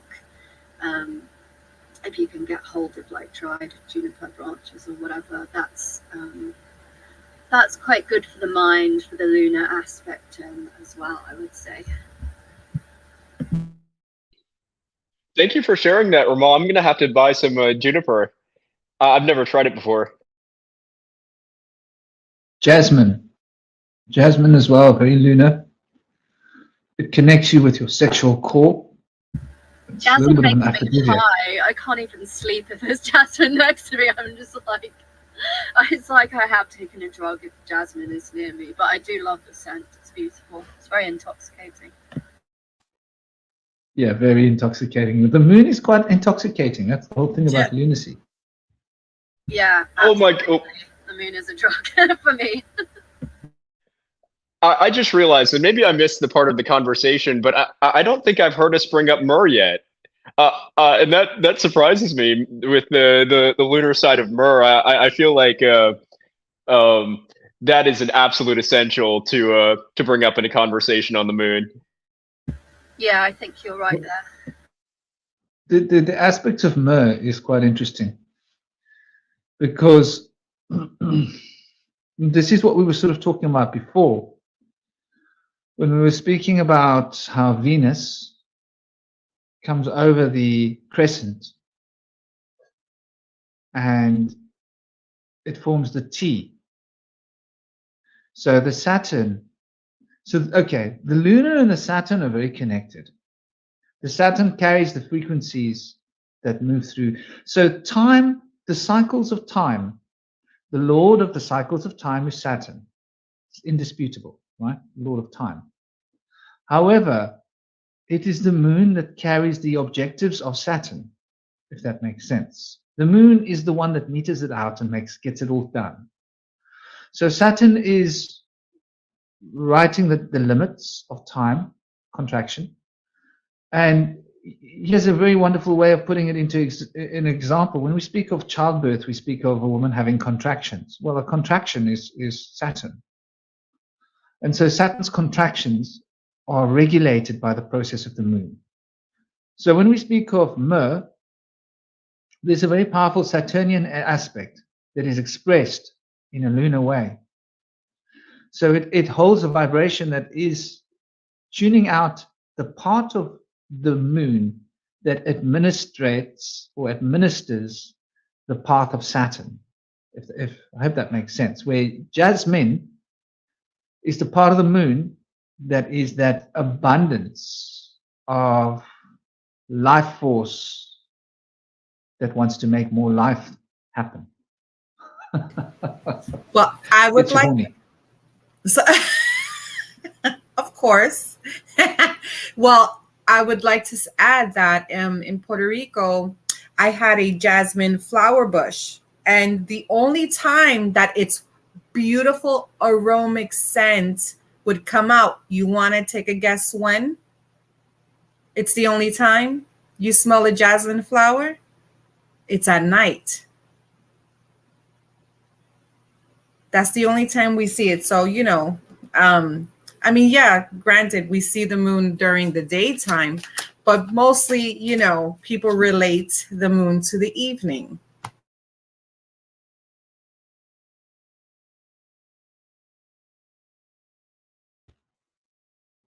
And yes, I'll give you an example. I'm in South Africa. So in South Africa, there's a slang word used in Cape Town. And Eleanor, if she's still here, she'll confirm this. It's Jay Jas is what they might say in some parts of Cape Town, which means, are you horny? It's actually a common thing that people ask each other. If somebody says something that's crazy or like lunatical, then it's part of the local Cape Townian lingo that comes from the mixture between the Hottentots Khoi and the settlers of Britain and of the Dutch and of some of the African and Hindu and Muslim. Everybody, it's a brand that's purely South African, and it's called Cape Colored. And they're the most fascinating people in the world. They're hilariously funny, very clever, because they've got the Hottentots Khoi, indigenous African. This is only indigenous Africans you can find, or people that have that genetics in them are actually in this subgroup here in the Western Cape. That's it. That's the indigenous people of South Africa. The only indigenous people of South Africa. You know, after they were here, the first people to arrive was the Dutch. The second group to arrive was the British. The Dutch settled, then the British came, they fought a war with the Dutch. Then the British won, and they said, well, the Dutch, why don't you keep the place, but we're keeping Cape Town under the Queen. Then at a later stage, the Zulus started coming in from the northeastern border. So the Zulus and the Xhosas arrived later under the Chaka uniting these tribes, and then he waged war on the Dutch, said, I'm going to kill you and wipe you all out and kick you into the ocean. But then they called the British, who brought their cannons, and Blood River happened, terrible battle. But Chaka and the Zulus lost the war, and then the Dutch, instead of chasing them out of the land, said, well, here you can have this homeland, this will be your land. And there was a treaty drawn up between the Chaka Zulus, survivors, and they accepted the homeland, which has become modern-day Lesotho, or it's been doctored and changed over the time. Apartheid sort of mangled and messed everything up and turned this country into a joke. But originally, that's the history of South Africa. So the only indigenous people of South Africa are actually in the colored population in Cape Town. And they're like a wonderful people. They really use English and Afrikaans in the most unique and interesting and fascinating way. Eleanor's obviously not here. If she was here, she'd be giggling in the chat box. But yeah, the word jas, is obviously from a Dutch Germanic root, which means horny, and it comes from the root of the word for jasmine. I just thought I'd add that out there, and it's a common term that you'll hear in Cape Town, by the way. Do you think that's any connection with Capricorn? Isn't there a herb or something called like something weird like horny goat weed or something like that? I think there is. That's interesting. Like a connection with Capricorn. Is there anything? Saturn and the moon are quite closely connected. The Capricorn, I don't know whether it's specifically related to Capricorn. I think it's related to the way in which Saturn brings the contractions into a woman. Yeah. And so Saturn wants to impregnate the womb of the moon. And so this is where the wisdom aspect of the moon. So the moon is handling the knowledge of the construction of reality, which is Saturn's domain, as the builder, if I can use that word. But the moon is the carrier of the wisdom. So we need to go through the moon to get the wisdom of Saturn, because the moon keeps the wisdom. Yeah, because it's the initiator. Sea goat, isn't it? The sea goat is the ancient symbolism, the older symbolism for Capricorn, isn't it? It has that sea, that water and lunar symbolism weirdly as well. So that's interesting. Yeah, this is really interesting, because the first of the gods that were worshipped was the lunar god. Saturn came later. So when you go right back to the beginning, it was first the moon was worshipped. And it makes me think about the vapor canopy once again. I've mentioned this in a couple of other talks. It keeps coming up. But once again, like the vapor canopy, what it was, but it would have been kept intact by the presence of the moon, or the moon could have been what caused it to collapse. But there was definitely a vapor canopy on Earth. That's what made everything so big. That's why everything got so small, was because the vapor canopy collapsed. And so that's quite an interesting concept, as the collapsing of the vapor canopy is probably where people started looking for other deities to worship, if that makes sense. That's when things got a lot smaller. Animals, people. Yeah, everything. That makes sense, and it would have affected our brain functioning a lot too, the kind of different levels of oxygen and growth, and probably even the electromagnetism of our cells that I keep banging on about, I would imagine. I was also thinking, because you were connecting Venus, and I suppose Venus, she has different stages, just like the moon does, right? You were connecting that with the moon. And I was just thinking, I think tomorrow or the day after, something like that, Venus comes out of retrograde, but we've obviously just had a supermoon, a big full moon in Pisces during a Venus retrograde in Leo. So I wonder how those two planets and those two signs, and especially the Venus being in retrograde, like affected the moon just now. And I thought maybe Libra Lamb might have something to say, and I'm sure everyone else too. I need time to process the information. I'm going to get back to you on that question. Yeah, fair enough. Kalau. Yes, you are. Yeah.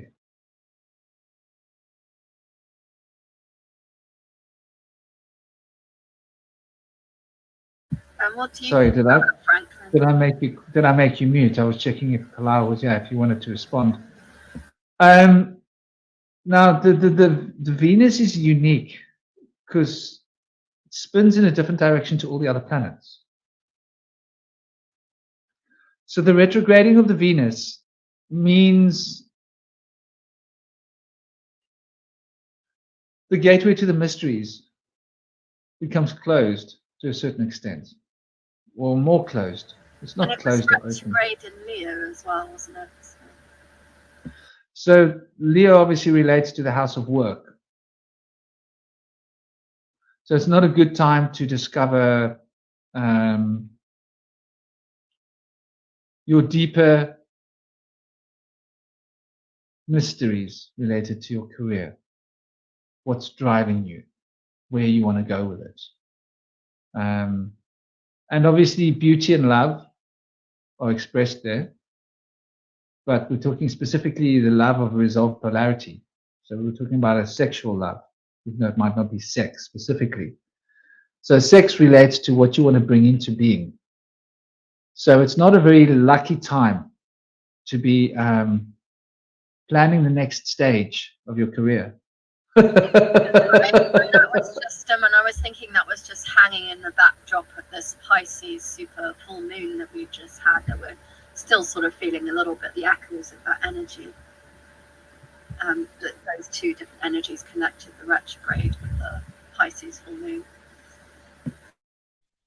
So what I noticed when this was happening is the lunar side was really, really intense, and it had that Venusian quality. And I felt that it kind of balanced out the Venus retrograde, because the Venus retrograde was going on a little bit before that, I think.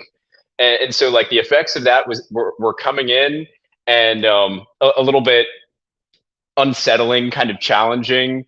And I feel like, for me at least, it felt like that supermoon in Pisces was like kind of like a call to action at an emotional level, where it's like, here's this Venus retrograde going on, and if you can face this, if you can use your lunar energy to redirect that kind of negativity into something more wholesome, then it really, like, for me, it felt like it completely balanced out. It's like there was a war that happened when this kind of a supermoon came in, and then it melted me. I was telling Franklin about this yesterday. I was feeling like really, really emotionally intense, but it was just balanced out by this feeling that I was just like, my heart just melted. I felt like I let go of some of the rigidity that was inside of me during that period.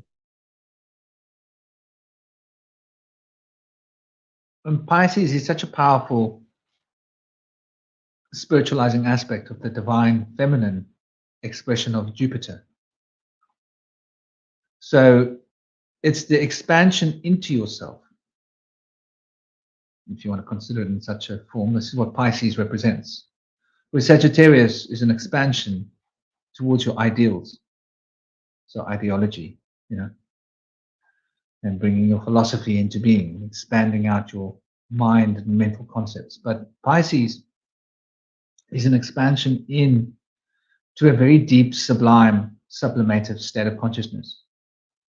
And it evokes the powers of the moon, specifically, even though it's Jupiterian. In the same way that the expanse of Sagittarius is the masculine, expansive side of Jupiter, brings into alignment the wisdom and knowledge of Saturn, expressing it in terms of philosophy based on ideologies, where the other side of that coin is the feminine aspect of that principle, which is going deep into the motivations. What's motivating you? Really profoundly towards gaining those ideologies and philosophies, which will crystallize into knowledge. But what is the motivating pull from the inner, if that makes sense? Yeah, that makes a lot of sense. I feel like that's what I was experiencing last night, finally, because I was like traveling. I was on the road during the full moon, but I finally got to experience some of those energies last night reading in bed, the Moon Magic book I told you I was reading. Definitely felt that expansiveness within the walls of my being. Actually, it was quite contained, but also very I don't know, electric, for want of a better word. I feel like Moonfeather might have something to say about Pisces energy. I feel like she'd know about the lunar connection there. Yeah, it was really, thank you, Rama. It was really cool because, well, first of all, my ascending is in Pisces, right? Shout out to Kalo for letting me know that like months and months and months ago. But so it's amazing because this, of course, this past supermoon was in Pisces. And I was like, okay, so this is really going to affect me, you know. And on my Mooniverse live, YouTube live, I went over all of this, you know, and it's all about, you know, emotion, but then at the same time, and feelings and nurturing, but then at the same time, we're feeling super, super chaotic because of all these other retrogrades that are actually taking place. And then you want to throw in, we just went in at the same time with Mercury retrograde. So, and on one end, you know, where we've been really pushed and given that super boost of creativity and emotion and empathy and, you know, connecting with other people, because I've been connecting crazy with other people this week, but at the same time, immediately I'm in chaos. You know, it's just, it's like I'm overwhelmed. It's too much. Everything that's going on, you know, it hits me at once, and it takes a while for me to ground myself and stuff. But, you know, but Spirit is so good that it sends me the right people at the right time to help ground me, you know. So yeah, Pisces is beautiful energy, absolutely beautiful energy. And the more I read and understand it, I'm like, okay, because I'm very air, you know, but then I'm a cap moon, and that's earth. And, you know, so it's I'm all over the place. But guess what? Air is in everything, right? Air is in fire, air is in earth, air is in water, you know. So I think it's really balanced, actually. You've got water, and you've got air, and yes, you've got earth there. That's pretty balanced. I don't know where you've got fire on your chart, but that sounds quite balanced. Am I correct in thinking, because your ascendant is in this kind of lunar Piscean sign, yes, you can feel spirit in your body, right? Because that yeah, house is your body a bit, as well as other things. It's yourself. So yeah, that absolutely. might explain some of your experiences, like spirit moving through you. And right, absolutely, you know. And then of course it, you know, and then at the same time, you know, you have all of these spiritual experiences, right? I do. And then somehow, like, it just instantly manifests itself in the physical, because your moon is an earth, right? So that's amazing. So, like, you know, you grounding it in your body and in your life, right? You know, and that's amazing. But at the same time, it's like, it's, whoa, yeah, it's like trip. Like, I've never done DMT. All I've ever done was you know, cannabis. I've never, you know, but it honestly is like a trip, because you're getting hit all at once. Because sometimes you have a physical experience, and then you'll have a real spiritual experience, but there's moments where it's like all at once, like boom, boom, boom, and, you know, you love it and yay, but then at the same time, oh my gosh, it's a little too much. Give me a second, let me catch up, you know. And but it's great. I love it. I embrace it for sure. Yeah, I feel like I don't really know anything about anyone else's placements too much, but probably yourself and Franklin, like, with your placements, know a lot about lunar energy in the physical manifestation on this earth. Like, you guys are probably have a lot to say about that, a lot of experiences, and can really feel into that lunar energy in a very kind of practical and here now kind of way. I have Leo in my moon, so I'm all over the shop. But, yeah. Yeah, so having Leo in your moon is obviously going to bring your emotions and passions are going to mingle with your house of work, if that makes sense. And so you should be trying to combine the two, yeah, for the best results of that. Because obviously the house of Leo is the sun, its rulership. So it's a little bit contradictory towards the moon. So the only way that you can find a solution for that is to marry the two.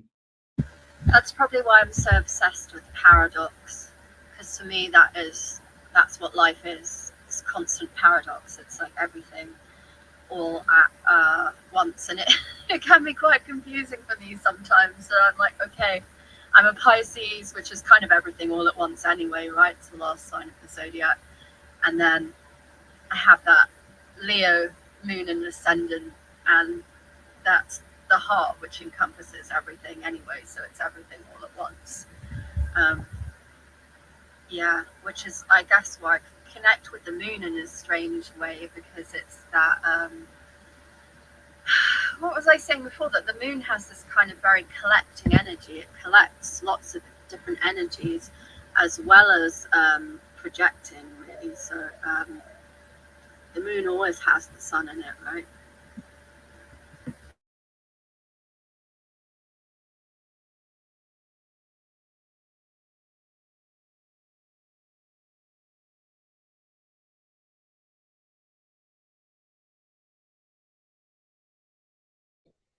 I'm sorry, guys. I have some plans that I totally forgot that I made, and I do have to go. It has been a blessing sharing this space with you guys, and my energy will be with you. Blessings. Likewise, bro. Likewise. And enjoy your day. And thank you so much for bringing your brain and your beautiful heart to the space. I've just got to let that little doggy in. I'm going to leave you guys to chat for a moment while I let him in, because he's just going to cry and make a noise. Big bless, guys. Bye, Connor. Love, Bye. peace, and power, Connor. If I could add something to the Pisces energy, you were speaking on a moment ago, Ramon. Pisces energy, they're kind of like the deep end of the dreaming, of the dreamers. Pisces will empathize with anyone. They'll be the ones who kind of cry with you. The emotions can easily be overbearing when it comes to Pisces energy, but that's where grounding is so important. The moon extrapolates these attributes. Right, that's where the Saturn energy is good. That kind of dark secret base that we don't always see, but it's kind of all around us. It's a container, and it's holding, well, that Piscean kind of lunar energy, like is just the all, the everything. They actually go together quite well in a strange way. That's very true, because the world tends to be a very harsh place for Pisces. Yeah. The word cry means crow in Germanic languages, in Dutch, for example. True. Dutch German. Yeah, cry. Hi, the messengers of Odin, right? The crows, or I think they're ravens, but similar in the Corvid family. So yeah, Pisceans do get a lot of messages. So maybe we're all getting a lot of messages under this Pisces full moon. That's why the crow brings the balance back to Pisces, because the crow is what is brought into being. Saturn is what is brought into being by the expansion of Jupiter. It tones Saturn, because Saturn is that contracting, and the expansion of Jupiter creates an expanding, contracting cycle, if that makes sense. So it's a polarity within a polarity, and the other pole of that polarity is the contracting, in a sense, but it's expanding inwards, if you want to be clear about it, of Pisces, which then has to be balanced with the outwards closing off. If that, I hope that's making sense in the way that that's being expressed. It reminds me a bit So of something Venus, Kalal was saying about. It reminds me a bit of something Kalal was saying last night. The Ronan experience, where he was talking about like a dream within a dream within a dream within a dream, etc. Is it that kind of energy that you're talking about, Franklin? Unfortunately, I didn't watch that last night because it's been today. I'm in a different time zone, and I had a lot to do today. I had to look after Josh, and after taking him on his adventures in the mountain, and then I had to look after the animals, and the day went. I'll be catching up all the time too once I'm back in England. But I just wondered that concept of a dream within a dream within a dream within a dream. What about Kalal? Is that what you were saying in terms of like Saturn and Pisces there, or Jupiter and Saturn? Our current moon. Well, yes, it's got to do with the toric forms, where the one comes out of the other, and the one goes in and becomes an outward, and the one goes out and becomes an inward. Because the whole universe is just a torus. But I'd love to hear about that, Kalal. Is it the same thing? Well, that's largely, as always, that's going to be a matter of perspective. But we could argue that it was very similar. When you understand, like I was trying to use the example of having seen a shadow, and then having seen another shadow within or underneath that canopy of that shadow, much like a dream within a dream. That takes, some people do that naturally, and that's kind of what I was just hinting at with Pisces. Pisces, Cancer, Gemini,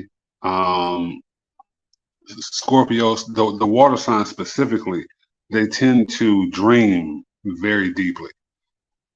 So you'll have more naturally the reoccurrence of a dream within a dream within a dream. Whereas you have Capricorn, Sagittarius even, Taurus, who don't necessarily dream as much as the other signs. Now we can argue that's biology. We can argue that it's need. It's just kind of like what happens.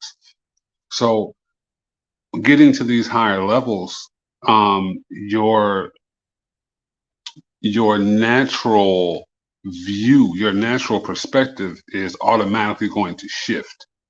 That's why the moon, specifically the full moon cycle, is so detrimental for the Pisces, because that is it's an amplifier, and it's not so much their own emotions, but it's the emotions of other people. I'm talking about a natural empathic energy. Yeah, it's probably good for Pisces energies to have maybe less people around on the full moon, unless they are sort of kindred spirits, as we are all gathered here right now.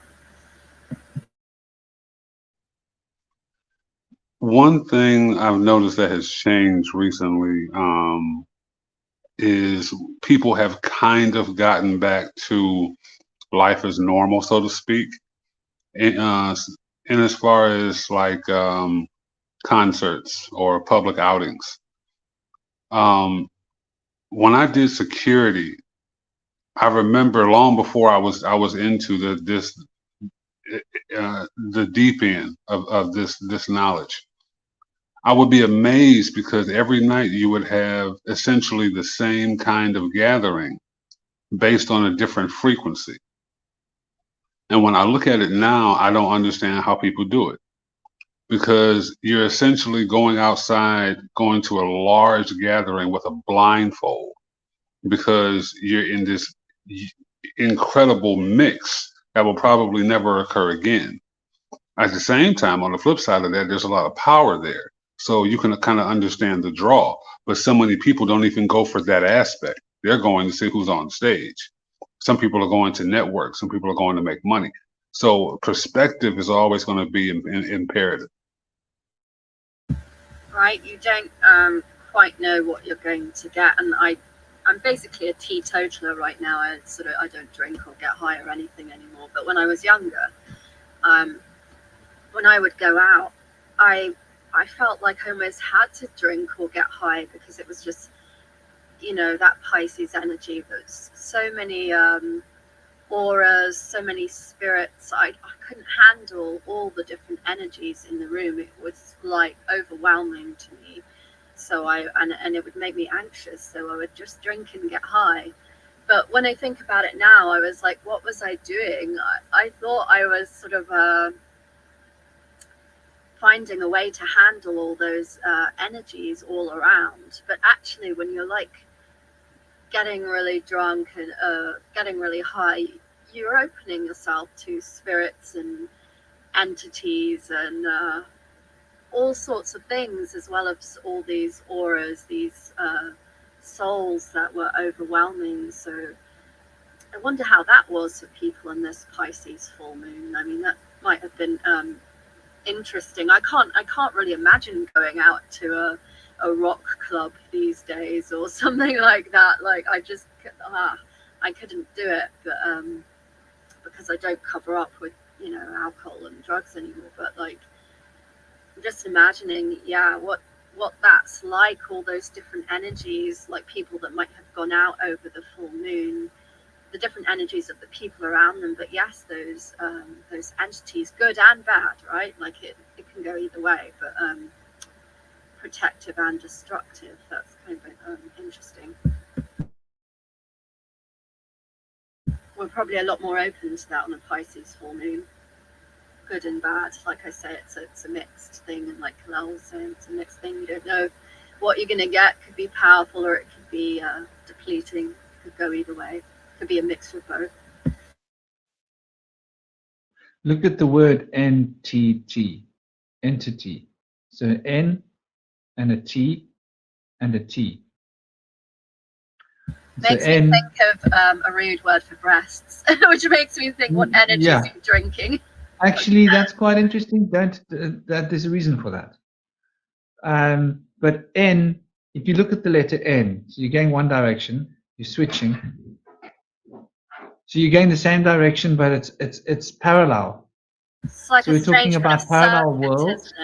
We're talking about a parallel world, a world that's not in the physical form, but is in the spiritual realm, because it's related to life and death, right?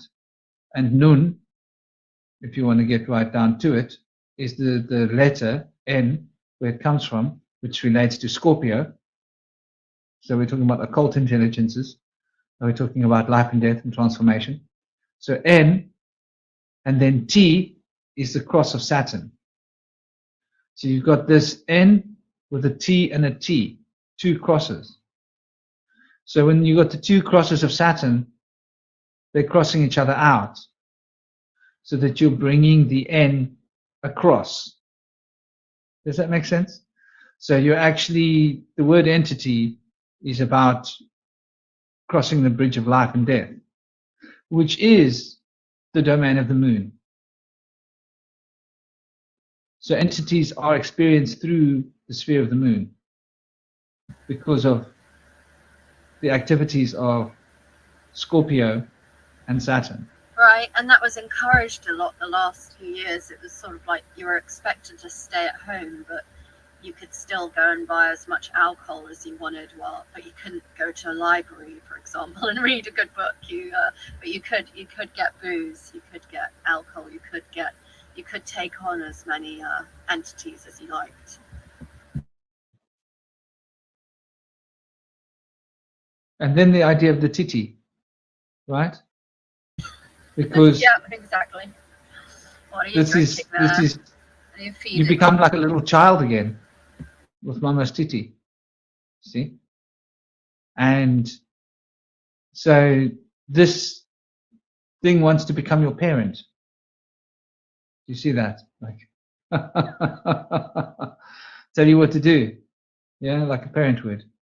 Which means that those beings that are trying to cross over from the sphere, we're talking about the 8th sphere here, which is a very broad topic, but it does actually relate to the sphere of the moon and to the sphere of Saturn. For it's got to do with the crossing of the sphere of Saturn and the moon, like we've discovered those NTT. And so there's something to be said about entities, the moon, and the etheric plane, and how, according to all our ancient scrolls, the 200 egregori, as they might be called, or whoever, they were beaten by Shemyaza and his crew, or the archangels, the 4 archangels, however you want to package that story, it's the same story. And they were cast down into the etheric plane of the earth. And that is under the domain of the moon. So they're trapped in a magnetic sphere. And we have access. The key of Saturn can unlock that door. Because Saturn carries the imprint. And now we're going to go a little bit into the deeper occults. We're now talking about Abraxas. And how Abraxas is a later reflection of this creative, this being that created the universe, if you want to put it into such terms. And this is an older story of an earlier story, which is Yael, El, those are the 2 first names of God, Dabaot, right? And you could pronounce the ta like a s, Baos. So the Baos tower of the 2 towers, the Jael, jealousy, and Baos, form the towers of Etzchim, the tree of life. And now we're talking about the story of Samson breaking the 2 towers. There's a whole allegory about the story of breaking these 2 towers and bringing the house down, so to speak. And so this key of Saturn is the key to opening those doorways into the land of the underworld. And so you can see how those beings have been feared in the form of Saturn, because they want us to use Saturn to open the doors for them to be able to come back into this world, because they lost their place here. And they're sort of waiting for the universe to be destroyed and recreated again. Because when the universe gets destroyed and recreated, then the moon will once again be feminine, the sun will once again be, so the moon will once again be masculine, the sun will once again be feminine, Venus will be a male, and the sun, they will all switch their roles. And in the process of switching their roles, there's a new earth that's created. And those beings are going to get left behind, because they are like an exhaust fume following a car around, trying desperately to hang on to the car so they don't get left behind in the cosmic nowhere, because they can lose their existence. So here's where we first start to meet the stories of immortality as it relates to Christendom and all the stories that come through these channels, which come from old stories. But the idea that one can lose one's existence, and that groth, or the abyss, can literally take you to pieces and churn you out into cosmic soup, so that you then have to begin the process of evolving through like an atom, in the new universe, losing all of your integrity of who you were. So which is why integrity is so important on the spiritual path, because it's what maintains us so that we're able to hold on to the flow of time as time evolves into the next eon, into the next evolution, into the next world, next earth. And the theosophists have got quite a lot to say about this, as do the anthroposophists. They both have quite a lot of lore relating to this information. In the eighth sphere, in the Kabbalah, it's also covered to a certain extent when we consider Groth, the quasi-sphere, which is not a sphere, which is but is not, but not a sphere. But it is a sphere, you know. So who's existing in this Groth? And this is the abyss. And this is where Shaitan and the jinn are awaiting, you know. And the jinn have thrown in their lots with Shaitan. This is according to the old legends. And so they adopted him as their king. And obviously, you know, these are names that have been interchangeable and added to the register and taken from wherever they take these names from in terms of old names. But it's very interesting because it's once again the shit of sin and sat. So satya. So it's one of the three principles of the Om Tat Sat, which is a principle that carries its vibration into the Om, right? Into that fundamental life force principle, which we can experience in Hebrewic traditions as Aleph. But I don't want to digress too deeply into these things, and to the point where we've got no root to bring us back to the ground.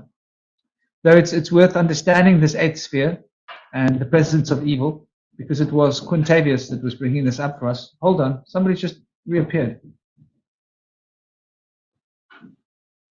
Moon feather. Hey guys, I'm so sorry. My laptop ran out of juice and I couldn't turn it back on. I'm like, what's going on? But Welcome back. Thank you. But I am going to bid everyone a fond adieu.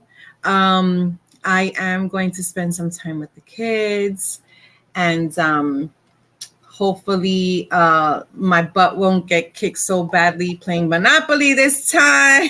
Last week, I spent most of my time in jail. I was like, please leave me here, because all the kids had all the properties.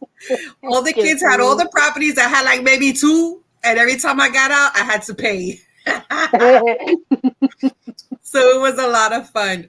Guys, thank you so much for everything. Franklin, as always, such a beautiful space, talking about the moon and all of its wonderful mysteries and how it's connected to the divine feminine. And everybody just really tapped in today. Thank you so much. Thank you, Rama, Soraya, for coming through. Gotta always represent the ladies, fellas, Kalal, sorry, Indy, yes, we're going through, and everyone else. Thank you so much for everyone in the chat. Please hit that like button, share. Let's grow this community. I love Saturdays so far. You know, here at the round table, everything has just been so beautiful and so wonderful. I absolutely love it. Sending everyone so much love, happiness, joy, peace, prosperity, abundance, protection over our children. And yeah, enjoy the rest of this Saturn day for sure. I love you guys. Thank you so much. Thank you. Love you, Moon Feather. Thank you for coming. Love you guys. Bye. Beautiful, beautiful energy. God bless you. Enjoy your children. Thank you. And losing style. Yes. I'll soon be losing. Take care, my dear.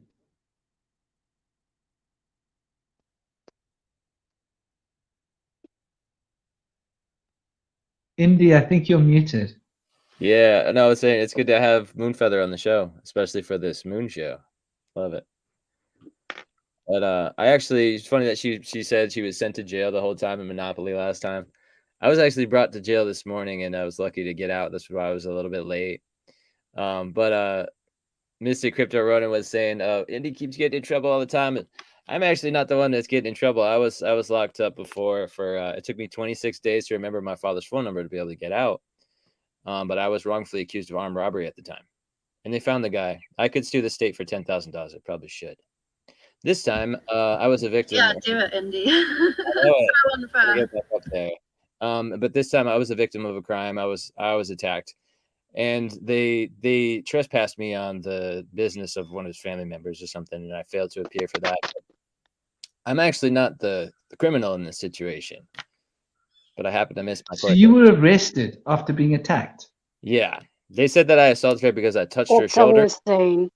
Which is not, it's, I was attacked by her father with a pool stick, but I didn't touch her shoulder. It's on video that I never touched her shoulder. She made a false accusation with false testimony, and perjury. Oh my God. Is a crime. So, yeah. Dharma language. Alcohol gets into the picture. People start imagining things, and what they imagined was true is said enough times that it becomes the truth in everybody's minds because they were too drunk to know. Yeah. And my friends were like, "You got into conflict? I can't see you're so peaceful and like all about like, tranquility all the time." And I told them, I was like, I didn't retaliate. I was there. I just kept my calm, and I just picked up the phone. I got things done, and I was like, "I'm going to the hospital." And the guys were like, "You can't go. You got to wait for everyone to be spoken to." I'm like, "Look, I got a big scar. I'm going. They can't put stitches in if this closes up." Like, it's been rough. Wow, sorry that happened, man. That's awful. Yeah, I'm gonna have to do a lawsuit for emotional trauma because it's been really difficult going through all this stuff. You should definitely sue them because it's an open closed case. Yeah, they put you in jail, or for the other one for like why am I for armed robbery. They put you in jail for 26 days without giving you access to a lawyer. No, I didn't even have my Miranda rights, or I wasn't able to make a phone call. Because if you had had an access to a lawyer, he would have found your father. Yeah, and the judge actually said, if they don't give you a phone call now, I'm going to sue them myself. So he gave me a handwritten letter. You have to let him make a phone call now. And they finally did. So basically, the judge was prepared to sue them on your behalf. Yeah. That is recorded in the court discussion. Yeah, and I have the paperwork for it. Yeah. Yeah, but it will be recorded by There's a lot. in there. Yeah, and because it's a criminal proceeding, it will all be allowed to be used. Yeah, and I feel like the jail and everything is all kind of involved in the symbolism of Saturn. It's like the jail of like the carnal bonds in money and our physicality. It's like kind of, to me, representation of Saturn. And $10,000 is what they owe you for your time, but it's not what they owe you for your emotional damages. So true. So it could turn out to be more like $100,000.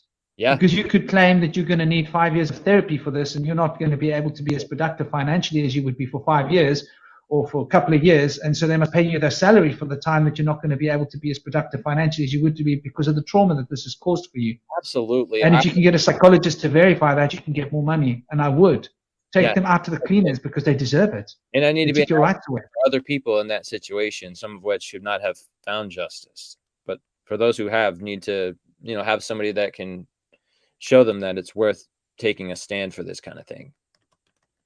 So I'll definitely. I'm so sorry to hear this, brother. More so you've had a couple of jail events, have you? Both, but it for was no reason. A rewarding experience. Like the time while I was there for the 26 days, they said there was not a single fight in any of the blocks of the jail for the first time ever, for the entire time.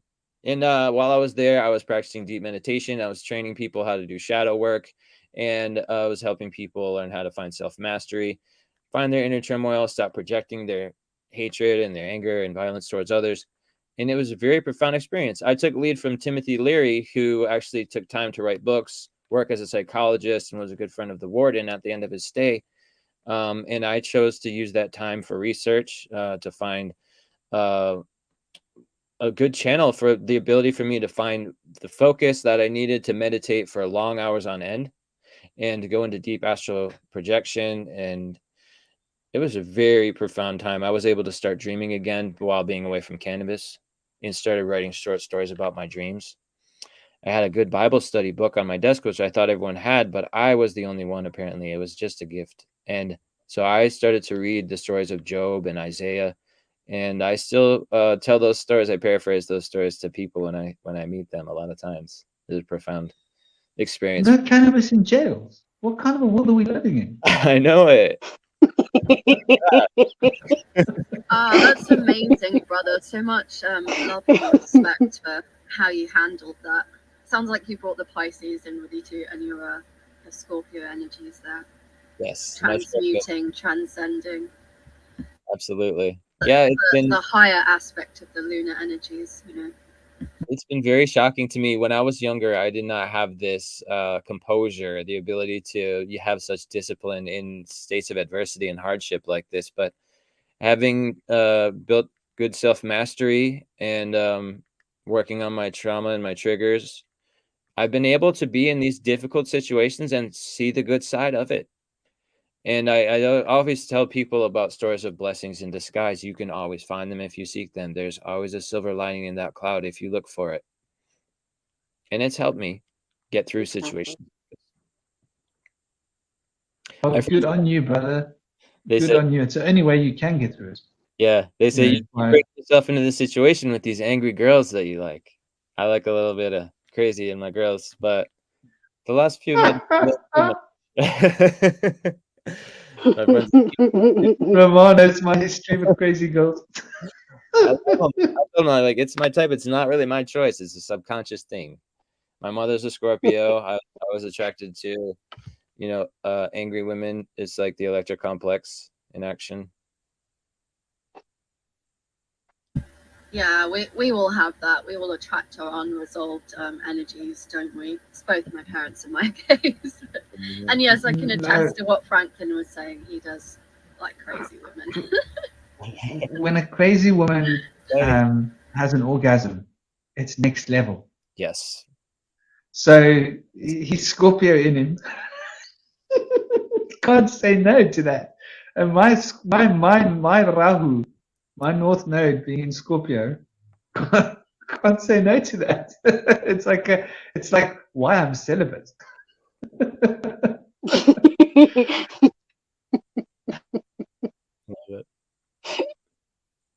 But it's a very maybe you were meant to be celibate, brother. Like that scorpion climbing out of the water we were talking about in the moon card.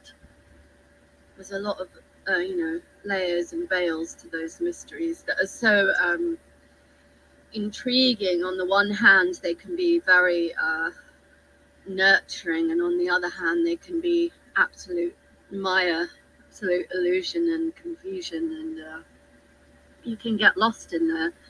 So it's just about finding that still point in between, and like your own discernment, I suppose. It's like earlier on, Ronan was mentioning the X that was going to be over the US, but again, I've mentioned this before, but I just love this card so much, the Two of Swords. And in that X point, although you can be blind, like when you're going into the underworld of the Scorpio, right? Like the Scorpio is the underworld. It's almost a little bit Plutonian as well as lunar and all these other things. But although you can be blind, but you can still have your senses on. You can still, like, the lunar energies, like, feel into it. It's very, like, intuitive, and it's very knowing, and that still quiet point in the X, which is also the Gebo, I don't know how you say it, it's a rune, right? That's also it's a present, it's a gift, right? I think that's the energy part. I don't know very deeply, but that's part of the energy in that rune. So that's part of the gift of that mystery too, is that if you look long and hard enough, you will see the primordial energy. You will see, like, the absolute essence of everything in that Scorpio energy. And that's why, even though I find Scorpio energy, like, can be quite challenging, I'm very, like, drawn to it too. Yeah, exactly, Indy. Like, it's my sun is actually, both my sun and my Mercury are in the 8th house. So, like, I'm a weird, it's like I'm a weird hybrid between Pisces and Scorpio somehow. But despite that not technically being Scorpio. So I see that. So it's that still point there. If you can find that primal silent point of the beginning of all creation, from whence everything emanates, then that it's a treasure hunt, let's say, with the X as well. It's a treasure hunt. So maybe that's why you guys are like crazy Scorpios, because you enjoy treasure hunting, you enjoy the adventure for the primordial energy, for transcendence, let's say. Or you're just batshit crazy. I guess we're all a bit lunatics, like we were saying. Yeah, the blindfold in that card actually fascinates me. What do you guys think the significance of the blindfold is with that? Maybe the craziness a little bit, like blind to the well, for me, straight away, I think of something that I read many years ago in the kind of Druid tradition. I don't know the truth of this, because obviously it was an oral culture, and we don't know if what was written down was all correct. But I think there's 3 phases that I hear people talk about in modern Druidry, like bards, ovates, and then finally the Druid be the last stage. I believe the bards, and perhaps the other stages too, I don't know, but at least the bards, they had to train blindfolded, because they had to have really sharp memories, because it was an oral culture. They had to remember like 360 something like stories, poems, songs. They had to remember the family, like kind of like ancestral, like history of they were the history keepers of the culture, but also of the person. They had to remember the history of the person who trained them, their ancestors, all of this kind of thing. So they had all the stories, the myths, the battle winds, the cattle raids, the spirituality. They were also oracular, right? Because you think they're meditating with a blindfold on. This is why I love that card, because I'm like, what is given to the mind from the moon or wherever it is, it's that like drop of water or whatever that's coming down in the cave, or the ambrosia, the honey, the wisdom, the knowledge, because it's like it awakens, that blindfold awakens that antennae, that receptor, right? When you have to go inwards for your eyes, you can't use your physical eyes. So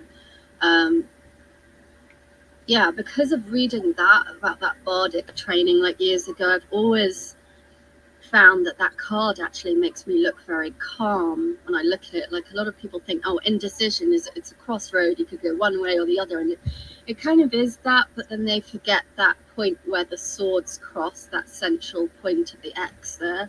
And I think that's a really important part in the whole card, because you could say that central point of the X is like that inner eye, or that third eye, or that antennae to the universe within and without, or at least that's how I see that card. So I like to find that still point, or that pillar of salt, that balanced, yeah, that centrality within that card, basically.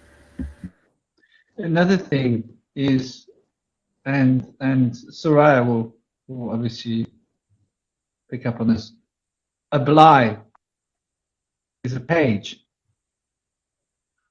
The bly, you draai die blye van 'n book. You turn the pages of a book. And so the bly relates to leaves, relates to pages, relates to things are written on. Bly, end.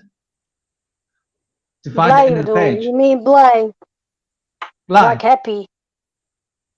Well, a bly, in Afrikaans, we speak of die bly, die blye, if you're talking about a book. Yeah, joy. Well, I mean reading. specifically Kinda in like terms of that. reading a book. No, what is the word for a page? If you're reading a book, what's a page? You want to turn the page, how do you say that? In Dutch we say that bladzijde. Sorry? Bladzijde. Okay, but there's a Germanic form of that word which has been incorporated into Afrikaans, which means bly. So you'd say blots, the shortened version of that word is bly. And it does relate to happiness, because knowledge sets you free. True. And freedom is happiness. So there is a connection between happiness and knowledge. And you learn better when you're happy. Obviously, you learn faster. The memory and you It operate also better gives you a focus too, doesn't it? Knowledge. It's like that ray of the moon. You know, the experience I was having earlier. For some reason, you guys were talking, and I could feel the. What card are we moon ray, talking like, about, by the way? Focus going over. What card are we talking about? We're talking about the Two of Swords. Okay, the Two of Swords. Right. Yeah. Because I thought we were talking about the Nine of Swords with the blindfold. Oh, right. I hate. Yeah, but she's wearing a blindfold. But there's a like connection the between the swords, Two and the isn't Nine. she? Yeah. There is a connection. Yeah, she's wearing a blindfold and the Two of Swords as well. Which I like. She is. That's right. Right, but there is a connection between the 2 and the 9. The way that they intersect each other to form the 11, 2 1s, if that makes sense. Bringing you back to the 2. That makes sense, because the 11 is then like a mirror. Earlier on, when you were saying, you know, like when they want to introduce these entities into you through drinking or whatever, because they want to be your parents. So, of course, I was thinking about pairs again.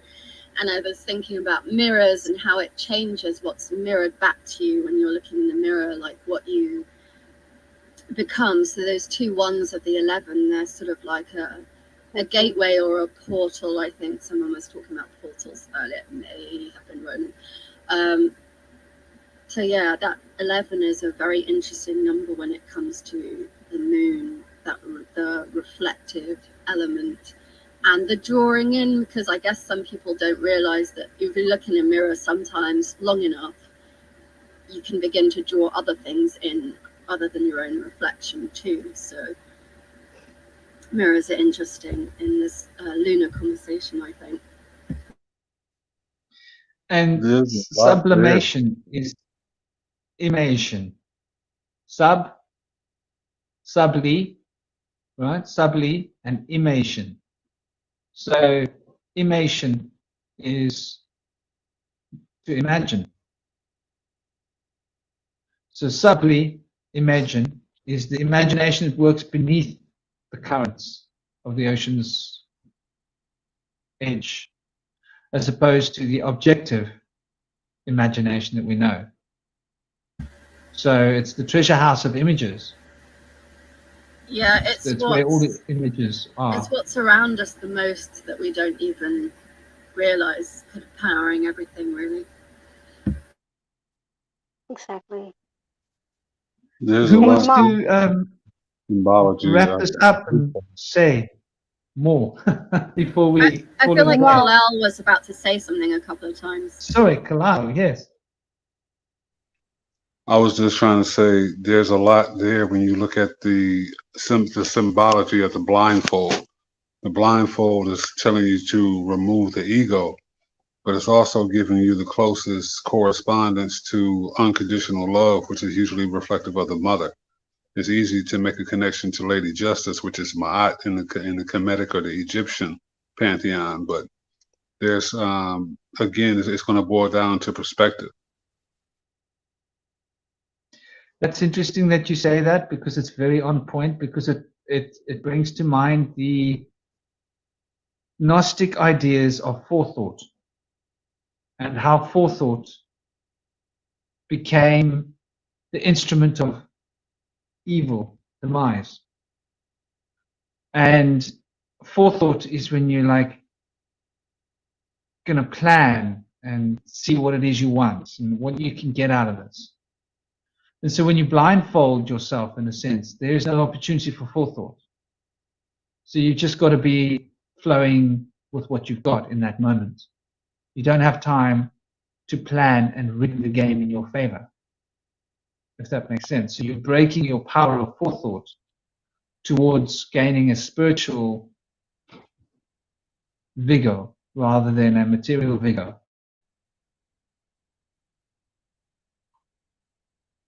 Which is pretty much what you're saying, am I right, Kala? Like in different words. Brilliantly said.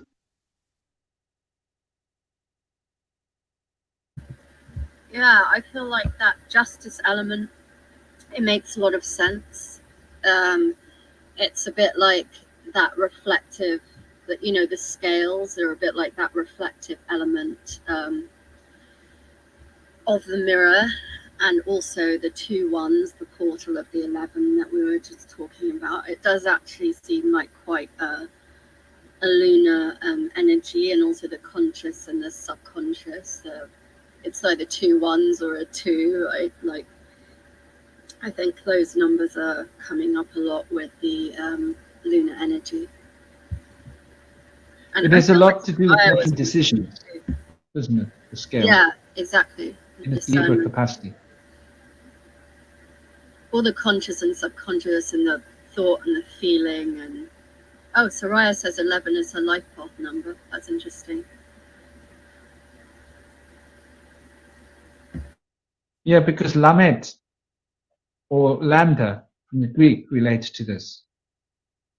And so that is to do with, once again, in the lamed is this the ox goad that you guide the stick towards where you want it, your personal choice, so that the al can come to being, which is the al, the Allah, all of these names.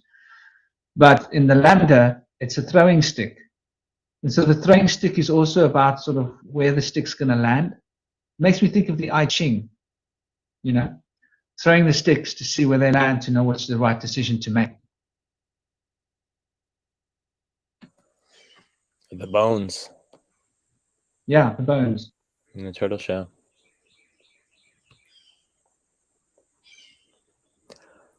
Yeah, the I Ching is beautiful.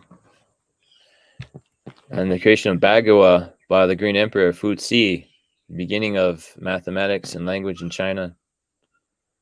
A formidable step. His story is a beautiful one. He says that the people were just running wild in the wilderness, not knowing how to care for themselves, and went in and taught them how to hunt and trap and use fish nets and agriculture. Before that, the people were just running around with no shoes on and cutting up their feet and their wounds, and they didn't know how to treat the animals. Would just eat all the different parts of the meat, the fur and things. It's a very interesting story. Sounds like Tahuti. Yeah, like the story of Top. I feel like it's the same person, and he has different names, Yeah, cultures, because he brings Yeah. the same things to everyone. Mm. That's the same. Yeah, kind it's of just like repeating archetypes in all the cultures, I suppose. strong connection with Enki, also Enoch, the feathered serpent, Quetzalcoatl. Is Enki Enoch? That's the real question. Yeah, seriously. I feel like it's also Loki, but some people connect him with Odin. So it's an interesting Just connection. another set of names. Yeah. Because O is the circle and Den means day. So the circle of the day. And of course, there's a strong connection with Hermes and Mercury. Yeah, absolutely. Circle of the day. And obviously, den is also, just if you're thinking of English, den almost makes you think of a cave again as well. Yes. Just keep coming back to the cave symbology for myself for some reason. Very much so. The cave And always. Den means day. Go ahead. About 10. I was just saying Den means day in Vedic language. Oh, okay. Good to know. And I always think of Thus Spoke Zarathustra when there's mention of a cave. The wise man who lived in the cave as a recluse for many years or decades to find the truth, and when he brought it back to the people had become fallen into the herd mentality and did not care for the truth. They were more distracted with sarcasm and jokes and cynicism. Yeah, I think the cave is like, you can imagine that's where a shaman is, a wizard is, or something like this, and this is where you might go to gain knowledge or to learn. Yeah, to maybe the shaman themselves is studying or learning there or whatever, or the wizard. So yeah, maybe maybe that's why people struggle with full moons, like, you know, the full capacity of that knowledge that is Maybe we just don't really know how to receive it anymore. I think there's something to that. I feel like when there's a really bright light in the full moon, it kind of dims our inner light. In like the inner cave, we have this light within us that we can find in the deep darkness of like the new moon. And when there's no light around us, we can focus on the light within us. But when there's that bright light around us from the full moon, I think it maybe will dim our self-awareness and can lead to lunacy potentially. I think what it brings is it brings information that is not necessarily always language based. And so because they don't have that, like, or we don't always have that, like, Saturnian kind of container of language to, like, understand the energy or the message that we're receiving, it maybe if we don't know how to receive that properly, something beyond words, that could cause a bit of lunacy for some people. It could be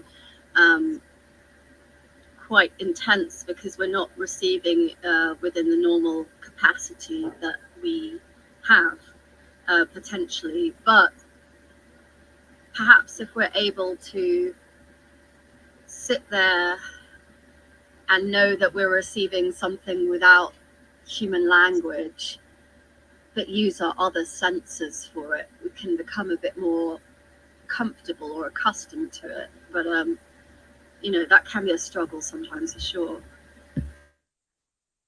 Lu is an old name of God, one of the oldest names, pre-Mesopotamia. Lu, and then Nasi is your nose, nasal. Lu, Nasi. Back to that olfactory. I'm saying that probably makes sense. Yeah, absolutely. And Lu is, yeah, isn't that like a Celtic god as well? Like I say, very old. Cross-cultural. Yeah, he's from the tribe of Dan. And Lu cipher, the cipher of Lu.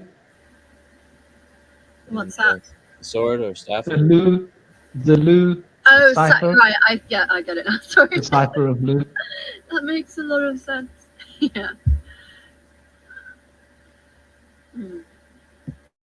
So who'd like to wrap it up?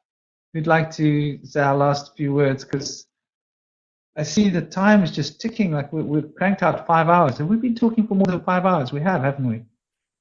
Time flies when you're having fun. As usual, yep. I wonder if Soraya has anything to say. Not really. Well, yeah. Not really, actually. Are you there, Soraya? I can't really hear you very well. Can you hear me now? Yeah. Okay, I don't know what it was, but it's better now, I hope.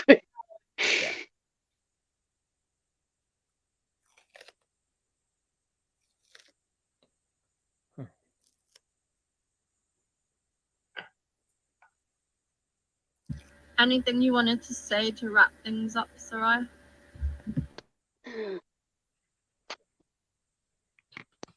Well, I think everything about like full moon and the moon, I think everything has good sides and bad sides. A positive and a negative. I like that.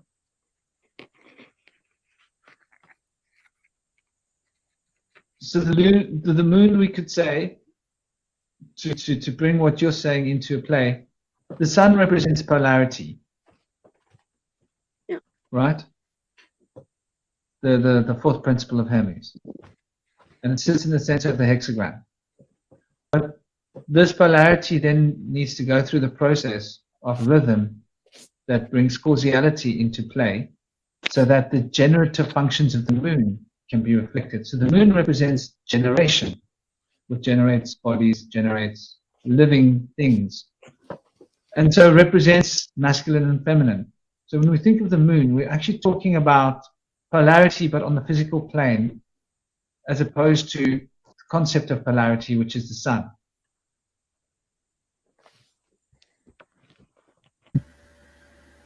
which is an interesting concept. To I think feel of it as that the seventh principle ancestral of element Hermes. as well. Sorry? I said I feel that ancestral element as well when you're seeing the moon brings us into being in different generations, I think I was saying earlier. Yeah. I wonder how the moon affects our blood and our DNA, you know, and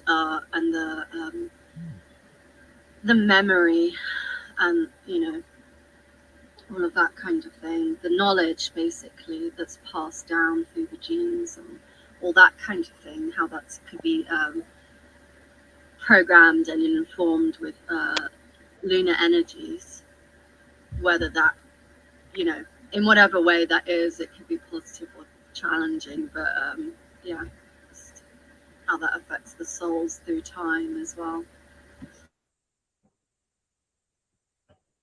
Totally. Anything you want to add to this, Indy? Yeah. Kalal, both of you? I worked with a woman that was talking about the power of the great darkness and the new moon. And she said that it's an important time for women to be able to go within and find the light within.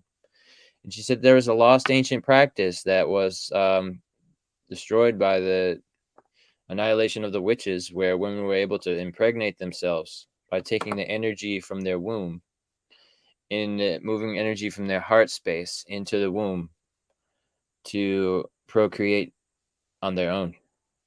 And she said the key to that was being in the dark, in the great darkness, to find the light within. And I just wanted to mention that those teachings, she found that the teachings had been lost by the people in the Andes. The Incans returned back to the forest when they had a premonition that the conquistadors were coming hundreds of years ago. And so they've recently emerged from the forest with the stories of these ancient practices of self-impregnation. So she's investigating that right now. And one of my shamans went down to South America to investigate it. And he missed a key element to the interview. But he does a show called The Four Winds. Alberto, I can't think of his name.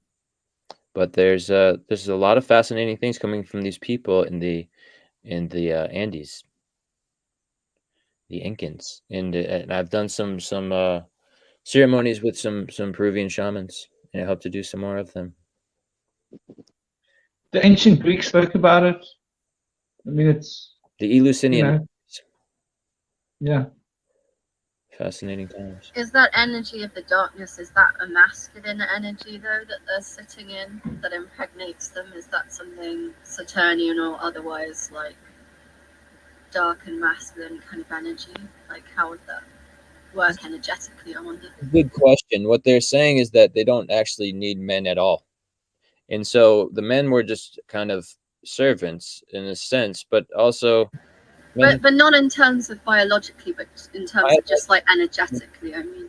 Well, what they're implying is that they don't really need masculine or male energy to create wholeness within them, but they already have. Yeah. Yeah, and the darkness is more associated with the Great Mother and the moon. Like and the dark Isis. Yes. Yeah. Okay. Yeah, thank you. Just the mystery. Yeah. And it's kind of almost like putting on the blindfold. It's like, and it's going to that energy. Sort of gives us an insight into the whole Christendom story. Oh yeah, wow. Was Mary able to do this? Not unusual. So maybe the Essenes had this knowledge. Yeah, but Gnosis would have been there. I had an experience with the moon, and it involved surrender. And I kind of worship the moon as Kuan Yin, the female embodiment of Buddha reincarnation. Yeah. And through surrender to the goddess of the moon, I was able to be where I am today and turn my life over into a new life and be spiritually reborn. And that's where it all began, with the moon. So I want to thank the moon and Kuan Yin for helping me surrender and building myself the life that I have today. Wow, blessings, brother. That's amazing. Thank you for that sharing, brother. And I think we should wrap it up. We're getting to 5 hours and 15 minutes, we're going to break the bank. The recording bank's going to shut down. I've got to actually start getting some of these files off here because we're running out of space. I suppose we didn't hear anything from Kalel. But... I was hoping to. Another Put it on a stick. Another incredible show. Franklin, it has been a absolute pleasure, honor, and treat. I want to say, you know, there are so many books, there are so many mythologies, you know, you're going to be hard pressed to study everything about the moon in one lifetime. So what I would recommend to people is to write your own Bible, write your own Quran, write your own Torah, write your own Tanakh, write your own Popol Vuh, and journal and write down, you know, notice when you feel a certain kind of way. Notice when you get inspiration. Notice when you feel down, when you feel depressed, and see how the moon correlates, because you're writing down your own answer and your own insight. And there's nothing more powerful than that. I want to say love, peace, and power to you, Franklin, Ramah, Indy, Sage, Soraya. It has been an absolute pleasure and treat. Check out Ronan, Moonfeather, and I Friday nights on the Ronan Experience. And I hope to talk to you all very soon. Peace. So much love to you, brother. Thanks, much love. Thank you. Thank you for being here. And thank you, Indian. Thank you, Soraya. And thank you, Ramah. And everybody else that was here. Thank you too. It's been amazing. Thank you, Franklin. So much love, everyone. Much love. God bless you all. And for all of you out there that have been like die hard, have made it this far, oh, that's impressive. Thank you for listening to us. It's been amazing for us to be able to have this platform, to be able to share these ideas. Thank you for all the wonderful statements and questions in the comments. And come and smash out some more comments related to this post at a later stage about where you'd like to see this conversation go in the future, and we can pick up the ball. And so much love to all of you. And thank you all for making this happen. This wonderful group of experts that we've managed to bring together, like the moon brings together the clouds of water so that the sweet rain can fall from the skies. We've managed to congregate all of us little droplets together to form a bigger pond.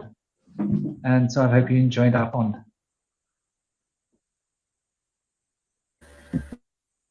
So much love to everybody. Thank you all. Thank you, Adi. Bye-bye, everybody. And I hope you all have a great day. Sleep well. And take it easy. Thank you, Kalal. Thank you, Indy. Thank you, Ramah. Thank you, Soraya. And thank you. Have a good day. And thank you. You too. And a good night, Soraya. Thank you, Rama. Thank Soraya. you as well. God bless you all. Oh. Many blessings.